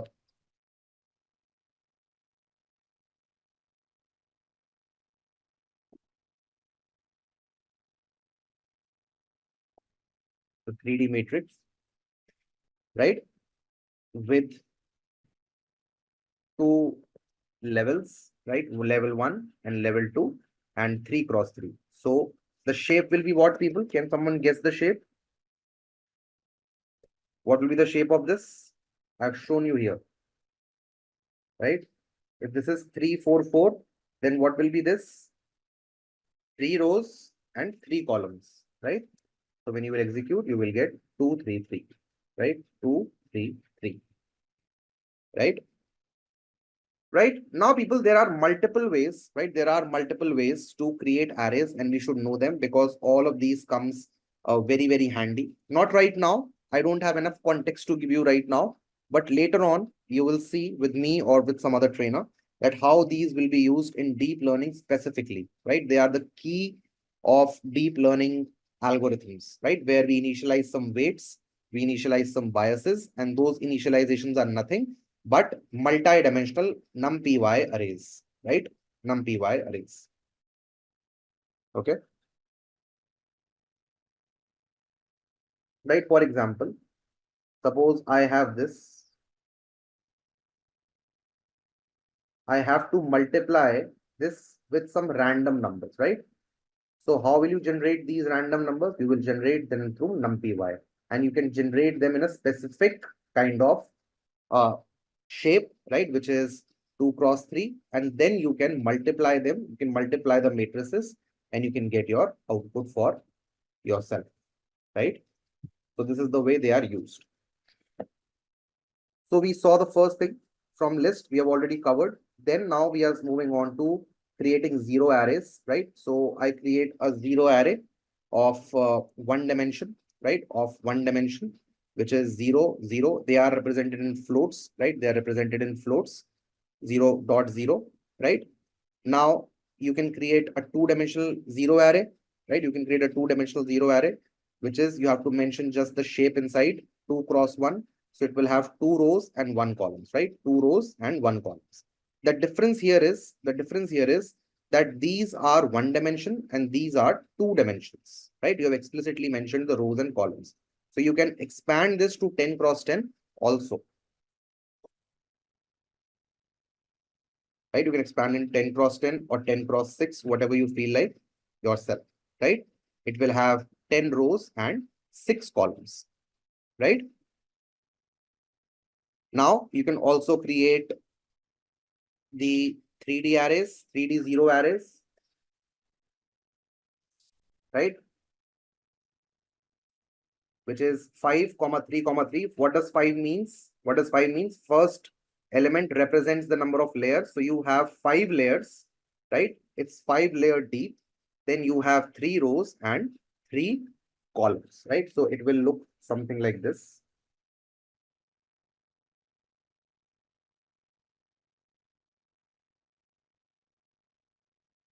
One, two,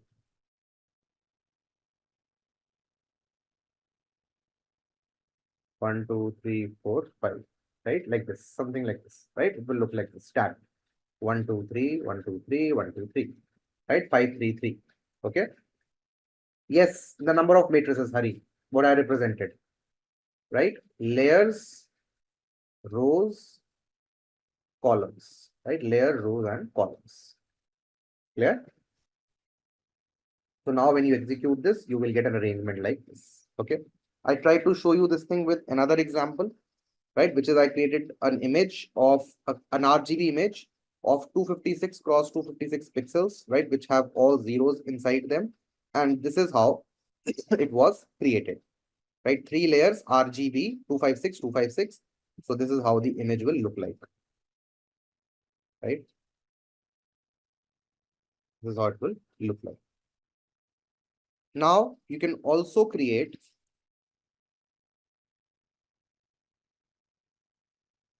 arrays with ones, right? Exactly the same way you created it with zeros. I'll give it to you. I'll give you 5 minutes time to create them. I'll show you one. So I say A1 is equal to NP dot ones, and inside I pass 2. I check A1. So this is a array like this, right? It is an array like this. Now you create 2-dimension and 3-dimension arrays of 1. It is basically as a float. Hari, it's represented as a float, right? It's represented as a float. Okay. Right. Perfect. Right. Also, guys, with this, right? Also with this, you can create the custom arrays, right? You can create the custom arrays, right? How do we create custom arrays, people?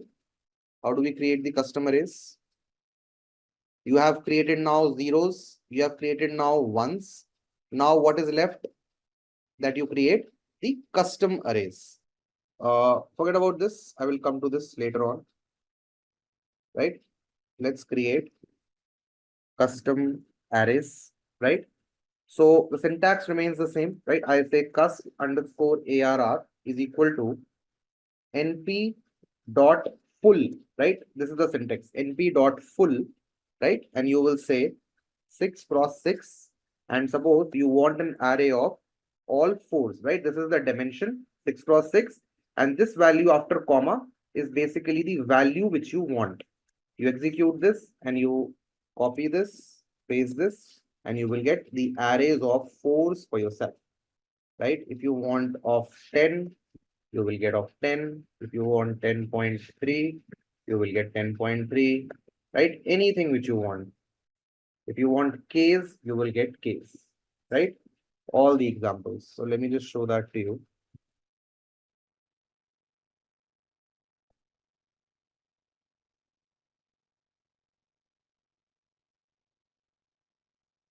Yep, like this.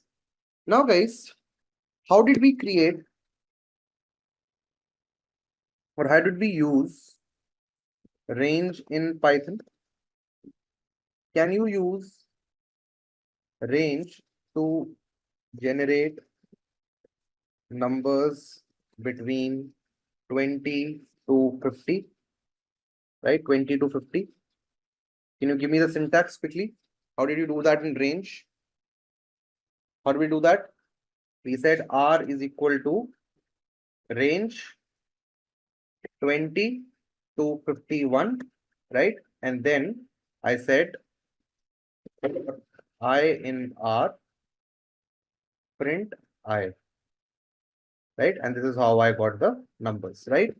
So similar to range in Python, we have a range in numpy, right? How do we use a range? I say a range underscore ARR is equal to np dot a range, right? And then same syntax, I will say 20 to 51, right? 20 to 51, and that's it. And when I will check my ARR, range ARR, you will see I have generated myself numbers between 20 to 50. And a range in numpy, right? A range in numpy. Yes, if you want a interval, so you can use this, say a range 1, and after comma you pass the third argument, suppose it's 3. So now it will jump 3 times, right? 20, 23, 26, 29, 32, 35, like this, up till 50. Now guys, there is something which is called as linspace, right? What is linspace?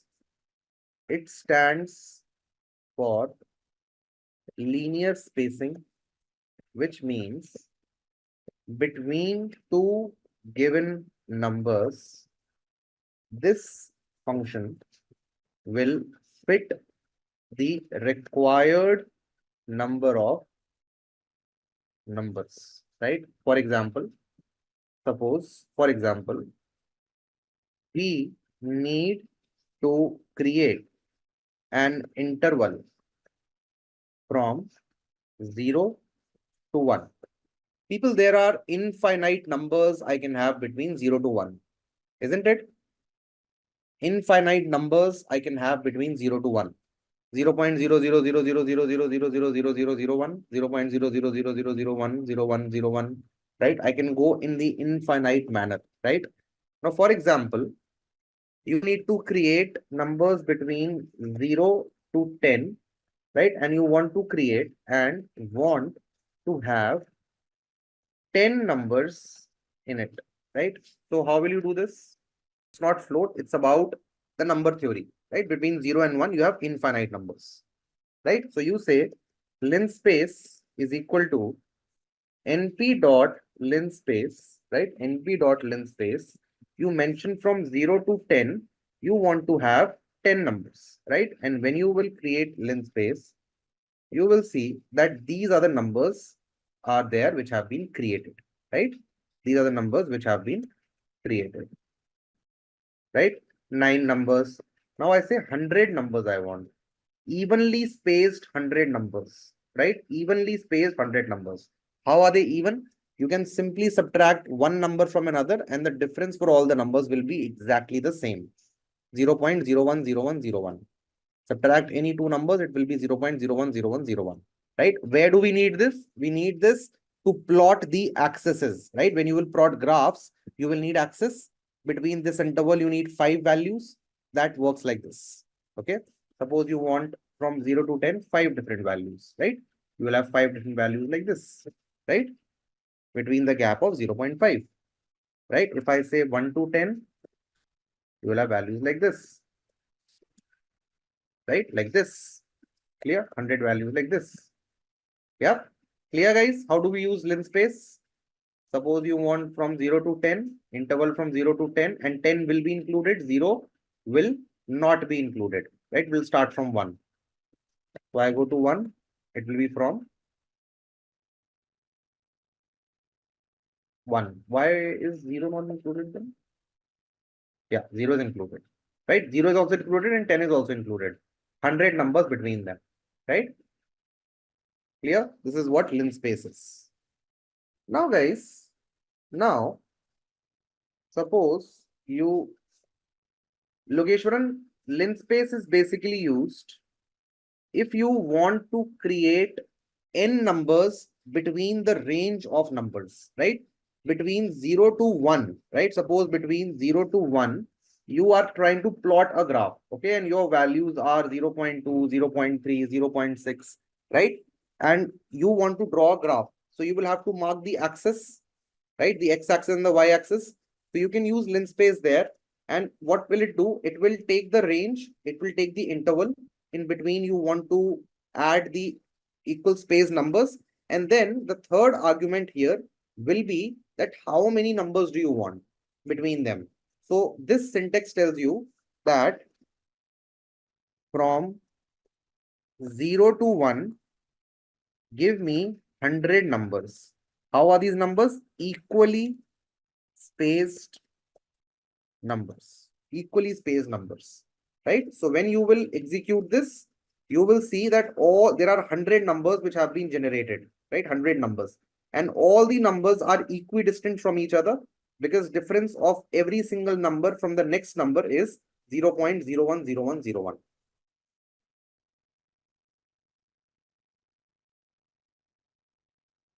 Yep. That's what it does. Right?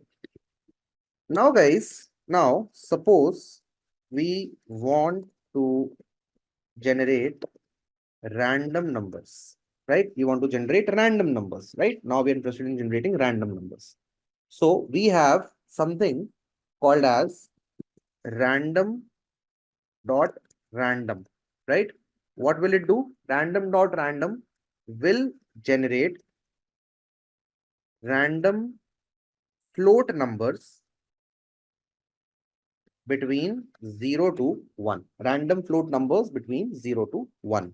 How will this happen? You will say rand underscore rand is equal to np dot random, and inside you will mention what is the dimension that you seek. Suppose I want 6 cross 6. So when you will check this, you will have all numbers for 6 cross 6 dimension, right? 6 cross 6 matrix, right? Now, every time you rerun this, the numbers will change because all of these are random numbers, right? All of these are random numbers. Now I say 100 multiplied by rand underscore rand. You will see all of them, all these numbers will be multiplied by 100, right? All of them in one shot. Now, just like this, we can also create random integers, right? How will we create random integers, guys? I say rand int underscore rand int is equal to np dot random dot rand int, right? And here you will specify that what is the range of numbers you want from. So I say between 20 to 25, I need random numbers and then I want it from in a 3x3 format, right? And now when you will check your random, you will get random numbers generated like this. Okay, random numbers generated like this.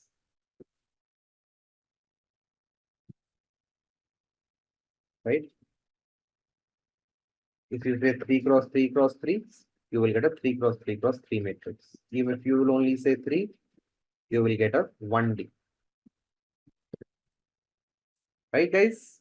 You can change the dimension. So this is the range from which you want to choose the random numbers, and this is the dimension you want this matrix or vector to be in. Now, guys, we'll move on to the next part, which is basically properties. And again, there are a lot of operations. You'll have to see it yourself, right?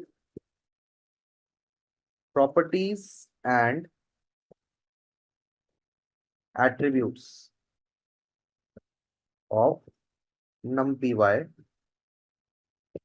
arrays, right? Property and attributes of numpy arrays. Okay.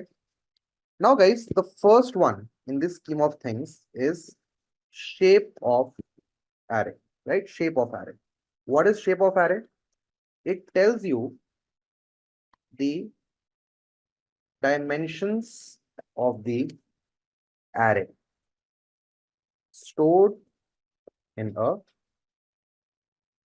tuple, right? For example, I say ARR 0, right? ARR 1, ARR 2, ARR 3, right? And then I say print this dot shape, right? Like this. And you will see that it will give you the shape of each array, right? 0D, 1D, 2D, and 3D, right, people? Shape of the array. Please try it out. We have used it 1 or 2 times, but this is what shape of array actually means. Second is, people, endim, right? Is endim, right? Endim of array, right? It tells you the rank of the array, whether it's 1-dimensional, 2-dimensional, 0-dimensional, 3-dimensional, 4-dimensional. So again, I will do the same thing.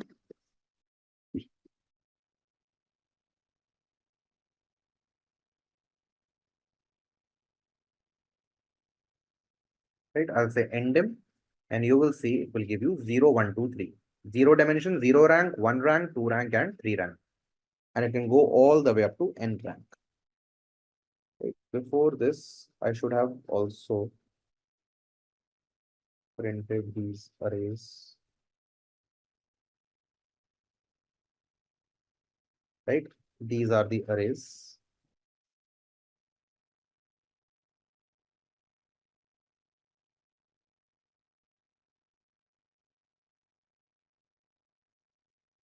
Yep. These are the arrays which we have, and these are the subsequent things, right?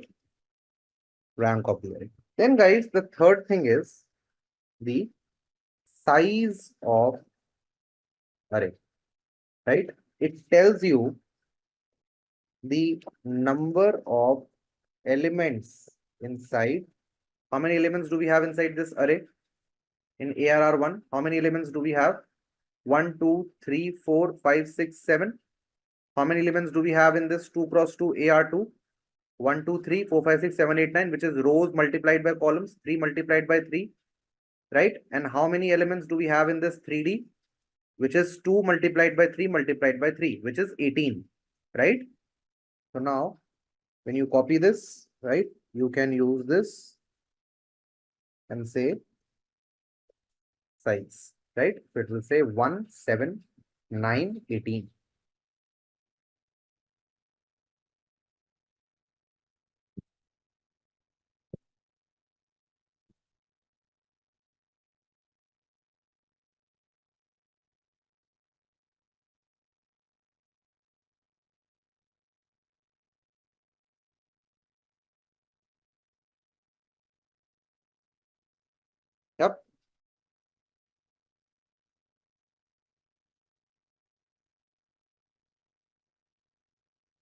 Fourth is people,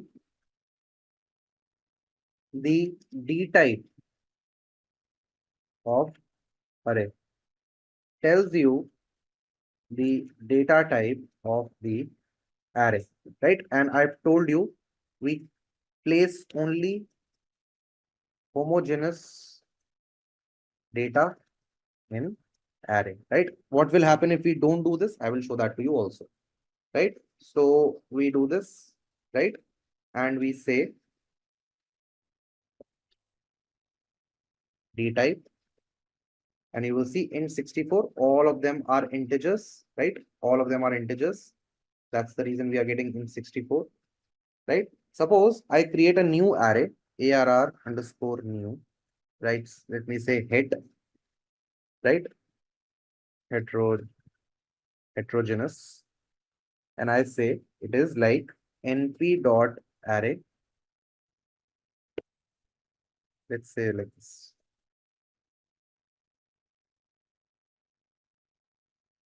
right? Like this. Now, people, when you will check arr dot d type, you will see it will give you float. Just because of one floating point number inside this entire array, it gets converted to float, right? Between all the integers, if you put one float, then it will be taking float directly, right?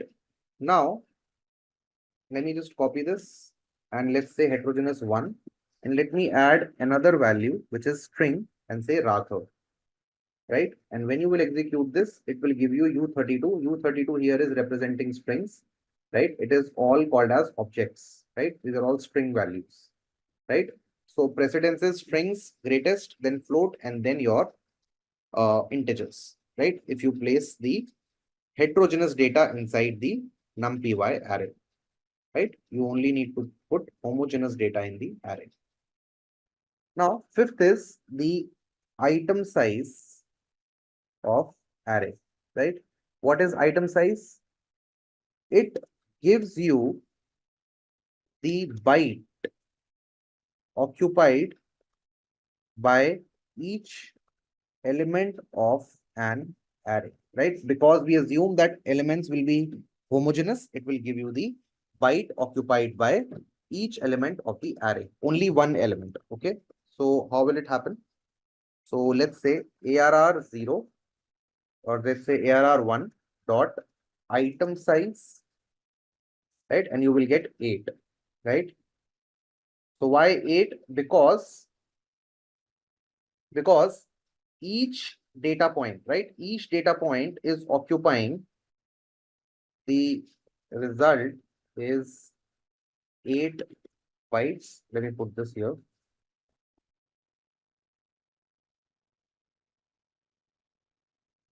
Right, 8 bytes, because each element in ARR1 is occupying 64 bits, which are equivalent to 8 bytes, right? 1 byte is equal to 8 bits. So 64 bits will be equal to 8 bytes, right? That is how it is giving you the result. Now, if you are interested in knowing the entire bytes, right? Entire bytes, then you say n bytes will give you the total bytes occupied by the elements of the array, right? You say print arr1 dot n bytes, right? And write bytes. It will be 56 bytes, right? Why? Because how many elements do we have in our arr1? 1, 2, 3, 4, 5, 6, 7, right? 7 8s are 56, right? 56 total bytes are being occupied with by arr1. Now, guys, the seventh one is as type, right? In array. This will help you change the data type of the array, right? Change the data type of the array. Suppose I have arr1 dot d type, which is so I say print d type, right? This is int 64, right? And now what I do is I say print wait, let me give you a structured way. Print arr1, right? Let me say array arr1,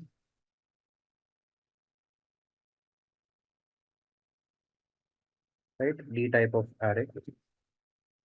Now arr1 is equal to arr1 dot as type, right? Dot as type. And let's say I want to convert this in np dot, right? np dot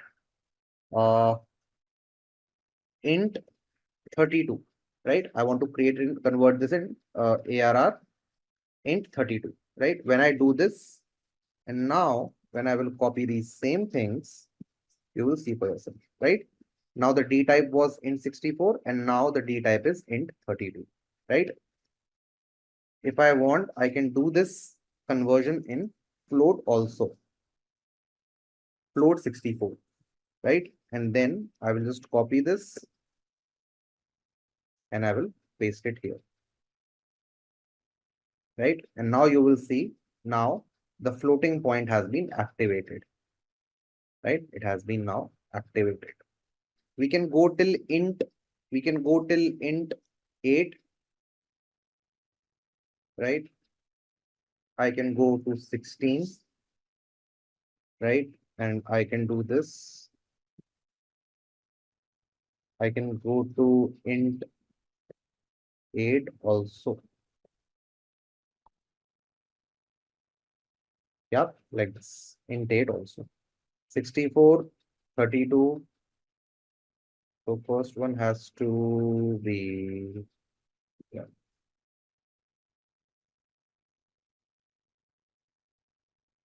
32 close this.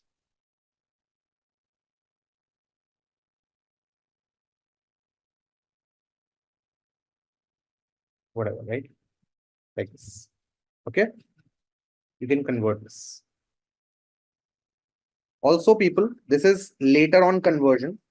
You can define the data type of the array while creation time also. How would you do that? Suppose you are creating arr11 and you say np dot array, right? And suppose you take it from a list and then you just put a comma and say d type. So what will be the default data type here, people? If I just do this, if I just execute this, what will be the default data type? Int 64 is the default, isn't it? But now suppose I want to change it right here. I say data type is equal to float 32, right? Sorry, float 64. np dot, sorry, my bad. Float 64, right? And I say arr11 and this will be float 64. If you want float 32, it will also become float 32, right? Right here, while you define. Instead of using as type, you can do it right here, right? These things will come in very handy, people, because you will have to save memory. Because when your data becomes very, very big, you will be always in a crunch for memory. Like this, you want integers, then integers will be like this. Random dot randint, like this. Suppose you want to generate 0 to 6, right? And suppose you want to generate, say, 100 numbers, like this, 0 to 6. The scores 1 to 6, like this, randomly, right? Suppose you want to generate 100 scores for 5 different batsmen randomly. It will be like this: batsman number 1, batsman number 2, batsman number 3, 4, and 5th, right? Yep. understand the data, guys. Now it's the time to understand the data. Yep.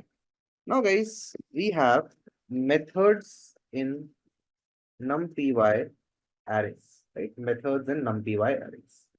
So what are these methods now? The first method we have to learn is called as reshape, right? Reshape.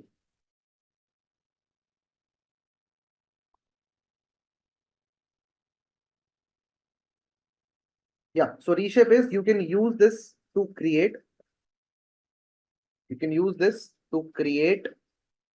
a new shape of the array. Very, very powerful, guys. Very powerful. One of the most powerful methods in NumPy is the reshape, right? And how do we use reshape?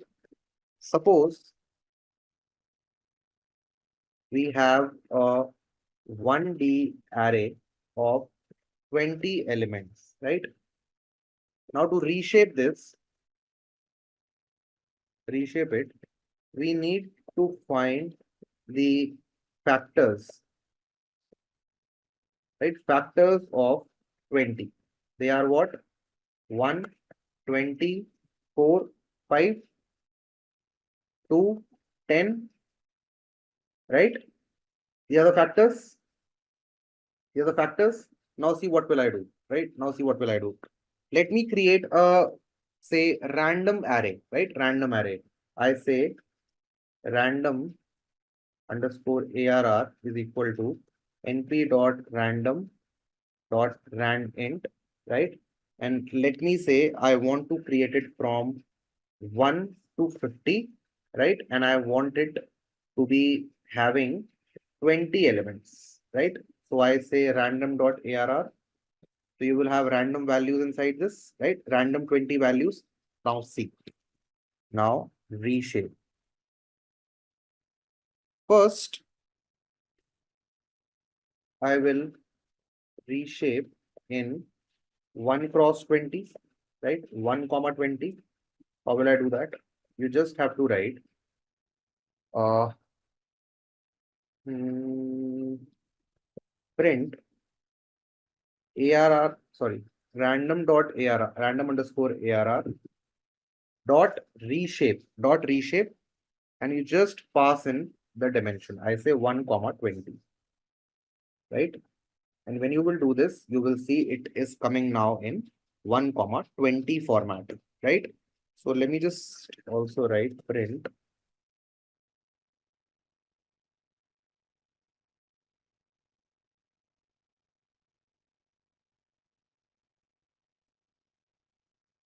right 2D 1 comma 20, right? And now what I'll do is I'll copy this and I will paste this and say 20 comma 1, right? You will see it will be like this 20 comma 1 immediately with reshape, right? Let me copy this. Let me say 2D. I'm still at 2D. Let me say 2 comma 10, right? And you will see this is 2 comma 10. Now I can reshape it in 10 comma 2, right? 10 comma 2, right? Then I can reshape the same thing in 4 comma 5, and I can reshape this in 5 comma 4, right? Like this. Guys, are you able to see the power? One dimension, I'm able to create 2 dimensions. And now I will take it a step further and I will write it in 3 dimensions, right? How will I write it in 3 dimensions? Let me say this 1 comma 2 comma 10, right? This will also be 3 dimensions. 2 comma 2 comma 5. Let me say this. And now you will see I can have this in 3 dimensions, right? Yep. I can also say in 3 dimensions like this. I want to have 5 layers with 2 rows and 2 columns, right? So you will have it like this also, right? So this is how we can reshape the array. Very powerful, very, very powerful, right? Very, very powerful. right? And you can take this and say print random dot this, and you can say print dot shape, right? So this was the first one.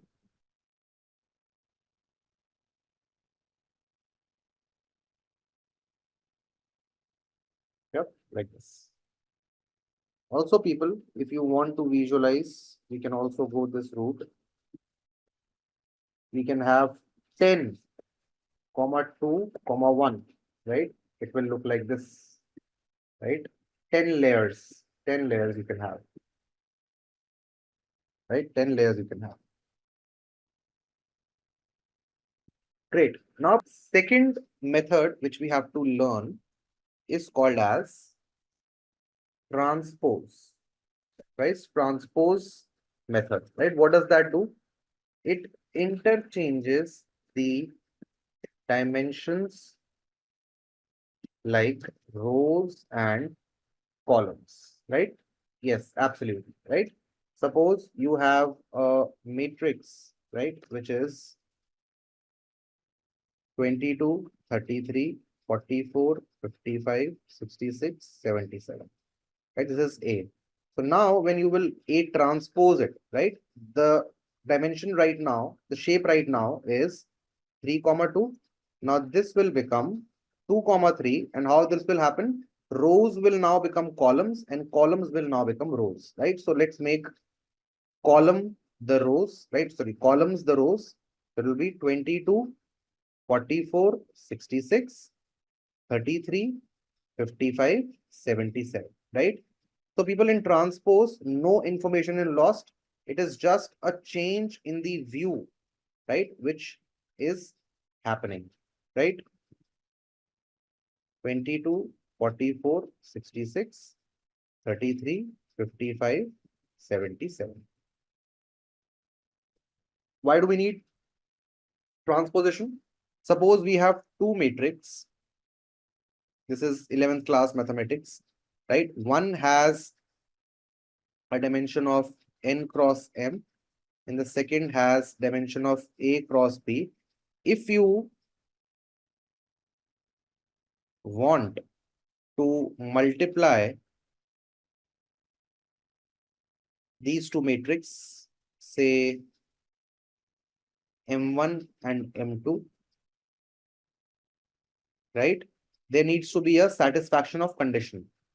M should be equal to A, right? M should be equal to A, right? M should be equal to A. This should be equal to this. And the resultant vector, the resultant matrix which you will get will be of n cross B dimension, right?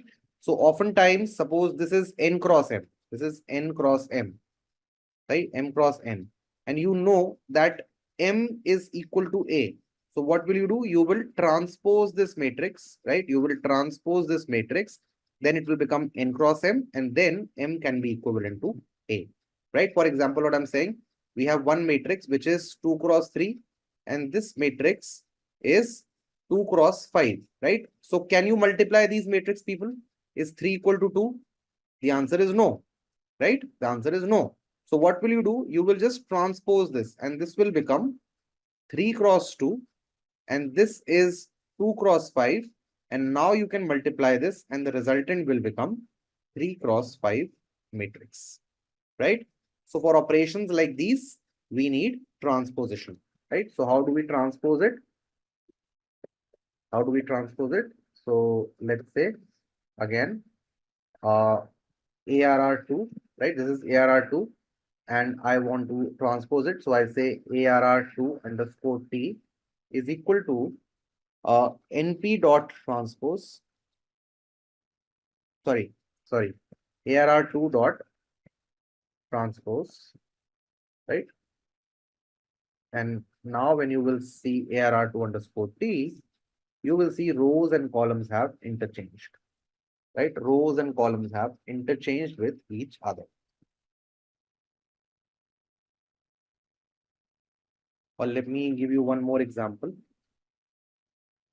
If this is not clear, let me pick up this again.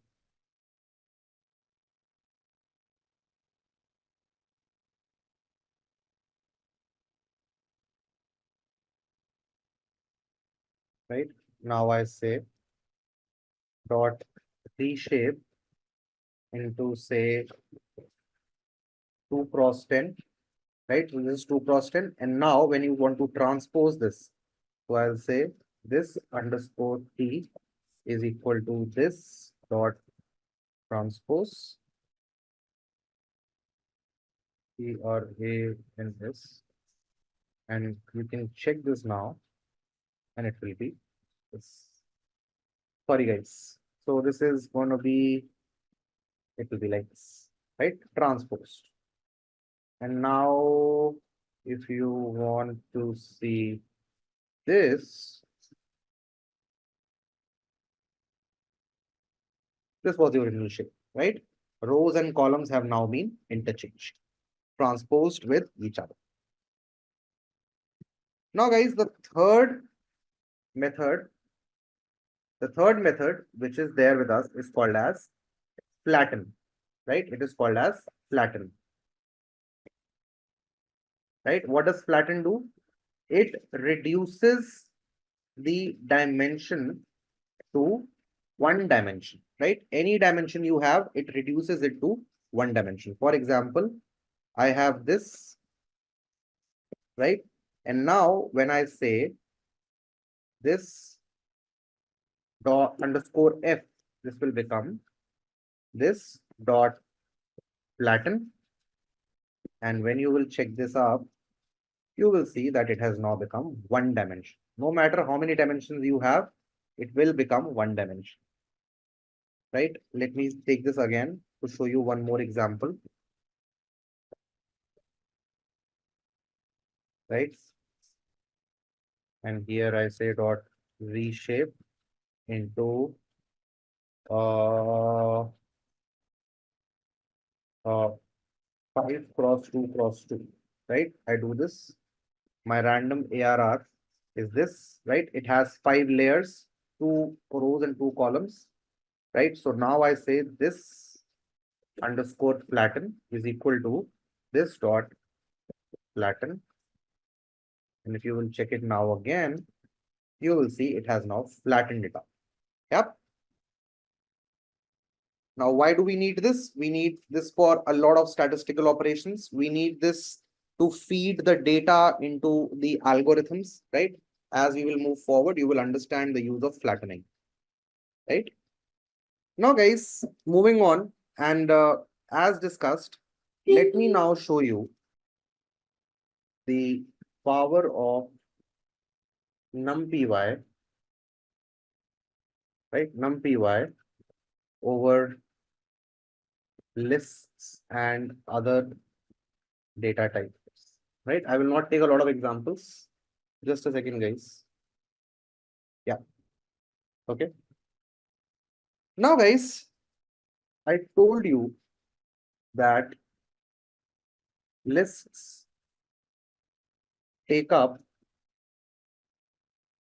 much more memory as compared to numpy arrays, right? And I'm going to prove this to you, right? Now, let me create a random sequence of random numbers using range in Python, right? And say I create range of 10,000 numbers, right? Range of 10,000 numbers. So what will this give me? This will give me numbers from 0 to 9999, right? Continuous numbers, right? So this is range. I will use a range in numpy to create a similar series of numbers, right? So let's say array is equal to np dot a range, right? Same thing, same done by both, right? I've shown you above also. Now, let me import sys library, right? Sys package, and I will use something called as get size of, right? Get size of. What does this do? Get size of. It's a method which calculates the bytes occupied by a single element in vanilla Python. What is vanilla Python? It is the traditional Python, right? Vanilla Python. So let me just show that to you. I'll use this and I will say print. Now guys, if I get size of any random number from this range, right? Any random number. Say I get size of 5, right? And I then multiply that bytes with the length of random, right? With the length of random, this ran, right? Right? With the length of random, do you think I will get the bytes for the entire data structure? What am I saying is, suppose I used range 5. So what will this give me? 0, 1, 2, 3, 4, right? This will be the output. So now I say get size of, say I say 2, right? So suppose 2 is x. And then I multiply this with the length of this series, which is 5. So do you think I will get 5x, which will represent the number of bytes occupied by the entire data type? Anything randomly, any random number. This can be 3, right? Why not, Hari? Why not?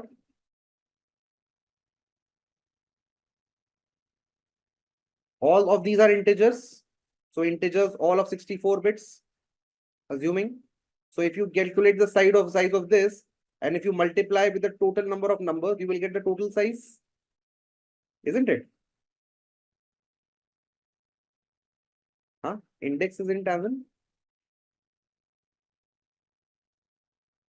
No. It's not about that. It's about the element, right? Homogeneous elements inside this. I am saying when you use range 5, what is going to be the output? 0, 1, 2, 3, 4, right? Now all these are elements of range, right? All of them are elements of range, right? Now I'm saying if I fetch the size of one element and multiply it with the length of the entire range, will I get the bytes occupied by the entire range? For example, if I do this, right? If I do this, this is 28, right? 28 bytes, people, 28 bytes are occupied by one element of range, right? One element of range, right? Now, if I just, I'm just saying, if I multiply to find how many numbers range has, how many numbers range has equal to 10,000, right? So total memory occupied will be how much? It will be 28 multiplied by 10,000, which will be equal to 28,000. Yeah. And how will you find this? You will say print this multiplied by length of RAM, right? 28,000 bytes. Clear now? Yes. Now this is for the range. Now let me use another thing. So how will you calculate the length of this array? What property and attribute will you use, people? N bytes, right? N bytes will give you total bytes occupied by the elements of the array, right? We will use N bytes here. So I come back down and I say using N bytes for arrays, right? And you will see what the result comes. Print array dot n bytes, right? And I say bytes. Are you ready to see the result? Do you see what has happened? How many bytes this was taking? It was taking 28,000 bytes. How many bytes this is taking? This is taking 80,000 bytes. This was taking 2,80,000. This is taking 80,000. 2 lakh extra bytes of memory is taken by range. RAN is range.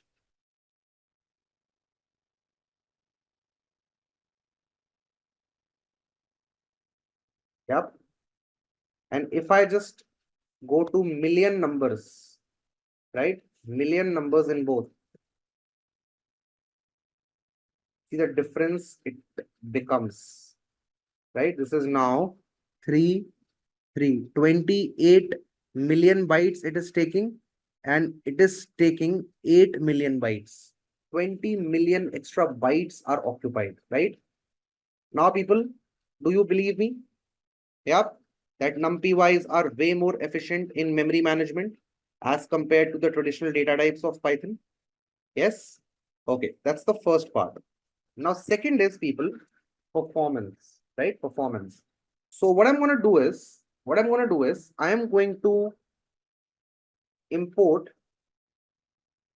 time, right? It's a module in Python, right? Suppose I say x is equal to range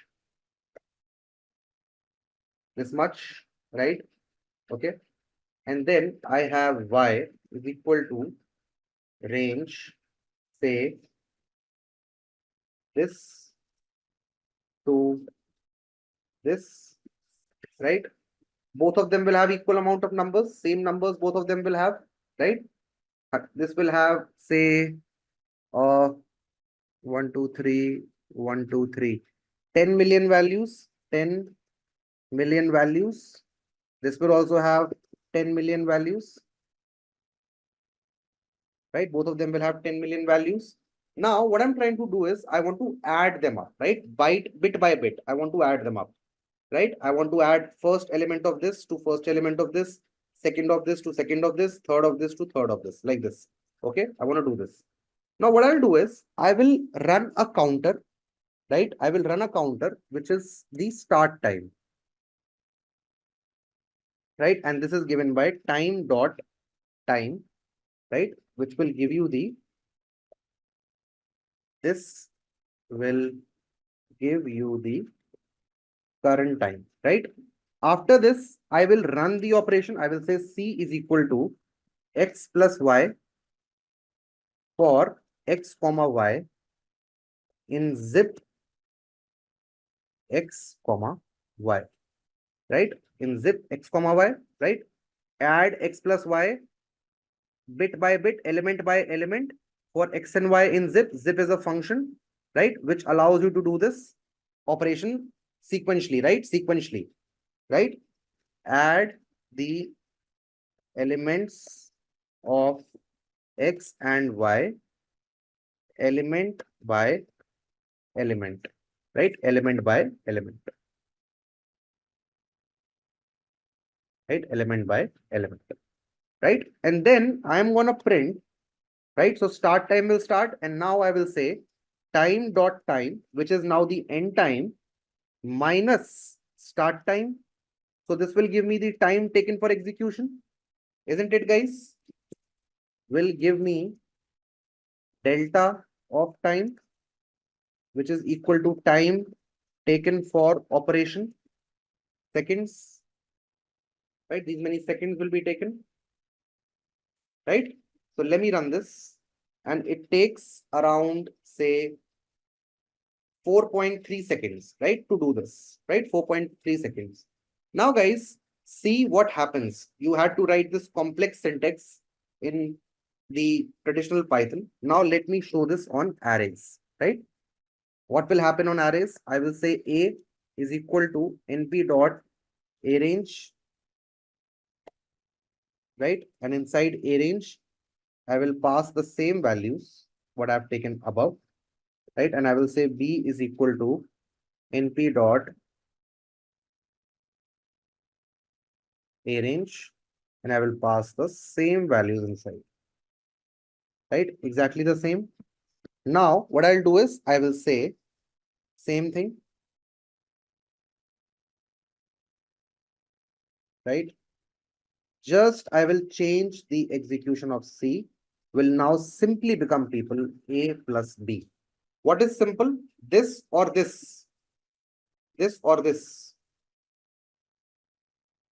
2, right? Do you see the power?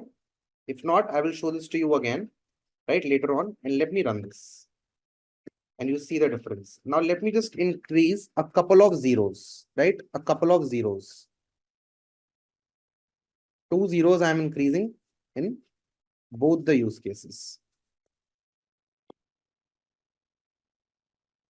See, it is going on and on, right? Let's see how much time it will take to add, say, 2 million, 1 billion numbers. 1 billion numbers I have asked my system to add, and I want to see how much time it takes. Running. Yep, kernel has died. Kernel has died, people. I'll have to restart, right? I will have to import numpy as np. So let me just remove 1 0 from both.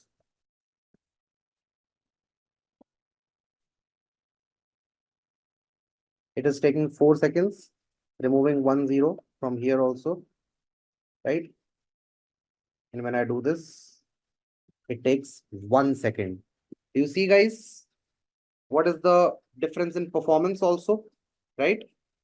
For both of these, yep.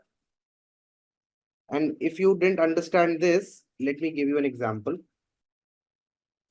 Range 5, this is 5 to 10, right? And this is basically adding elements, right? 5, 7, 9, 11, 13, right? So this will be, what will be the output of this? This will be 0, 1, 2, 3, 4. And this will be output what?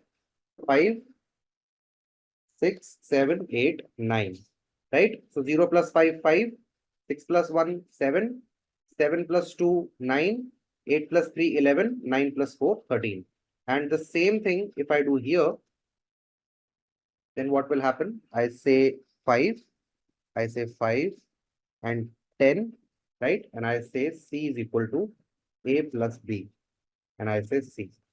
Same thing you get here, right? We can move on, right? The next bit, guys, which we have to understand, is called as the indexing in numpy arrays, right? Indexing in numpy arrays, right? How do we index the elements, right? How do we index the elements? Indexing in numpy arrays, right? Indexing in numpy arrays. So again, you know indexing from basic Python. So let's start with 1D. For 1D arrays, right? I will use ARR1. Yeah, this is ARR1 now, right? This is ARR1. Okay. Now, people, what I want to do is, I want to fetch, right?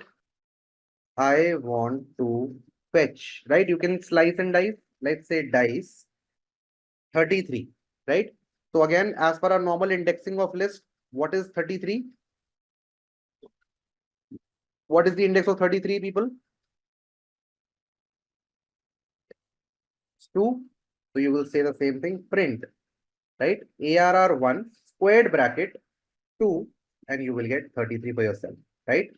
If you wish to slice, same thing, right? 33 to say 66. What is the index? 33 is 2, which one? 3, 4, 5, and 6, right? You will write 3 to 6, not 5, hurry. 5 is not included, remember?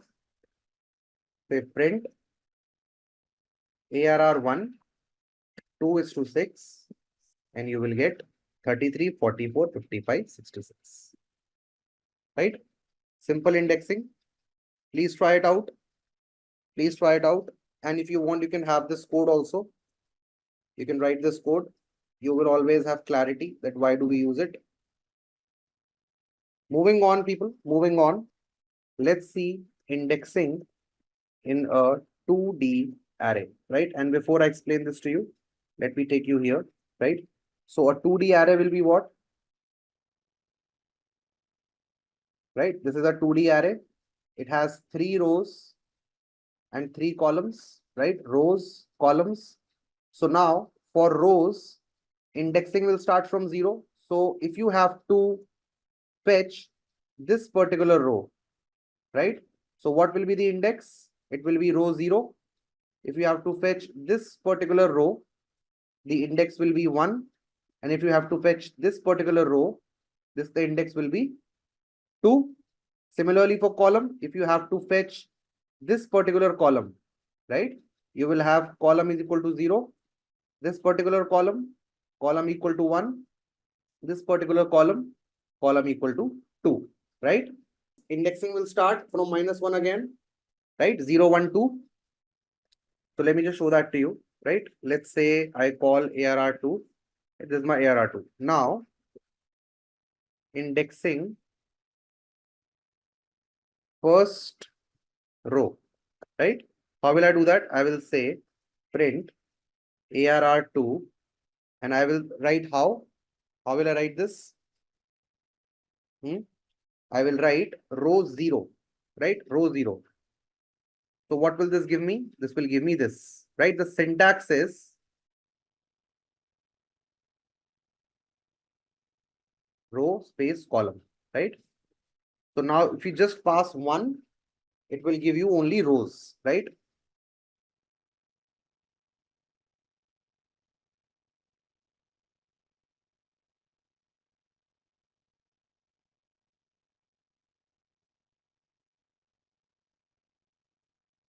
Row 1, row 2, row 3, right? Similarly, if you want to create it for columns, right? What will you say? Sorry. For columns,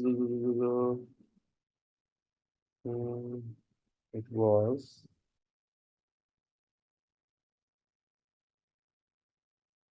zero. Column 1, column 2, column 3, right? Right? So what is my column 1? 76, 89, 98. 76, 89, 98, right? And if you want column 2, sorry. If you want column 2, this is the column 2 and this is column 3, right guys? 90, 99, 99. Independently. Now, if I ask you to fetch me a particular element,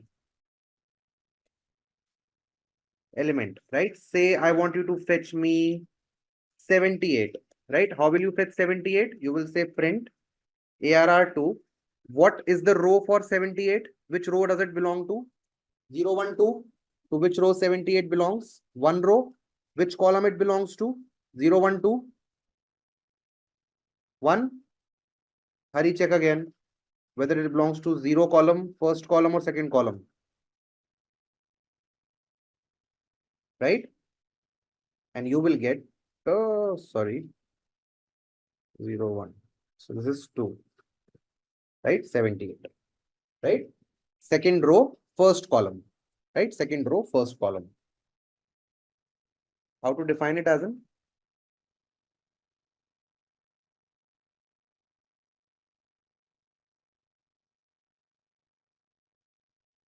Right? This is your matrix, right?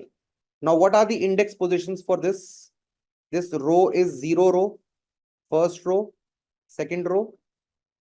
This is your 0th column, first column, second column. Yeah. Yes, no, maybe. Are we understanding this? This much is clear. The indexing of rows and columns. Now, if you have to So the syntax is, say this is matrix A. So you will say A, in this A matrix, you will write row, comma, column, right? Suppose I want to access only 0th row. So there will be no column.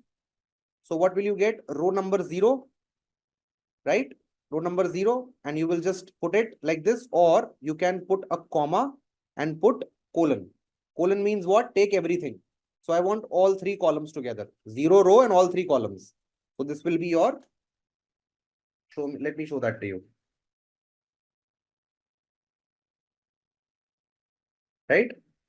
See this? 0th row and all the columns. So what will be your answer? 76, 88, 90, right? Then if you want to access the second row, 89, 90, 99, 89, 90, 99, 1 and like this. Clear? Now similarly for columns, what will happen? You will take all the rows, comma, which column do you want? If you say 2, what will be the result for this? What numbers will you get for this? Colon, comma, 2. You will get 33, 66, 99. Now, coming to the element, right? Suppose now you want to fetch 55, right? So what will you write? You will write which row does it belong to? Follow this syntax. It belongs to the first row. Which column does it belong to? First column. So what will you get? 55. Come to this example. Now you want 78 in this particular array or matrix, right? Where is 78? Which row does it belong to? Is it first row? Check carefully. 0th row, first row, second row. Yeah. So I put 2 here. Now which column does it belong to? First column, second column, sorry, 0th column, first column, second column. Belongs to the first column. So I put 1 here. So when you put this syntax, you will get 78. Clear? Now, the third thing is slicing through the array, right? Now, for this, I want 90, 99, 78, 99. That means what? I want this, this, this, and this. Let me take you to the PPT first. Now, what I'm asking you to fetch me? I'm asking you to fetch me these 4 numbers, right? These 4 numbers. So here, what will you write? Which rows are included in this, people? Which rows are included in this? Row 1 to all, right? 1 to all. Yep. Not 2, 1 to all, right? And you leave everything like this. If you have the last row, you leave it empty after the colon, comma. Which columns do you want for this?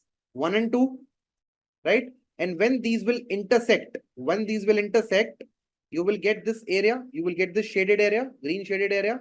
So I will say, I need from column 1 to all the columns, right? So what will this fetch you? What will this fetch you? This will fetch you 44, 55, 66, and 77, 88, 99, right? What will this fetch you? This will fetch you 22, 55, 88, 33, 66, 99. What are the commonalities between both of these? Access. Both of these slices, what are the commonalities? It is only this much, right? 55, 66, 88, 99, right? So do you think you will get your result? Yeah, let's check it here, right? I say print ARR2, right? And this I say, I need row 1 to empty, and then column 1 empty, and you will get 90, 99, 78, 90. Indexing. Yeah. Now guys, let's check it for 3 dimensions, right? 3D. I say ARR3, right? This is my ARR3, right? So let me just put an example here. Suppose my arrays are 1, 1, 2, 2233, 445566, 778899. Right? This is my first. Then behind this, I have another matrix, which is 111, 222, 333, 444, 555, 666, 777, 888, 999. Right? And in my third one, I have 1111, 2222, 3333, 4444, 5555, 6666, 78888, 999. Is it qualifying for a 3D array? Can you access anything on this particular array if given a chance separately, like this one? Now, people, if you want to move between layers, right?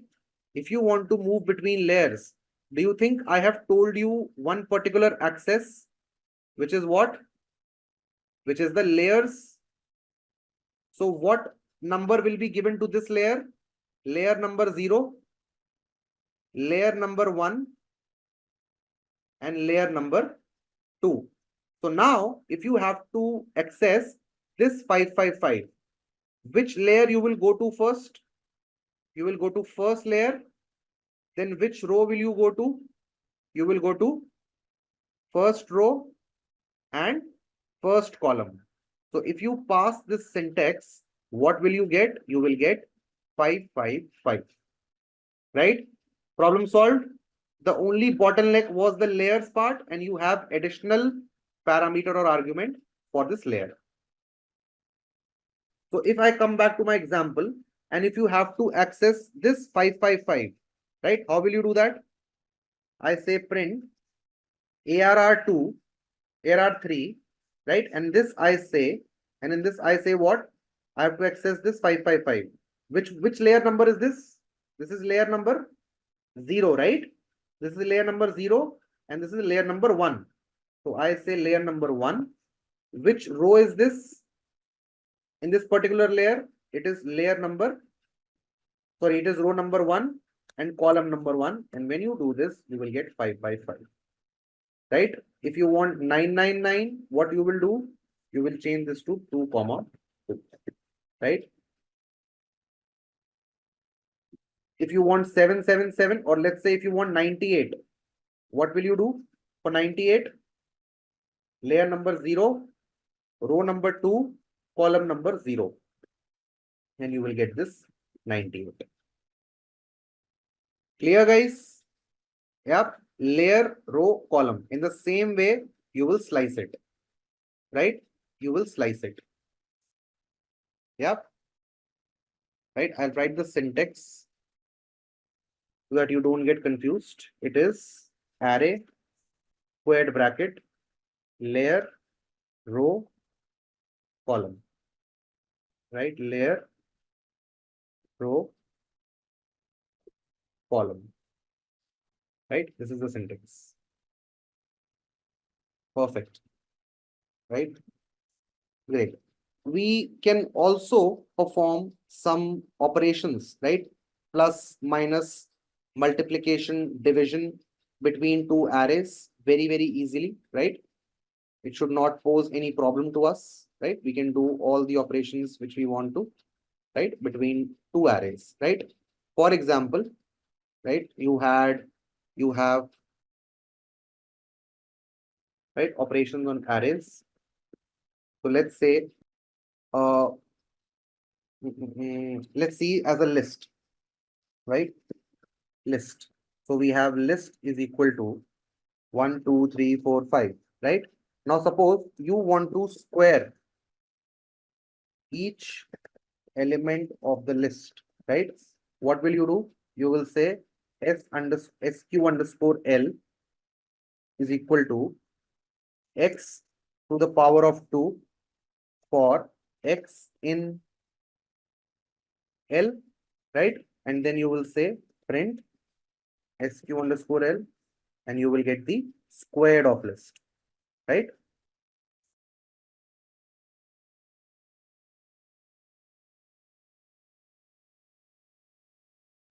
Original list, squared list. Now, in array, what will happen?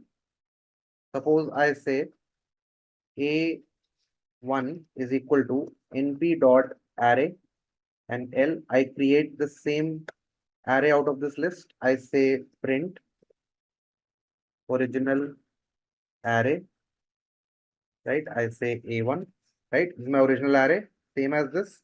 Now, I want to square it. Square the elements of array. Very, very simple. Nothing you require. You just say sq underscore A1 is equal to sq underscore A1 is equal to A1 to the power of 2, right? A1 to the power of 2, right? And then you print the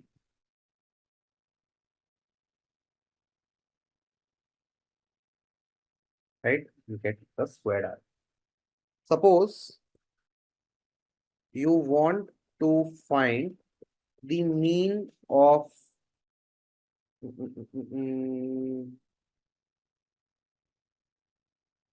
the mean of numbers using list, right? So what will you do? You will say mean is equal to sum of L, right? List divided by length of list, right? And you will get the mean, right? Which is 3 for this one, right? This original list. Now, let me show you in arrays, right? How will you do this? You will say mean is equal to np dot mean and you will just pass A1, right? And when you will check mean, you will get 3.2, right? Nothing like this, direct, right? Direct like this, right? I've already showed you add, I've already showed you square, and then I believe you can understand that what all operations are possible using the arrays, right? Leveraging the power of arrays, right? Also, guys, in the arrays, right? In the arrays, what you can do is you can perform some string operations, right? Very powerful string operations, right? So, for example, let's say I have I have a array, right? I have an array of names of people, right? So I say names is equal to np dot array, right? And I say Raghav. Then I say Dinesh, right? And then I say Madhu, right? These three names I have, right? So you can check the names. They will be like in the array, right? And the data type will be U6, which is a representation of strings, right? Now, guys, suppose you want to capitalize. You wish to capitalize the names, right, of people. What will you do? You will say print me np dot char, right? Np dot char dot capitalize, right? Capitalize. And inside this, you will pass names and you will see all the names have been capitalized, right? You see this? R has been capitalized, D has been capitalized, M has been capitalized, right? You can convert them into upper if you want. Print np dot char dot upper names and you will have all of them in caps lock. You can say print np dot char dot lower. You will have them in lower, right? You can put the title, right? Suppose I say title, title is equal to np dot array and I say Raghav Goyal, right? Then I say Dinesh Senapati, right? And I say Madhu Verma, right? I say these three things. Now, if I say print np.char dot title, right? And I say title, you will see that all the words will be in capitalized mode. Raghav Goyal, D and S of Dinesh Senapati, M and B of Madhu Verma are now capitalized. I can also replace something if I wish to. Suppose I want to replace Madhu with say Surbhi, right? I will say print, right? np dot char dot replace, right? And you will say where you want to replace. I say title, and in this I want to replace Madhu with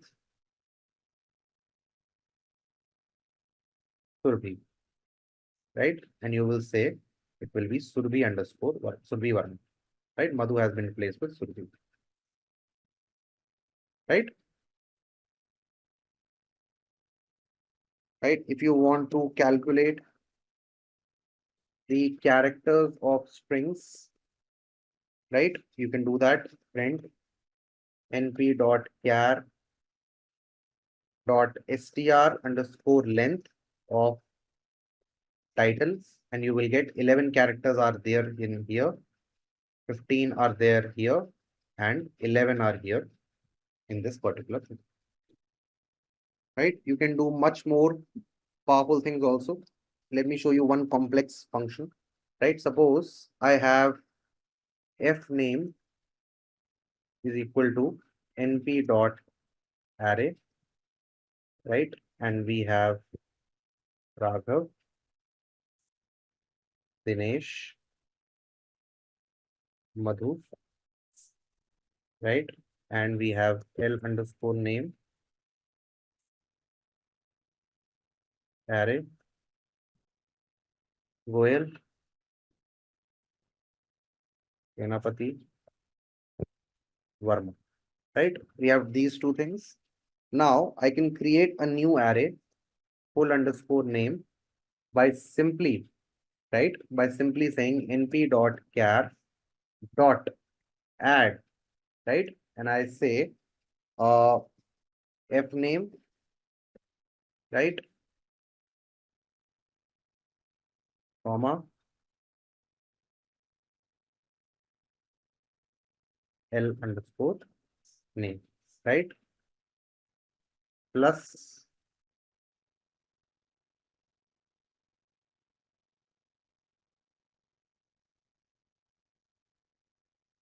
yep, repeat it. Full name.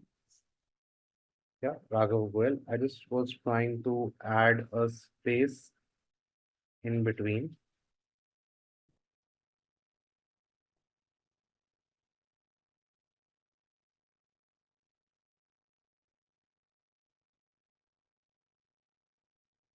Anyway, right? We can do that. Right? You can also people search in arrays, right? Very powerful again. Search in arrays using where, right? Right?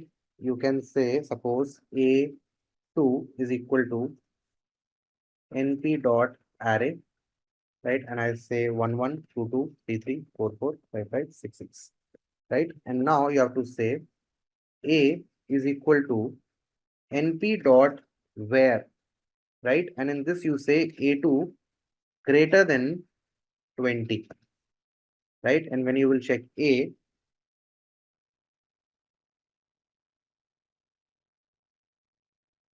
it's giving me the index. Why is it giving me the index? Why is it giving me the index? Does it always return index? One more thing is you can find a You can find an letter, right? Through a letter. You can find an element through a letter. Guys, these are all some tricks which you should know because you will be dealing with data and you need to pull data, right? You need to pull data a lot, right? Based on conditions and based on things. Suppose you want to find out the names which have G in them, right? Or RA in them. So how will you do this? I will say print, right? And I will say np.char dot find, right? And I will say find this inside full underscore names, right? And find me RA, right? RA.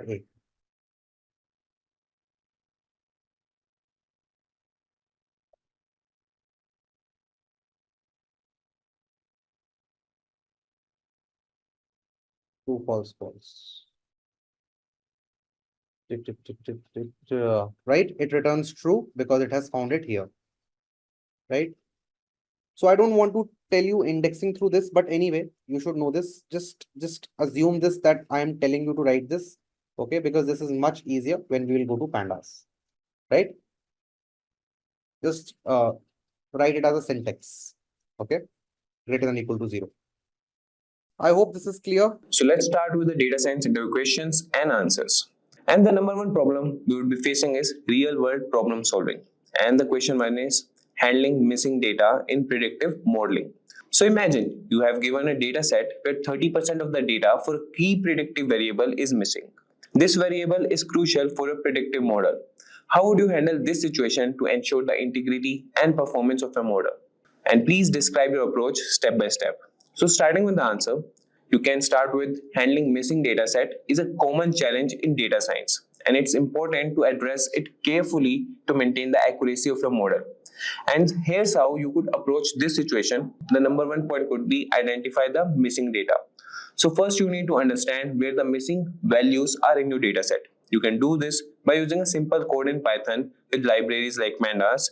For example, you can use the data.isNull.sum function that will show you the count of missing values in each column. Then you can analyze the pattern, determine if there's a pattern to the missing data. Is it random or is it missing for a reason?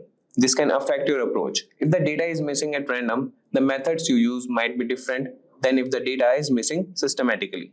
So choosing a method for imputation. Let's see the next method, that is choosing a method for imputation. So if the missing data is numeric, you might replace missing values with the mean or median of that column. This is simple and effective, but can be used primarily when the data is missing completely at random. Then comes model-based imputation. Sometimes you can use other variables in the data to predict missing values using a regression model. This can be more accurate, but is also more complex. Then we'll use the k-nearest neighbors KN algorithm. But before that, we have a code snippet here that could be used for the implementation of imputation. You could use Python or R. And now moving on, we'll see the k-nearest neighbors algorithm. So this method predicts the missing values based on how closely related the data points are to each other. So after imputation, it's crucial to check how your changes have affected the overall dataset and model performance.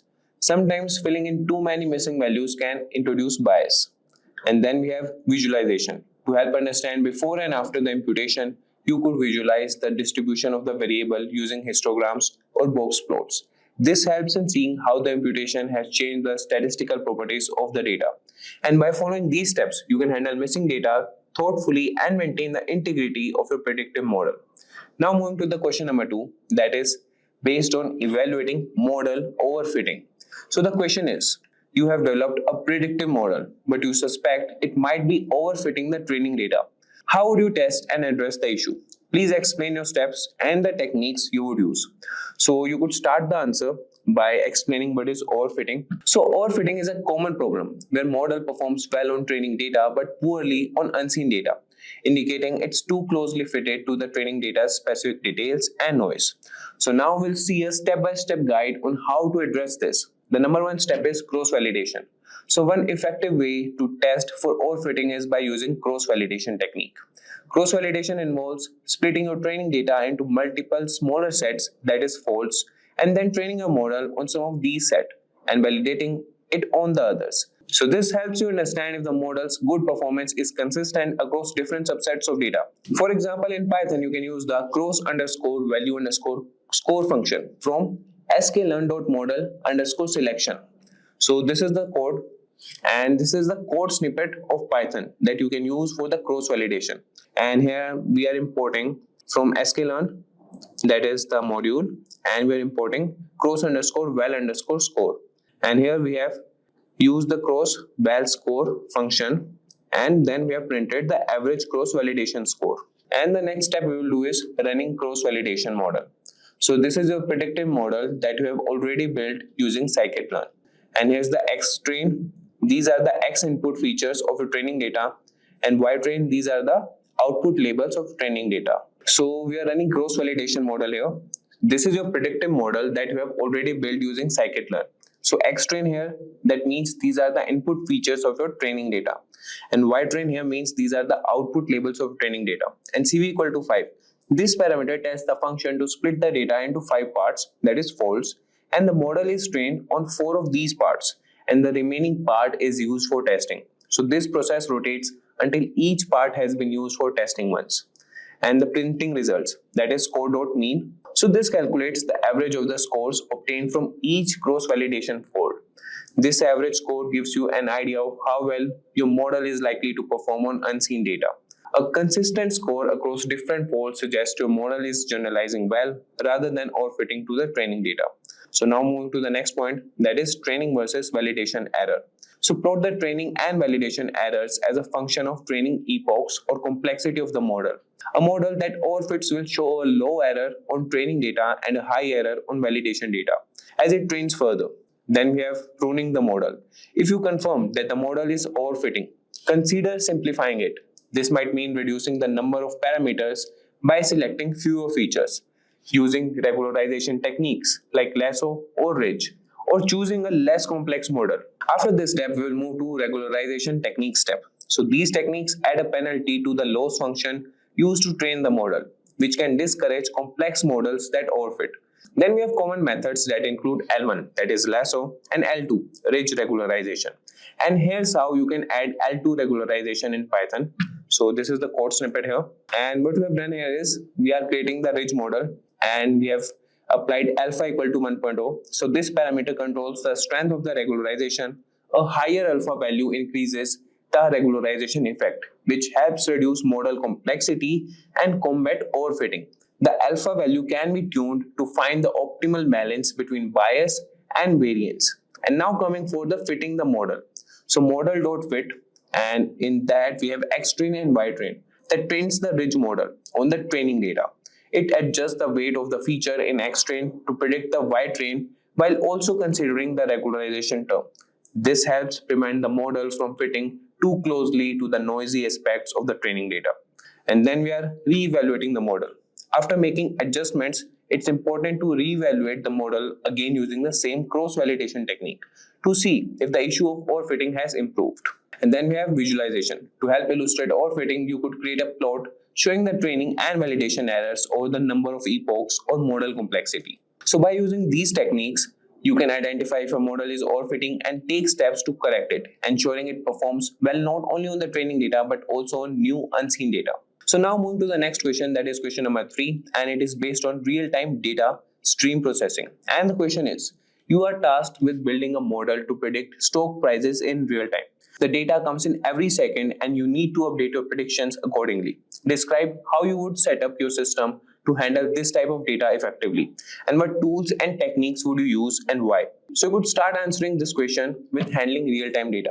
So handling real-time data, especially for something as volatile and fast-paced as stock prices, requires a robust system that can process and analyze data quickly and accurately.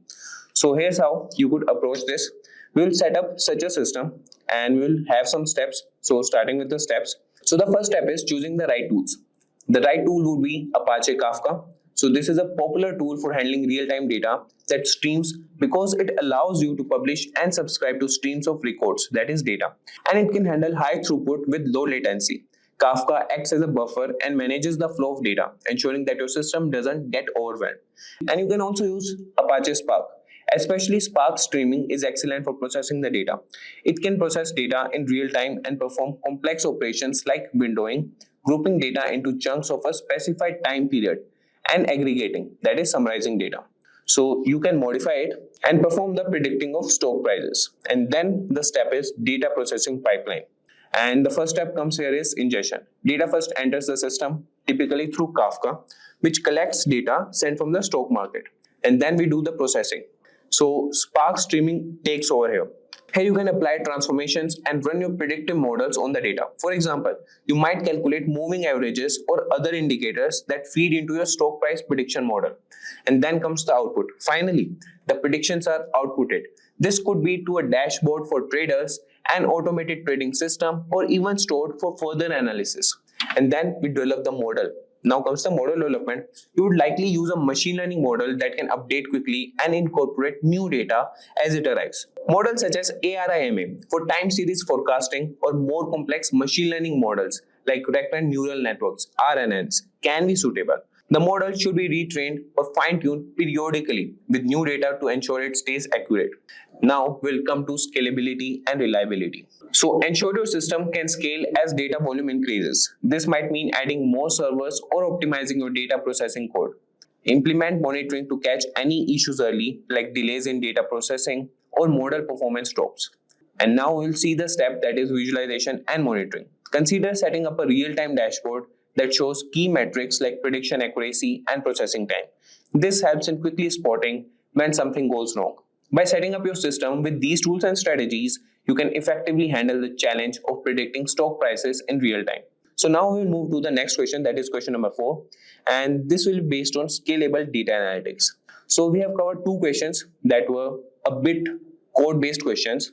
And now we'll see other questions that would be based on scalable data analytics, or they might be on different areas. And with the 13th question, we will start again with the coding ones. So moving with the question 4, that is based on scalable data analytics.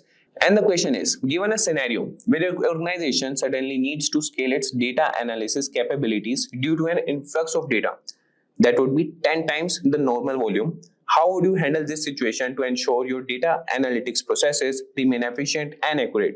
What technologies would you consider and what steps would you take? So you can start answering this question with, handling a sudden increase in data volume requires a strategic approach to scaling your analytics infrastructure without compromising on efficiency or accuracy. So we'll see some steps from that you could effectively manage this scenario. That you would start answering the interviewer that we can start by evaluating the current infrastructure's ability to handle increased loads. This includes assessing your databases, servers, and analytical tools to identify potential bottlenecks or limitations. Then you could move to next step, that would be choosing scalable technologies. To manage the increased data volume, consider leveraging cloud-based solutions such as Amazon Web Services, Google Cloud Platform, or Microsoft Azure. These platforms offer scalable resources which can be adjusted accordingly to the data load, ensuring you only pay for what you use. Integrate big data technologies like Apache Hadoop for distributed storage and Apache Spark for fast data processing. These tools are designed to handle massive volumes of data efficiently and can scale up to meet standard increased demands. Now we'll move to the next step, that would be optimizing data processing. So implement data partitioning and indexing strategies to improve the efficiency of data queries. This will help in managing large data sets by breaking them into smaller, manageable chunks and speeding up search operations. And use real-time data processing frameworks like Apache Kafka or Apache Flink, which can handle high throughput and provide timely insights from large data streams. And the next step would be automation and monitoring. Automate routine data processing tasks to reduce the manual effort and speed up the analysis. This can be done through scripting or using workflow automation tools.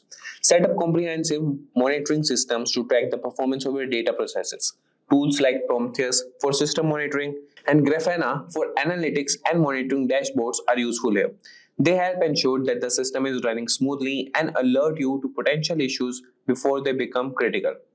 And the next step will be regular evaluation and scaling. Continuously evaluate the performance of analytics infrastructure. As your data grows, keep adjusting and scaling your resources to maintain optimal performance. Plan for periodic reviews of your technology stack and infrastructure to ensure they remain aligned with your data needs and organizational goals.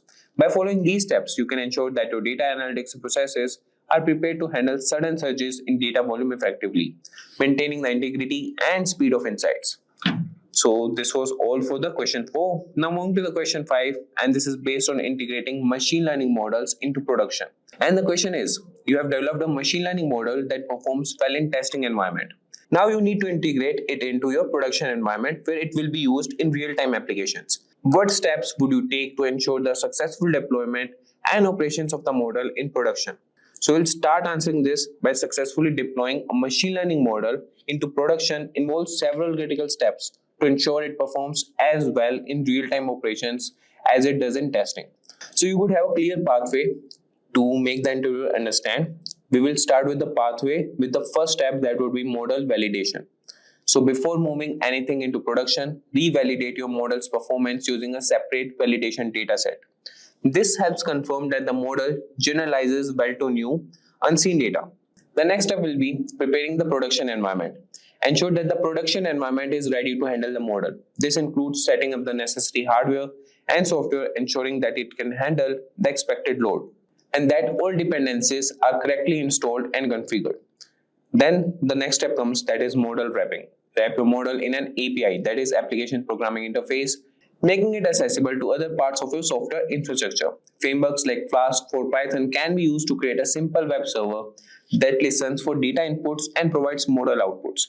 Then comes the next step, that is deployment strategies. Consider using containerization tools like Docker, which can help encapsulate your model and its environment, ensuring that it works uniformly across different development and production settings. And then we'll use deployment strategies like blue-green deployment or canary releases to minimize downtime and reduce the risk of introducing a faulty model into production. And then comes the next step, that is monitoring and logging. Implement logging and monitoring to track the model's performance and health in real time. Tools like Prometheus for monitoring and ELK, Elasticsearch, Logstash, Kibana for logging help in quickly identifying and diagnosing issues in production.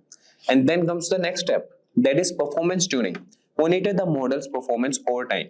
If the model's performance degrades, or if new data shows different patterns, you may need to retrain or fine-tune the model to maintain accuracy. And after this step, there's a step for feedback loop. Set a feedback loop where predictions and outcomes can be compared.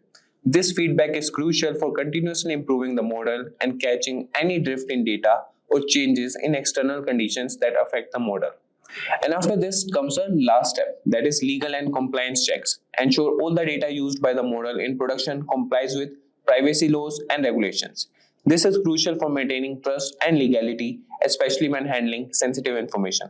So by carefully planning and executing these steps, you can smoothly transition your machine learning model from a testing environment to a fully functional component of a production system.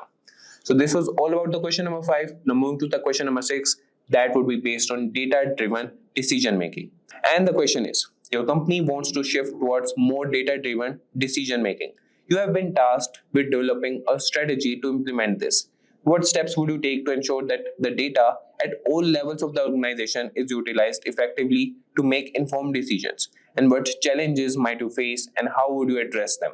So you can start answering this by implementing a data-driven decision-making strategy that will require a comprehensive approach to ensure that reliable data is accessible and effectively used across all levels of the organization. And now we can develop and deploy this strategy, and similarly you could tell this strategy to the interviewer. So the number 1 step will be assessing current data infrastructure. Start by evaluating the existing data infrastructure to understand what data is available, how it is stored, and how it is currently used. This assessment will help identify gaps in data collection, storage, and access that need to be addressed. Now we'll move to the next step, that is developing a data governance framework. Implement a data governance framework that defines who can access data, how it can be used, and who is responsible for maintaining its quality. This framework ensures data integrity and security, which are critical for making reliable decisions. Now we'll move to the next step, that is training and empowerment. So train employees at all levels on the importance of data-driven decision making and provide them with the tools and knowledge necessary to analyze and interpret data. This might include training sessions, workshops, and ongoing support to ensure everyone can use data effectively. Now moving to the next step, that is implementing analytical tools. So deploy user-friendly analytical tools that can integrate seamlessly into the daily workflows of employees. Tools like Tableau, Microsoft Power BI, or even advanced Excel techniques can provide powerful data analysis capabilities without requiring extensive technical knowledge. After this, we'll move to the step that would be creating a centralized data platform.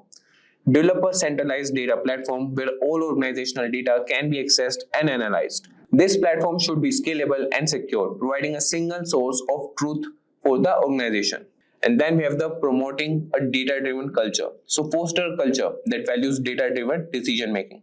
Encourage experimentation and learning from data-driven initiatives. Celebrate successes and learn from failures to continually improve the use of data-driven in decision making.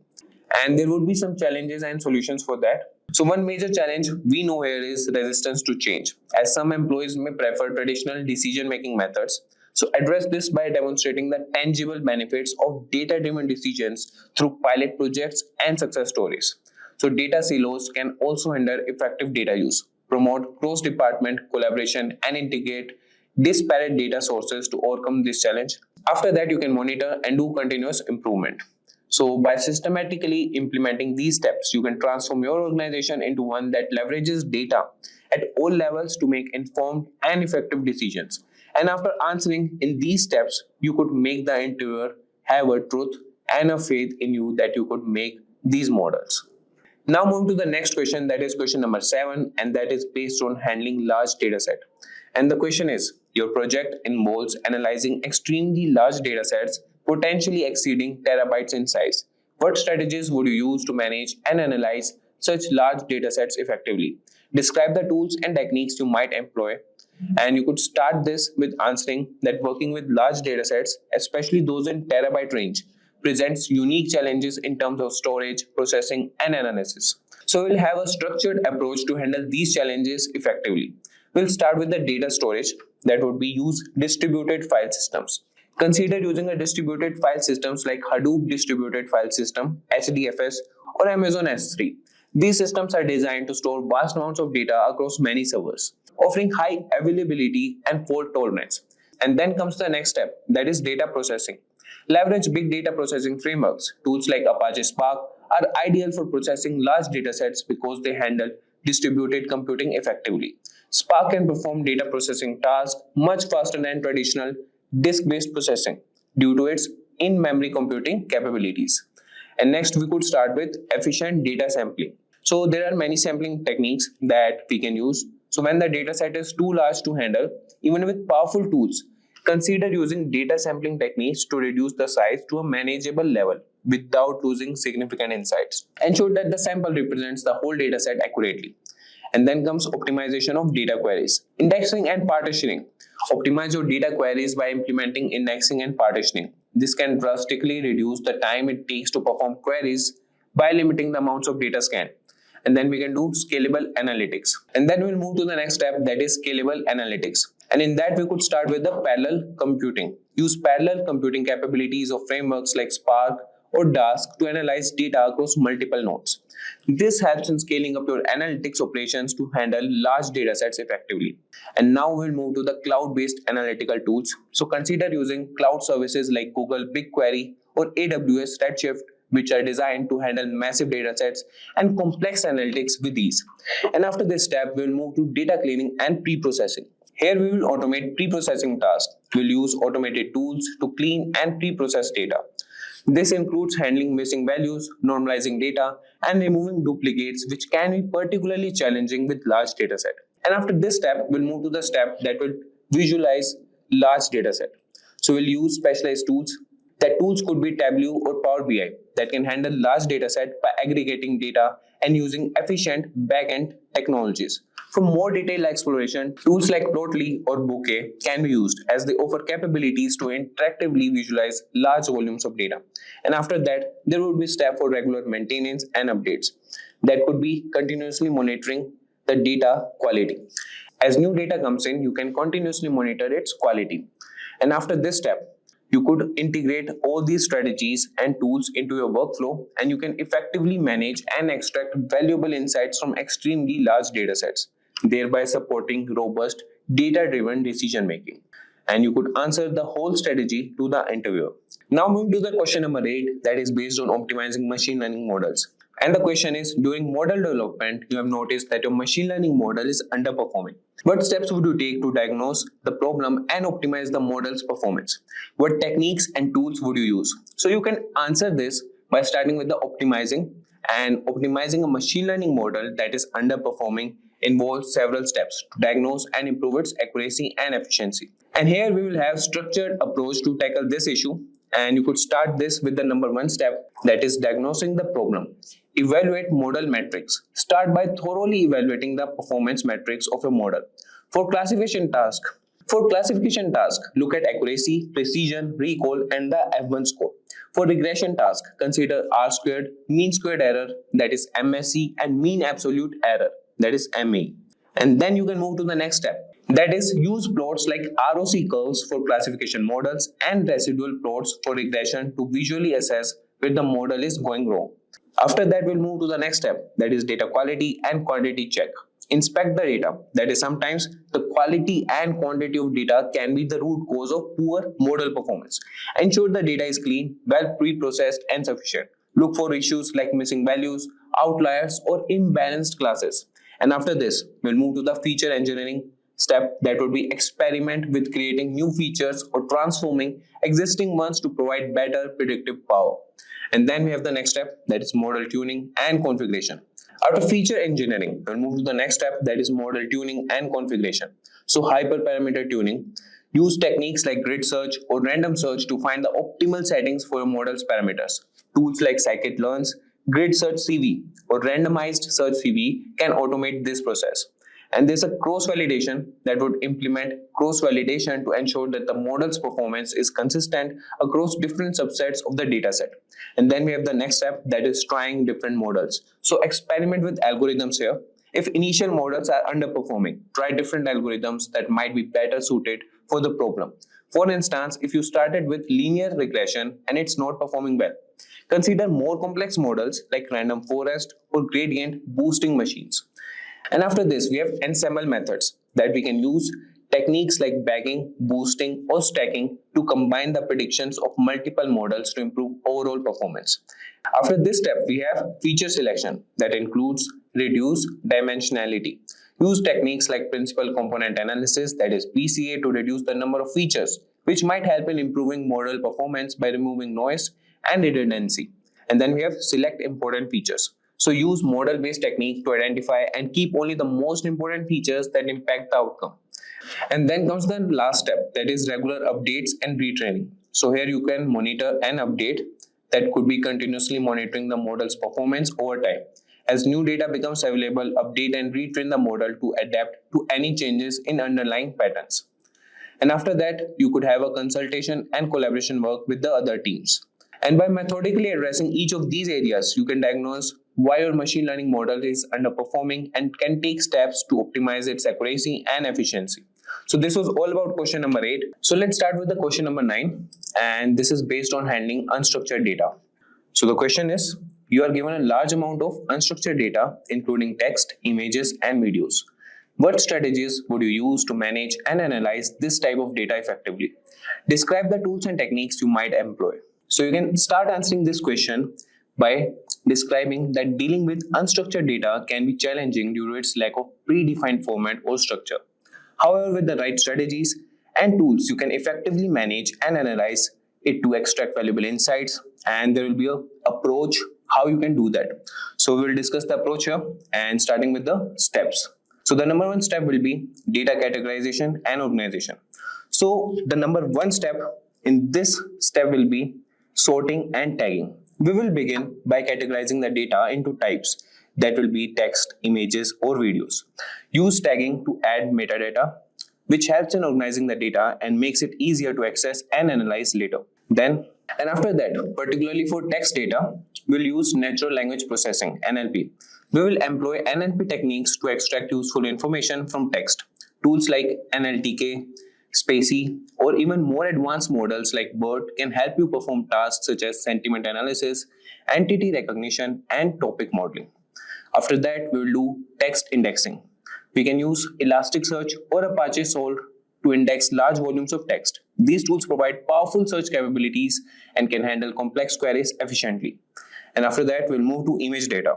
And to structure image data, we'll use image processing. We'll use libraries like OpenCV for basic image processing tasks such as filtering and transformations. For more advanced image analysis, consider deep learning models using frameworks like TensorFlow or PyTorch.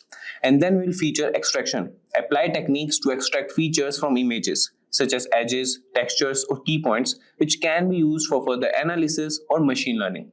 And then we'll come to video data.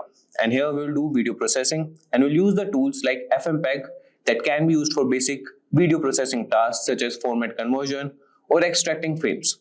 For analyzing video content, look at machine learning models that can classify or recognize activities in the video. And after this, we'll move to temporal analysis. For videos, temporal components are important. Techniques like sequence modeling or recurrent neural networks, RNNs, can be useful to analyze sequences of frames for activities or events. And then we'll move to data storage and management. Here we'll use the given volume and complexity of unstructured data and use big data platforms like Hadoop or cloud services like AWS S3 for storage. These platforms can scale up to handle large data sizes and provide the necessary infrastructure to store and retrieve unstructured data efficiently. And then we have visualization and reporting. Custom dashboards that we'll create here. We will develop custom dashboards using tools like Tableau or Power BI, which can integrate different data types and provide a unified view of the analyzed data. And after that, we will do data summarization. Tools that provide summarization capabilities can help in considering large volumes of unstructured data into more manageable and interpretable forms. And after that, we will leverage these strategies and tools and can effectively manage, analyze, and derive insights from unstructured data, which can be crucial for making informed decisions in various applications. And this is the path that you can explore and explain to the interviewer if this question has been asked. Now moving to the question number 10, and that will be based on scaling AI solutions in enterprise. And the question is, your company wants to scale its AI operations from a few initial pilot projects to enterprise-wide implementation. What are the key considerations and steps you would take to ensure the successful scaling of AI solutions across the organization? And what challenges might you face and how would you address them? So you can start answering this question with the scaling AI solutions. You could answer him that scaling AI solutions across an enterprise requires careful planning and strategic implementation to ensure success and alignment with business objectives. And there should be a strategic approach to implement this. So starting with the approach, and the number one step will be strategic alignment. So identify business objectives. Start by identifying the business objectives that the AI solutions are intended to support. This ensures that the AI initiatives are aligned with the company's strategic goals and can demonstrate clear business value. And then comes the stakeholder engagement. So engage stakeholders from various departments early in the process to gather input and build support. This helps in understanding diverse needs and ensures broader acceptance of the AI solutions. And after that comes the infrastructure and technology. So there's an option that is assess and upgrade infrastructure. Evaluate whether your current IT infrastructure can support the expanded use of AI. You might need to upgrade hardware, invest in cloud solutions, or adopt technologies that facilitate AI processing and data handling. And after that, we have standardization of tools. Standardize the tools and platforms used for AI development to ensure compatibility and ease of maintenance across the organizations. And after that, we'll move to data management. So robust data governance, that is to implement a strong data governance framework to manage enterprise data effectively. This includes policies for data quality, security, and compliance, especially important when scaling AI solutions that rely on vast amounts of data. And after that, we will come to data accessibility. So ensure that data is accessible across the organization, but also secure against unauthorized access. This involves setting up secure data lakes or warehouses that centralize data while allowing controlled access. And then we come to the next step, that is talent and training. So build AI competency, that is develop in-house AI expertise through training programs and hiring. So this builds the necessary skills within the organization to develop, manage, and scale AI solutions. And after that, you can also perform cross-functional AI teams. That could be forming cross-functional teams that include data scientists, IT professionals, and domain experts. So this fosters collaboration and ensures that AI solutions are developed with a comprehensive understanding. And after forming these collaborative teams, we'll move to scalable deployment models. So pilot test and phased rollout. Before a full-scale rollout, conduct pilot tests to gauge the AI solution effectiveness and integration capabilities. Based on feedback, adjust and then gradually deploy the solutions across the organization. And then we have modular and flexible design. So design AI systems to be modular and scalable, allowing for adjustments and expansions as needs. And then we'll monitor and do the continuous improvement. So there will be performance metrics that would establish metrics to regularly assess the performance of AI systems. We will monitor these systems to ensure they met expected outcomes and adapt as necessary. And after that, we have next step, that is addressing challenges. So there could be cultural resistance, that there could be employees that would be resisting to the changes, but we have to address this through continuous education and by showcasing successful AI use cases within the organizations. And by carefully considering these aspects and methodically implementing steps, you can successfully scale AI solutions across your enterprise, driving significant business value and innovation. And that's all for question number 10. Now we'll move to question number 11, and that is based on ethical considerations in data science. So the question is, in your data science projects, how do you ensure that ethical considerations are addressed? Describe the steps you take to identify and mitigate ethical risk in your projects. What frameworks or guidelines do you follow? So you could start answering this question with ethical considerations, that they're crucial in data science to ensure that the solutions and analyses do not advertently cause harm or bias. Here's how you can ensure that. So there are some steps and we will discuss those steps, starting with the number 1, that is educate on ethical standards. So stay informed about the ethical standards in data science, such as fairness, accountability, transparency, and privacy. Organizations like the Data Science Association and the ACM have codes of ethics that we refer to as guidelines. And then we have ethical risk assessment. Identify potential ethical issues. That would be at the beginning of each project, conduct a thorough assessment to identify any potential ethical risk, such as biases in data or impact on vulnerable groups. This involves reviewing the source of data, the methodologies used for data collection, and the intended use of the data analytics results. And then we have stakeholder analysis. Engage with stakeholders to understand the diverse perspectives and potential impact of the project. This helps in identifying ethical issues that may not be apparent from a purely technical standpoint. And then we'll move to mitigation strategies. Implementing bias mitigation techniques, we will use statistical and machine learning techniques to detect and mitigate biases in data. This might involve techniques like resampling, reweighing, or using algorithms designed to be fair. And then we have privacy preserving methods. Employ methods such as data anonymization, encryption, or differential privacy to protect individual privacy when analyzing sensitive data. Then we have other methods, that is transparency and explainability. There we have model explainability, and after that coming to documentation and reporting. So we have to maintain thorough documentation of data sources, model decisions, and methodologies. And then we have continuous monitoring and feedback. There you have to monitor outcomes and the feedback mechanism should be applied. And then we have the panels, that is collaboration and advisory panels. There we have ethical review boards. So for complex projects, setting up or consulting with an ethical review board can provide oversight and diverse perspectives on the ethical implications of project methodologies. So by proactively addressing ethical considerations through these steps, you can ensure that your data science projects uphold high ethical standards and positively contribute to society while minimizing harm.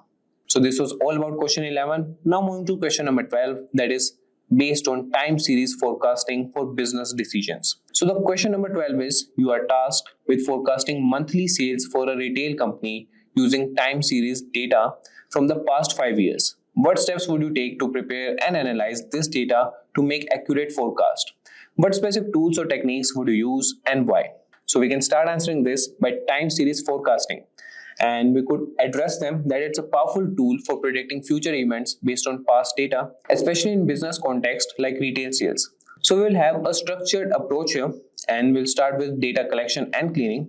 First, we will gather data and ensure that you have collected all relevant data, including monthly sale figures from the past 5 years, and also considering including external factors that might affect sales, such as economic indicators, holidays, and promotional activities. And then we'll proceed to clean data. We'll check for and handle any inconsistencies or missing values. And then we have data visualization. Here we will plot the data. we'll use plotting libraries like matplotlib or seaborn in Python to visualize the data. This will help in identifying patterns, trends, and seasonality. And then we have decomposition of data. So there's a seasonal decomposition, and we'll use statistical techniques to decompose the data into trend, seasonally, and residuals. So this can be accomplished with tools like the seasonal decompose function from the stats models library in Python. And we'll understand these components separately and can improve the accuracy of our forecast. And then the next step is model selection and forecasting. So there are two models, that is ARIMA and SARIMA models. So we have to choose appropriate forecasting models based on data's characteristics. For instance, ARIMA, that is autoregressive integrated moving average. It is effective for non-season data, while SARIMA, that is seasonal ARIMA, that is suitable for data with seasonal patterns. And after choosing the model, we'll move to cross-validation. We will implement time series specific cross-validation techniques like time-based splitting to evaluate model performance. And this will ensure your model generalizes well on unseen data. And then we have model fitting and diagnostics. We will fit the model, that is by using the Synimax class from stat models that will fit your model to the data. And then we will carefully select parameters based on AIC, that is Archaic Information Criterion, that scores or thorough grid research technique. And then we can do the diagnostics and forecast and validation. And after forecast validation, we'll move to iterative improvement. So there's a feedback loop that should be mandatory, and there should be a regular update for the model with new sales data and refining the model as needed. So this continuous improvement cycle helps adapt to changing patterns in sales data. And by following these steps and using these tools, you can create robust forecasts that help the retail company plan better and make informed decisions. So this was all about question number 12. Now moving to question number 13, that is based on customer segmentation using machine learning. So the question is, you are given a data set containing demographic and purchasing behavior data for a group of customers. Your task is to segment these customers into distinct groups based on similarities in their purchasing behavior and demographics. So what steps would you take to perform this segmentation, and can you provide a sample Python code snippet to illustrate the initial stages of data handling and model application? So we can start this by explaining customer segmentation, that it's a powerful approach to tailor marketing strategies and improve customer service by identifying distinct groups based on their behavior and characteristics. And here also we have a detailed approach for this task. So we'll start with number one step, that would be data exploration and pre-processing. So there will be initial exploration, that is beginning by examining the data set to understand the features available such as age, income, purchase frequency, etc. Then we will look for missing values or anomalies and decide how to handle them. That could be using imputation. And then we'll move to feature engineering. We will create new features that might be useful for segmentation, such as customer lifetime value or average transaction amount. We will also use normalization, that is normalize the data to ensure that one feature doesn't disproportionately influence the model due to its scale. We'll use standard scaling or min-max scaling as appropriate. So then we'll come to the next step, that is choosing the segmentation technique.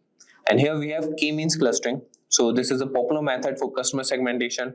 Here we will decide on the number of clusters by using techniques like the elbow method or silhouette analysis to determine the optimal cluster count. And then we have model implementation. And in that we will use data preparation, and we'll prepare the data by selecting the relevant features and applying any final transformations. And then we have model fitting. We'll fit the k-means clustering model to the data and evaluate and interpret analyzing clusters. And after analyzing clusters, we'll move to the next step, that is strategic insights. We'll provide actionable insights based on cluster characteristics such as targeted marketing strategies for each segment. And then we have iterative refinement, that is feedback incorporation, and we'll use business feedback to refine the segmentation. If additional data becomes available, incorporate it to enhance the model. And now we'll see the sample Python code. So for this, first we'll import the libraries and modules. As you can see on the screen, we have imported pandas, random forest classifier, train test split, standard scalar, classification report. And after that, we'll load the data. And for that, we have used the pandas to read the data, that is read_ssv. And after that, we are processing the data, that is data pre-processing. We are handling missing values and using the forward fill or FIL to fill missing values in the dataset.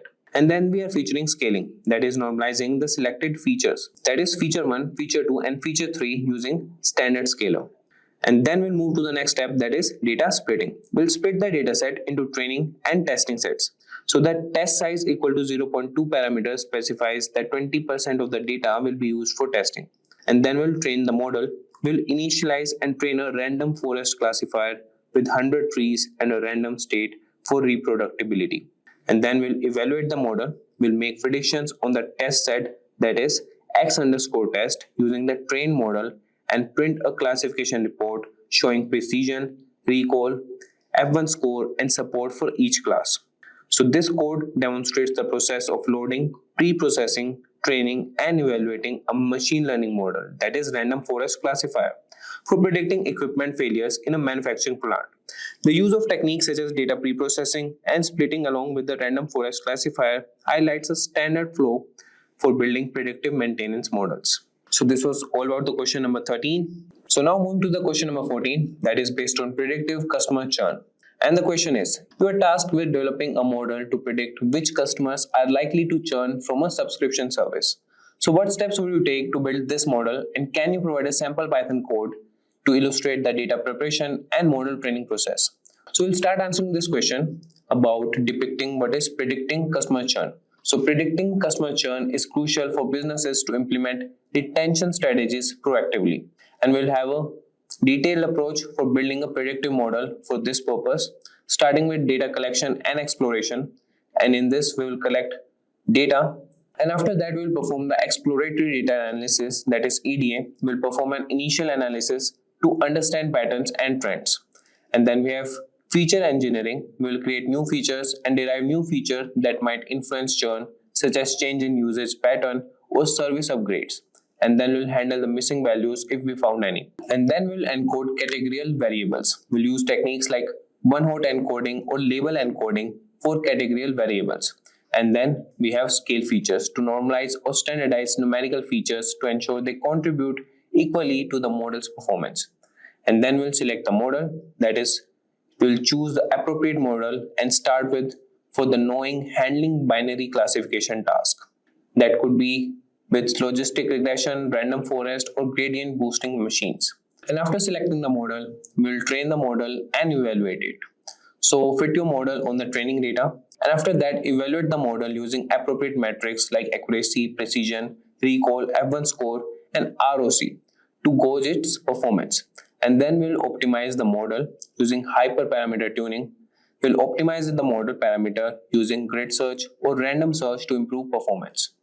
And then we have feature importance, that is analyze and rank features by their importance in predicting churn to refine the model further.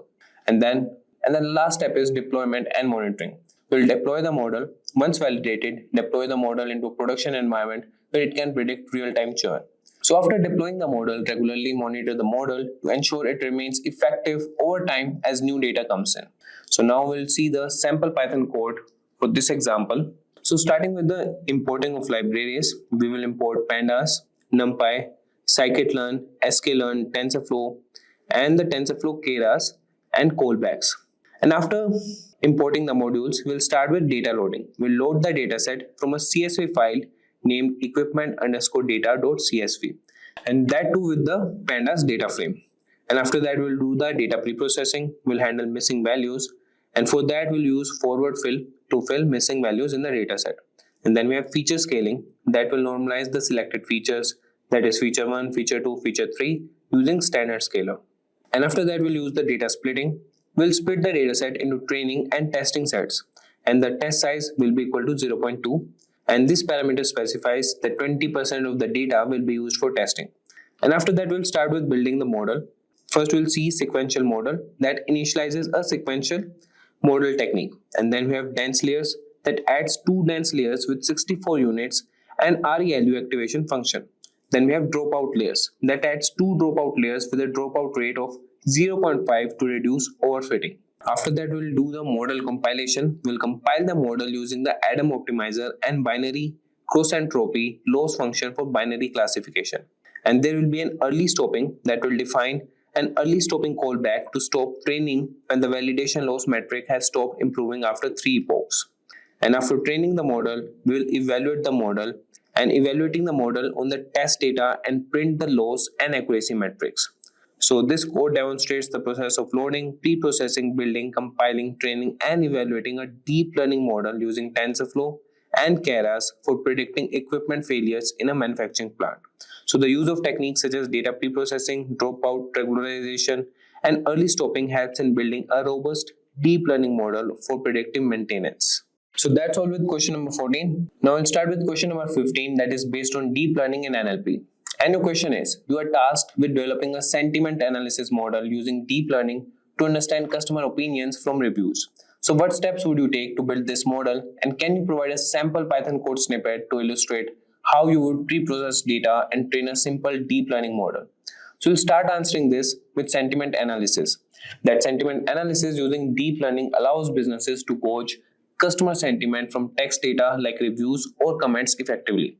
And we'll have a detailed approach for building a sentiment analysis model. We'll start with data collection and cleaning. We will collect the data, gather a substantial data set of text reviews and their associated sentiments, typically labeled as positive, negative, or neutral. And then we'll clean the data, pre-process the data by removing noise such as HTML tags, special characters, and stop words. And we'll normalize the text by converting it to lowercase. And then we have text pre-processing. We'll convert text into tokens, words, or phrases. And then we have vectorization that transforms tokens into numerical format using techniques like word embeddings or TF-IDF, that is term frequency inverse document frequency. And then we'll use the padding. And then we have the option of model selection. We'll choose a model architecture based on a basic approach and use a RNN or more advanced architecture like LSTM, that is long short term memory, or GRU, that is gated recurrent units, which are effective for sequence data like text. And then we have model training. We'll compile the model, define the model architecture, and compile it with the loss function suited for classification like categorical, cross entropy, and an optimizer like Adam. And then we'll train the model, we'll fit the model on our pre-processed data. We'll evaluate and optimize it. Evaluating model performance, here use the metrics such as accuracy, precision, recall, and F1 score to assess the model. And then we have hyperparameter tuning. We'll optimize the model by adjusting parameters like learning rate, number of layers, and units per layer. And then coming to deployment. We'll deploy the model and integrate the model into the existing review processing pipeline so it can automatically classify new reviews. So let's see the sample Python code, and we'll have a basic approach for that. Here we'll import NumPy, TensorFlow, sequential, embedding, LSTM, dense dropout. So embedding converts positive integers, that is indexes, into dense vectors of fixed size. And LSTM, that is long short term memory layer, that is used for learning dependencies in sequence data. And then we have dense, that is a regularly densed connected NN layer. And then we will import pad underscore sequences. And after that we have the data set and the sample text data representing customer reviews that will store in variable text. And then we have labels that has binary labels indicating sentiment, 1 for positive, 0 for negative. And now we'll start with the pre-processing of data. Here we have declared that tokenizer. We will initialize a tokenizer that will help only the top 1000 most frequent words. And then we have fit underscore on underscore text, that is update the internal vocabulary based on the list of text. It essentially creates a dictionary of word to index pairs.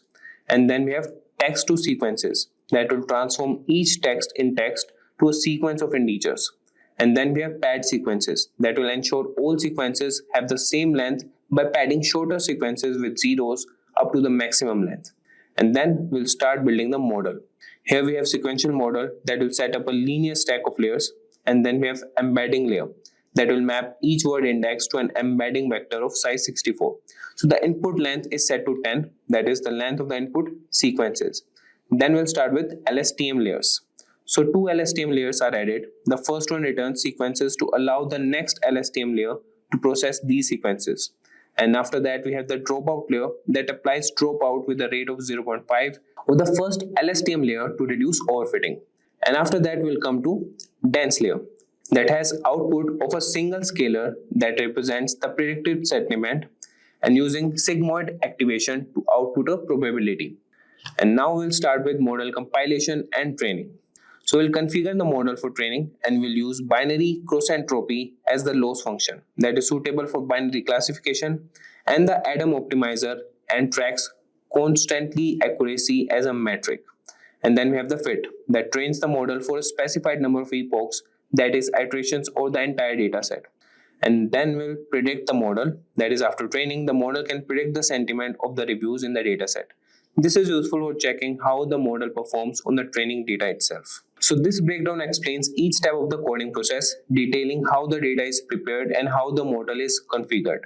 And then we'll compile it and use for training and prediction. So its detailed explanation should help in understanding how to implement a simple LSTM model for sentiment analysis in TensorFlow. Now moving to the question number 16. So let's start with question number 16, that is based on anomaly detection in transaction data. So the question is, you are tasked with identifying unusual transactions in a company's financial data that might suggest fraudulent activity. So what steps would you take to develop an anomaly detection model, and can you provide a sample Python code snippet to illustrate how you would pre-process the data and apply an anomaly detection technique? So we'll start answering this with anomaly detection technique. That is, anomaly detection is essential for preventing fraud by identifying transactions that deviate significantly from typical patterns. And now we'll see the structured approach to building an anomaly detection model for transaction data. We'll start with data collection and cleaning, and we'll collect all the compiling transaction data, which should include details like transaction amount, time, user ID, and transaction type. Then we'll move to feature engineering and develop features that capture the essence of transactions, such as time of day and the day of the week. And then we have data normalization. We'll use scaling techniques such as min-max scaling or standardization to ensure that the model is perfectly normalized. And then we have choosing the anomaly detection technique. So here we have to choose the technique which is effective for high dimensional data sets and works for isolating anomalies instead of profiling normal data points. After choosing the anomaly technique, we'll train anomaly identification. We'll fit the chosen model to the data, and the anomalies that would have been chosen will be those transactions that the model identifies. And after this, we come to the last step, that is review in action. Here we have manual review, that is transactions flagged as potential anomalies should be reviewed manually to confirm fraudulent activity. And then we have continuous improvement. That is, we can regularly update the model with the new data and feedback from the review process to improve accuracy. And now moving to the prediction, that is after training the model, we can predict the sentiment of the reviews in the dataset. And this is useful for checking how the model performs on the training data itself. Now we'll see the Python code to see how you can set up this model for anomaly detection. We'll start by importing the libraries and module, and after that we'll load and prepare data.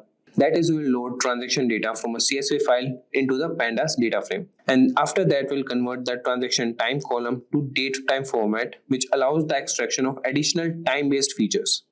And after that, we'll perform feature engineering that will extract the hour of the day from the transaction time column.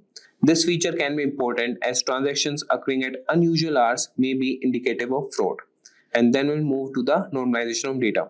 This will apply standard scaling to the amount and hour of the day feature. This normalization process involves subtracting the mean and dividing by the standard deviation for each feature, ensuring that the feature contribute equally to the analysis and improving the performance of many machine learning algorithms.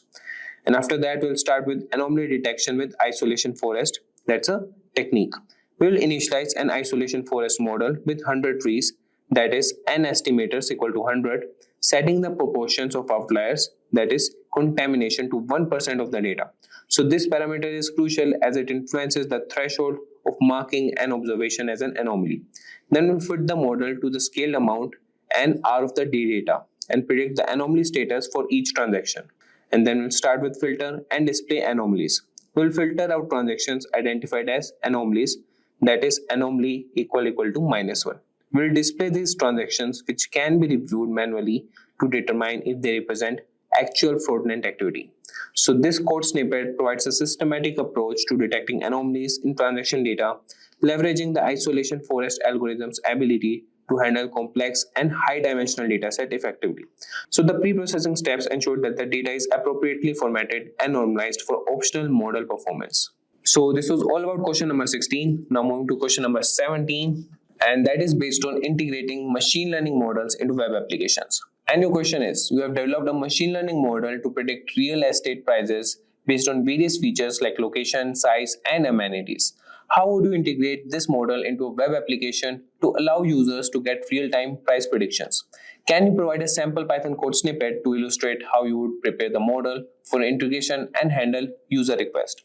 So starting with the approach, that is integrating a machine learning model into a web application, this will involve several steps to ensure the model is accessible and perform well in a live environment. So here's how you can approach this task. We could divide into steps, and we'll start with number 1 step, that is model preparation. We'll finalize and save the model. So once your model is trained and validated, save it using a format that can be easily loaded into a web application. So Python's pickle module or TensorFlow's save model format are commonly used for this purpose. Then we can use web application backend setup. For this, select a suitable web framework. So Flask is popularly known for its simplicity and effectiveness in integrating Python-based machine learning models. And after that, we'll develop the API. After developing the API within your Flask app, that you can receive user inputs for model features, load the model, make prediction, and return the result. And after this, we'll develop the UI. We'll design a user-friendly interface. We'll create a simple and intuitive UI that lets users input the feature like location, size, and submit them for prediction. And after that, we'll move to the deployment phase. We'll use a cloud platform like Heroku, AWS, or Google Cloud to deploy your Flask application. And then we have the maintenance and updates. We'll monitor and update regularly for the performance and use the model as needed based on user feedback. So now moving to the Python code and see how this model can be created. So here we'll start importing the libraries and module, and we are using Flask, Pickle, and JSONify. And we will start with app initialization. We'll initialize a new Flask web application.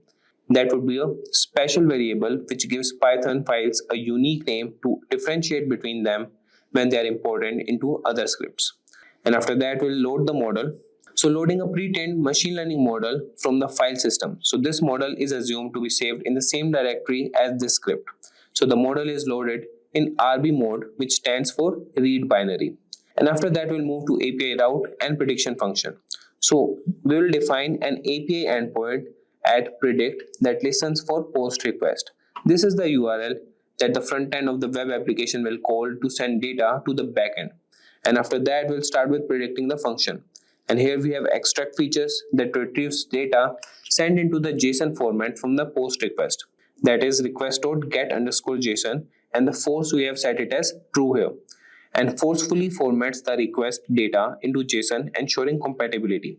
And then we'll extract the relevant features, that is location, size, and amenities from the JSON object and store them in a list as expected by the model. And after preparing the features, we'll make the prediction. We'll use the loaded model to make a prediction based on the provided feature.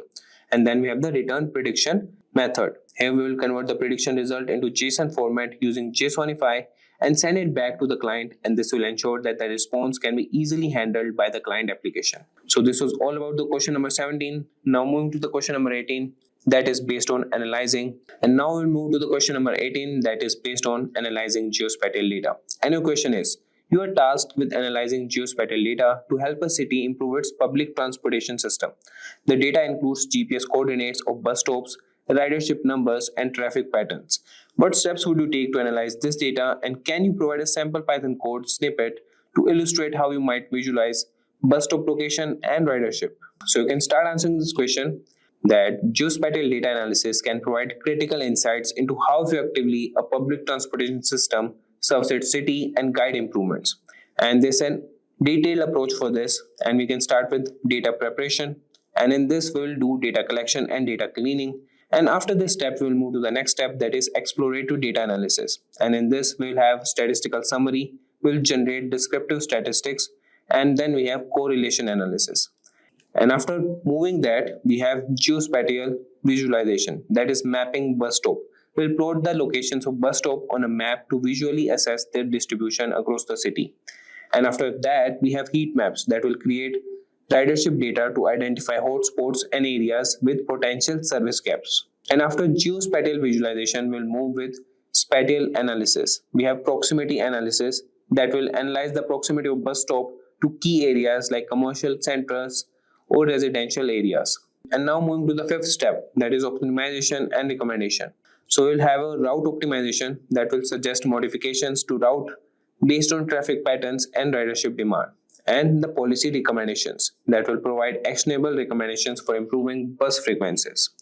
Now moving to the sample Python code where we can define this model and use it accordingly. And here we will start importing the libraries and modules. And here we'll start with importing GeoPandas and matplotlib.pyplot. And after importing, we'll start with data loading. So we will declare a variable bus_stops and load the bus stops data from a shapefile. So shapefiles are popular geospatial vector data formats for geographic information system software. And then we have the ridership that will load ridership data from a CSV file which includes columns for longitude, latitude, and ridership levels. And after that, we'll create geodata frame that will convert the ridership data frame into a geodata frame. And this step involves creating a geometry column from the longitude and latitude columns. And then we have the plotting one. Here we will plot the graphs that would be figures and axes and create a figure for the single subplot with a specified size that is 10 cross 10 inches. And then we have city_map.plot. It is assumed that there is a base map of the city loaded as a geodata frame named city map. This is plotted first with the light gray color to serve as a background for the other layers. So this was all about question number 18. Now moving to question number 19, that is based on predictive maintenance using machine learning. And your question is, you are tasked with developing a predictive maintenance system for a manufacturing plant that relies heavily on automated machinery.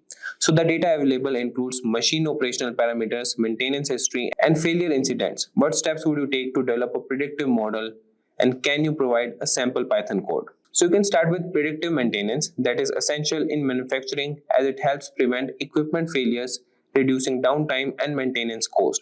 And here you would have a detailed approach or predictive model for this, starting with data collection and integration. Then you can do EDA, that is exploratory data analysis, and then we can perform feature engineering and then move to data pre-processing task, and then the selection model and training. And after that, we have model evaluation and deployment technique that we can do for the model using appropriate metrics such as precision, recall, and F1 score. So this was all about question number 19. So now move to question number 20, that is based on personalization using machine learning. And your question is, you are tasked with developing a machine learning model to personalize content recommendations for users on a media streaming platform. The data available includes user demographic details, viewing history, and ratings. So what steps would you take to build a model for personalized recommendations? And can you provide a sample Python code for that? So you can start answering this with creating a personalized recommendation systems.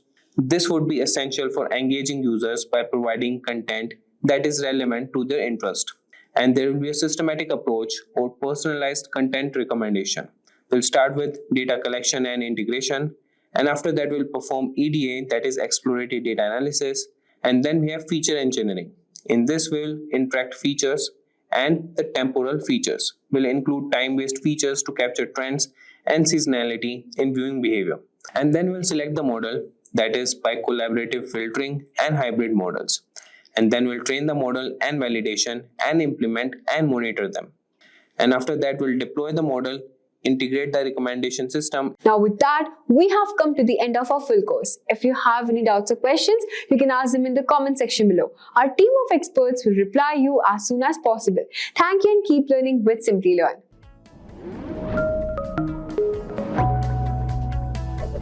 Hi there, if you like this video, subscribe to the Simplilearn YouTube channel and click here to watch similar videos. To nerd up and get certified, click here.